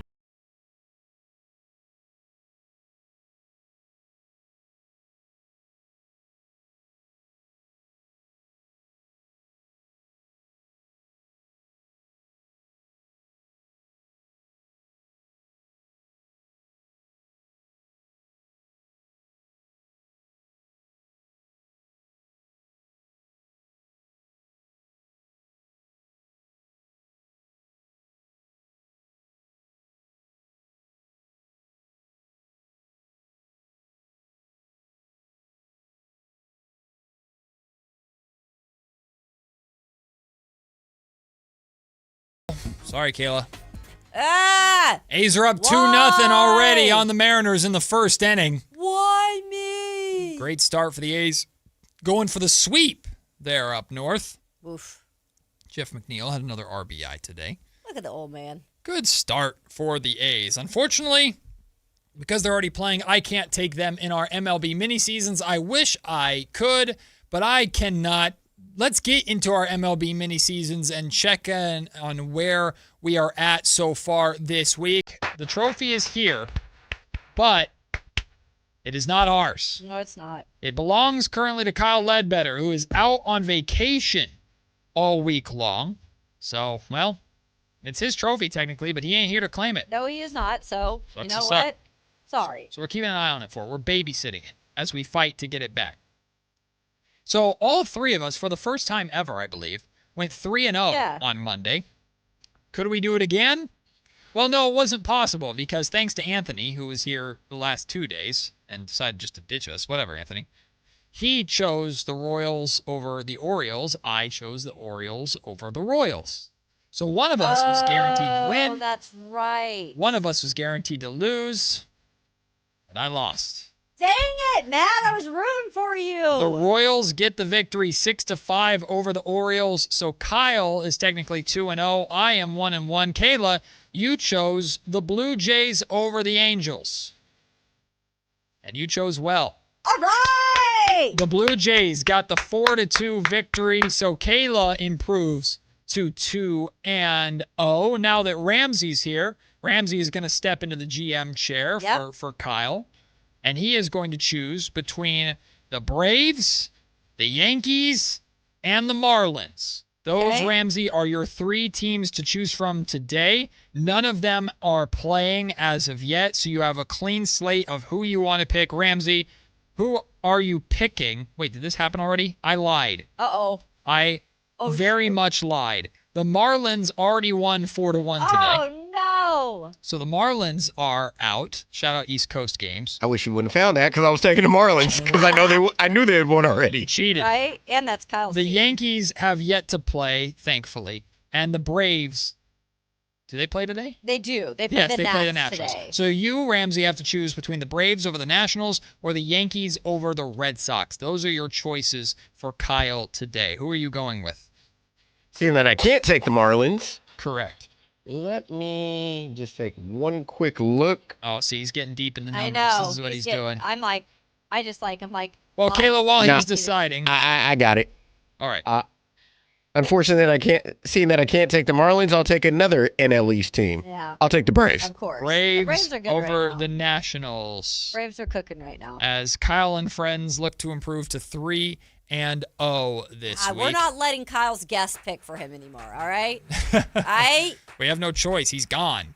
Give it to us on vacation, Kyle. So, Kayla, you have the Padres, Rays, and Brewers to pick from. However, the Rays already played and won today, 6-1.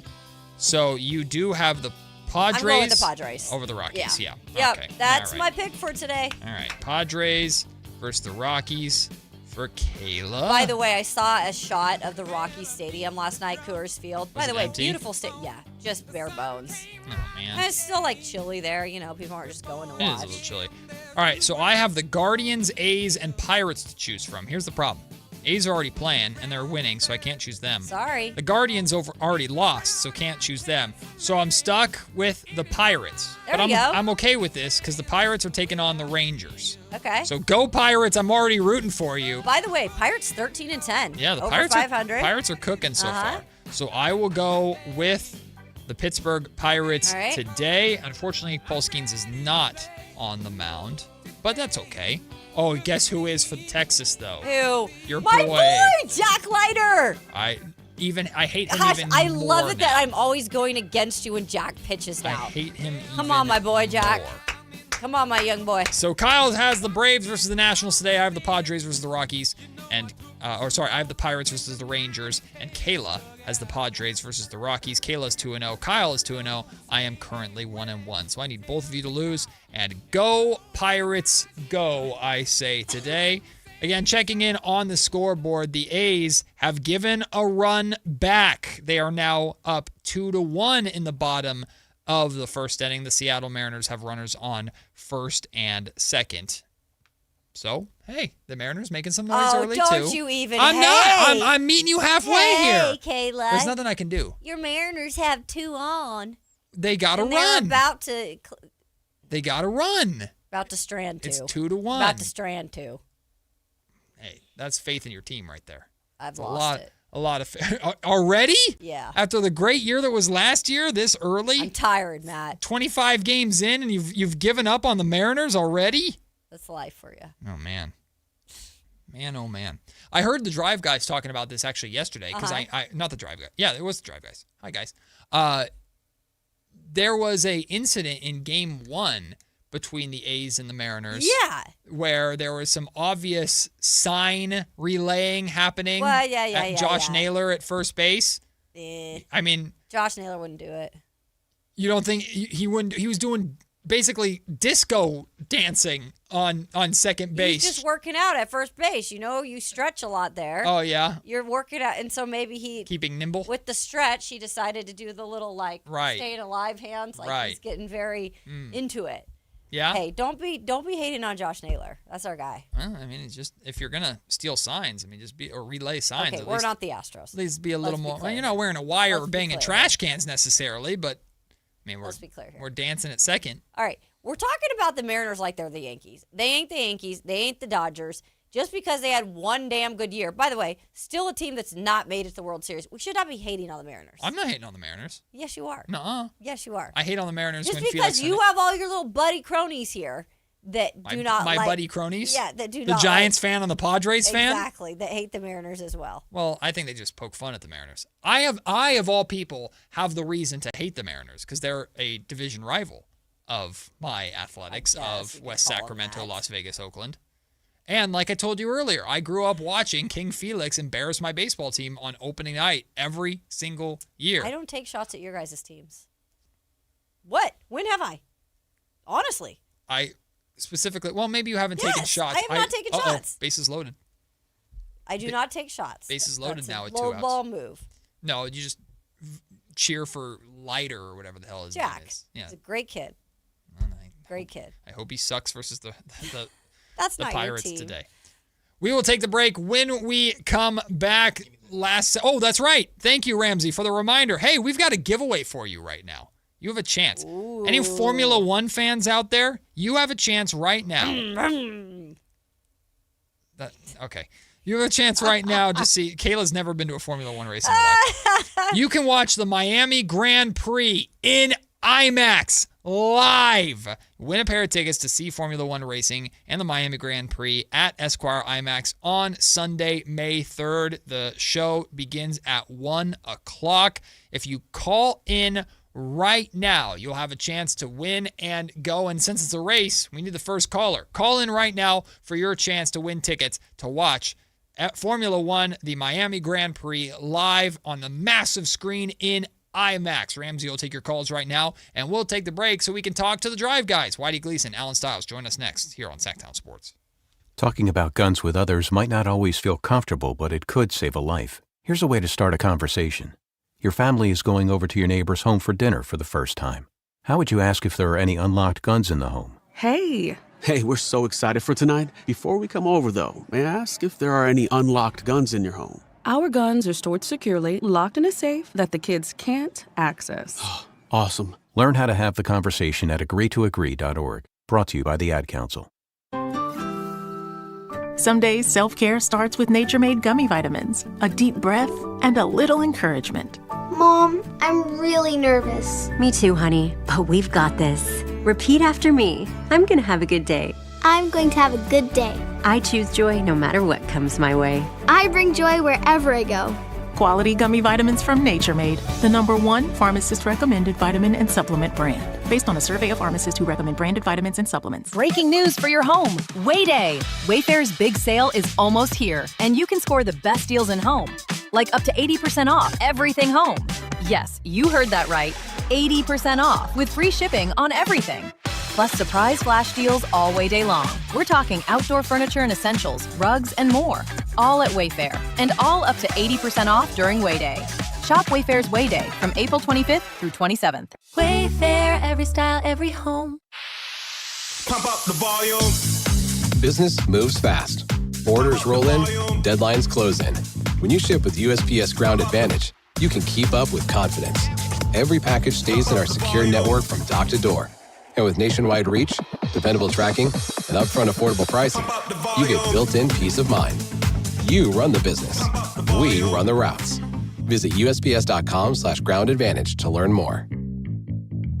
What's going on? We're talking to Chad Hoblet of Hoblet Dodge, Chrysler, Jeep, Ram, and Woodland. Chad, tell me about the Declaration of Deals sales event. Right now, you can save up to $14,500 off MSRP on new 2026 Ram 2500 and 3500 heavy duties, and take advantage of available 5.9% financing for 84 months with no payments for 90 days on select inventory. Now, that's the kind of savings we need with gas prices so high. It's true. Plus, Ram has some of the best fuel EPA ratings in the segment, and with over 500 new Rams available, your new hard-to-find heavy-duty Ram is at Hoblet. Don't miss your chance to save with Hoblet Dodge and Woodland. Search, select, and save through their whole inventory at HobletDodge.com. Unbeatable prices, unbeatable selection. Nobody beats Hoblet, period. 14,500 total net savings on select new 2026 Ram 2500 Limited Longhorn after 1,500 factory rebates and 13,000 dealer discounts. Discounts include 1,000 Hoblet business owner bonus with proof of business ownership, 1,000 Hoblet trade-in assistance with eligible trade, and 500 on-the-job upfit with eligible upfit. One of this net savings, VIN 152135. See dealer for details. Contractors, remodelers, you now have a great supplier to assist you with your next project. Anova Cabinet and Stone in Sacramento. They are Northern California's best kitchen and bathroom remodeling supply store. Anova has the latest cabinet styles, a great selection of countertops, flooring, bathroom fixtures, and more. Visit their website, InnovaCabinetStone.com. Take advantage of their grand opening special, a $750 in-store credit. Stop by today, Innova Cabinet and Stone in Sacramento.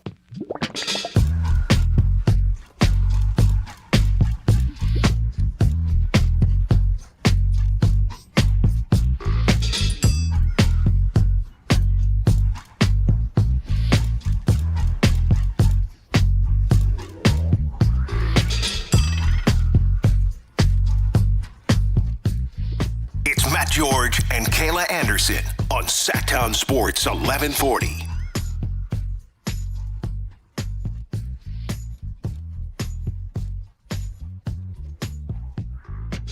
None of this conversation can make it on air. I know. I was about to say, speaking of a club, but then I was like, nope, probably not supposed to say that. I mean, Matt's the guy. Not supposed to say that. What does that mean? Kyle Ledbetter's the guy. He won the trophy, huh? But Yeah, he didn't claim did. it. It's Well, possible. he is the reigning champ. Doesn't know he won because of some of the rules are a little difficult to Rough decipher. start. We're doing this again. Whenever I just show up and, There we go. things get Right. said and thrown around and, You guys go ahead. I'll just watch. Fight about something. Matt has a headache anyway. But He'd like here's to the take thing. This, I walked in and the conversation was, I haven't done something, right? But same thing with the hat thing, the Matt hat thing. There's a difference between, if I walked into a conversation and it's, I haven't done something versus, I won't do something. Right. I'm walking in, I don't have context, and then everyone wants to tell me all this stuff, and then I react to it. He's innocent. And then after the fact, it's my fault. That's my thing about this whole Wait, thing. who said it was your fault? But then it turns into, well, you called me the guy that stays home and plays Tetris. But I didn't know I was calling you that when I initially said it. No, but then because I didn't know that's what the conversation was. Directly called me that. Well, then I did after, yes. But I was. But that's not your fault. That one. That's like saying, "Hey, Whitey, no offense," and then you. But I'm already there. But I'm already there. Right. But I didn't know I was driving there. You know what I mean? You see what I'm saying? I don't see it. You see what I'm saying? It's really entertaining to watch Alan dance around this topic without saying the context of what we were talking about. Well, there's a hit. Dance.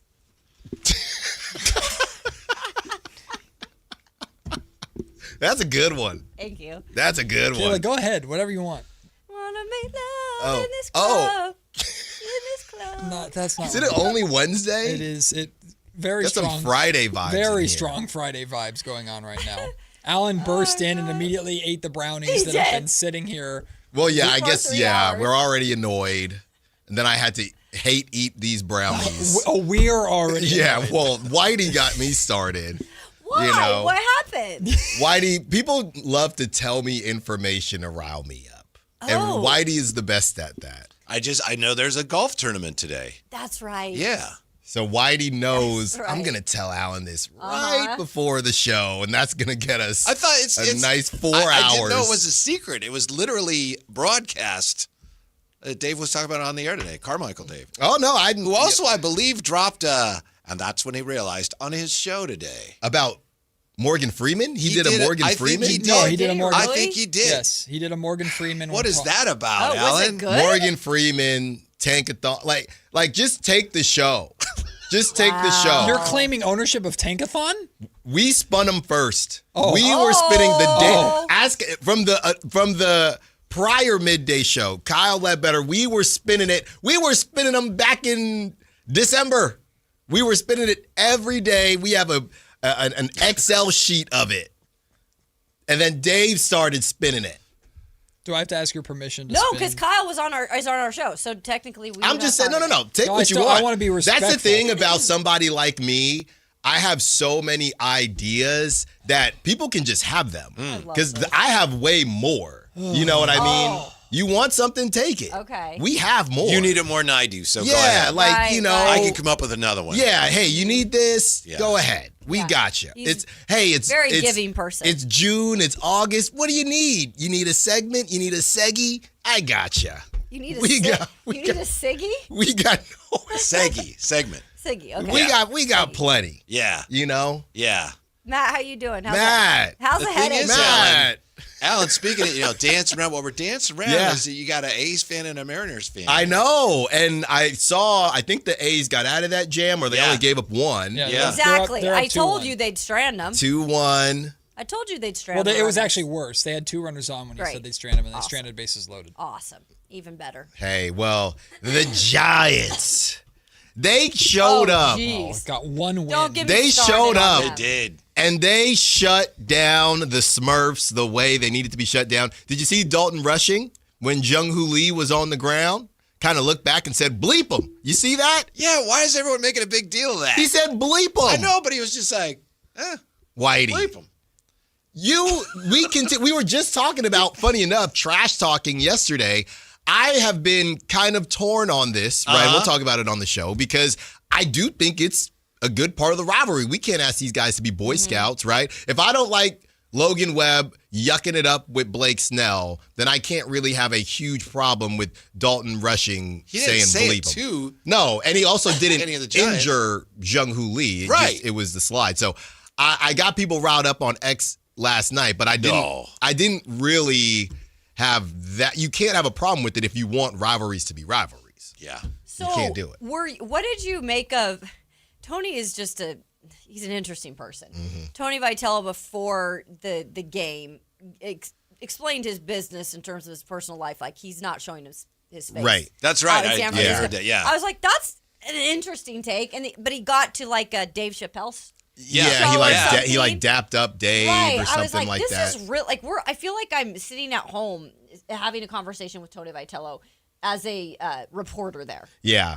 It's yeah, but very interesting. But that's how he does it. You know, he's just so transparent. I love that. And he pressed all the right buttons last night. All of them. He did. I mean, It was a great it was game. a good win for them. And also Tani on the bump today. So Yeah. how about a couple splash hits, huh? He doesn't have any buttons to push because he has no bench. Well, There's no, the no bullpen. decision for him to make. If Bruce Bochy managed the bullpen like Tony Vitello did last night, everyone would say, that's why Boch is the best. That's why Boch is the best. Matt, you okay over there? Nick Kurtz just hit a single, so it's 2-1, but 2 runners on. The big Am. The big Amish. What's the Giants' record? What are they now? 10 13. and 12 or 10 and 10 and 13. Yeah. Not above 500. It's early. They've won 4 or 5. That's right. It's not how you start. It's how you finish. Who is Kayla going to root for when Nashville gets a team? Nashville, Seattle. Right. What's she going to do? She'll be torn. Oh, yeah. And then they're good. Definitely torn. And then they're Definitely good. Oh my goodness. That city will be the Las Vegas on the east side, south, whatever you want to call it. They'll attract, in all seriousness, they'll attract so many different people from different teams that will go to see. That's what Nashville is now. It is like such a transplant city, and that's what Great frustrates music original scene. people. Yeah, Great it is. food scene. It is. No, it is. Up Absolutely. and coming city. But hodgepodge for sure. They were supposed to have WrestleMania. Oh, really? Next year, but I think At the new stadium? I think it got pulled or something like that. It got changed. Grizzlies. They have the Super Bowl in 2030. Did you guys see Sil- that? Adam Silver wants yeah, the they're getting the Grizzlies. Super Bowl in 2030. Wants the Grizzlies to play a couple of games in Nashville a year now, so it can be Tennessee's team. Tennessee. That's bizarre. Nashville and Memphis, they don't like each other. I like that. Yeah. See, that's a rivalry. It is. You know, way back when, the ABA had a team called the Memphis Tams, and Tams stood for Tennessee, Alabama, and Mississippi. Oh, They're really? supposed to represent all three of them, but It no didn't one cared. work? I like that. Nobody cared. Terrible. Nobody cared. They were like, yeah, we done with that. And they were owned by Charlie Finley, who owned the A's, so their colors were green and gold. I like that. But nobody cared. Ah. Nobody cared. What's coming up on the show, boys? Dave Fleming. Oh, Dave Fleming, speaking of the Gigantes. Yeah. Mm-hmm. And as I know I mentioned to you, we'll be breaking down draft slots by in order of their importance Body relative to parts? body parts. Yeah. That's incredible. Yeah. What's the most important First body round pick part? could be the brain. That's what I was going to say. Yeah. Yep. So like the Raiders are getting a new brain. Wait, brain over Yeah. heart? Yes. Yes. See, that might be. Where that- do eyes land? Because DeAndre's got I think they're top. I think they're we don't like wanna maybe the spoil it. 8th pick. We're just gonna have to find out. Okay.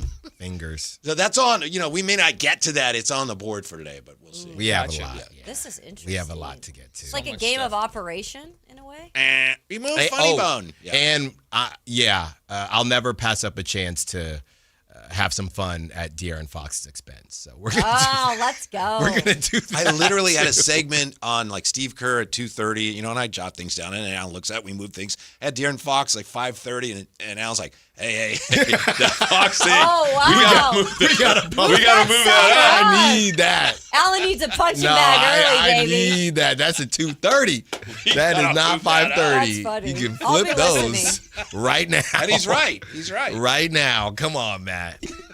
I can't wait for him to play well in Game 3, and you won't talk about it. I will. That's what most people do. No. De'Aaron Fox's season that he's had. No, we won't talk about it. But now that he had a bad playoff game. Whoa. What do you mean, whoa? You're a De'Aaron Fox guy now? I've always been a De'Aaron Fox guy. He's gone. Who? So? He's gone. So is his jersey. Yeah. We know who took it. I know. You know damn well who took it. Yeah. Okay, so we got a double agent. You got a half Spurs, half Kings jersey? So I should take off your hoodie. I should like Zach. Take off your hoodie. Take it off. It's a Dungeons and Dragons shirt. Yeah, Dungeons and Dragons and Foxes. See, I'm on to you. I'm on to you. One is not like the other. Yeah. Wow. Oh my God. Now I'm fired up for the first segment. So Zach LaVine, great trade. No, I never said that. But he's gone. You gotta. Wow. No. It's one thing to say, hey, I'm not gonna hate on the guy. But defending him after a stinker. No, he played bad last night in the fourth quarter. A stinky stinker. Uh-huh. And he's getting paid how much money? A lot. $50-60 million max money to just be a Robin. Because that's what he is. You're defending a Robin. DC. It was one game. Marvel. Then we'll see. Because last I Exactly. checked, City Sissoko was clamping him. He was getting clamped up. Clamped up. Now I wish he was playing golf. Can I ask you what were in the brownies just now? Yeah, I don't know, but they were fudged Can I up. ask you what were in the brownies? No, that's a lot of fudge. Yeah. Woo! What's the best time for us to do the Fox thing so that you don't hear it? Oh, no, I'll we listen wanna to it hear because it. I support the Yeah. show. Okay. Yeah. I'll listen to it. We support everyone's I'll just jot down some notes so that when Fox plays well in Game 3 and Game 4 and Allen doesn't talk about it. No, it'll I just be- will. It'll be great. When I see like when it- Fox was balling out when Wemby was hurt at the beginning of the season and no one talked about it because it didn't matter. Ooh, I'll see it. It didn't matter. We'll see playoffs. We'll see. One Now's bad the playoff time. game. Now we're gonna dunk on the He's dude. a closer. That's all right. That's all right. He's a closer. Hold on. All right. The drive guys are up next. None of us are golfing, so we gotta work. Damn. It's the drive guys coming up next. Kayla and I'll be back at 10 o'clock tomorrow. We'll see you then.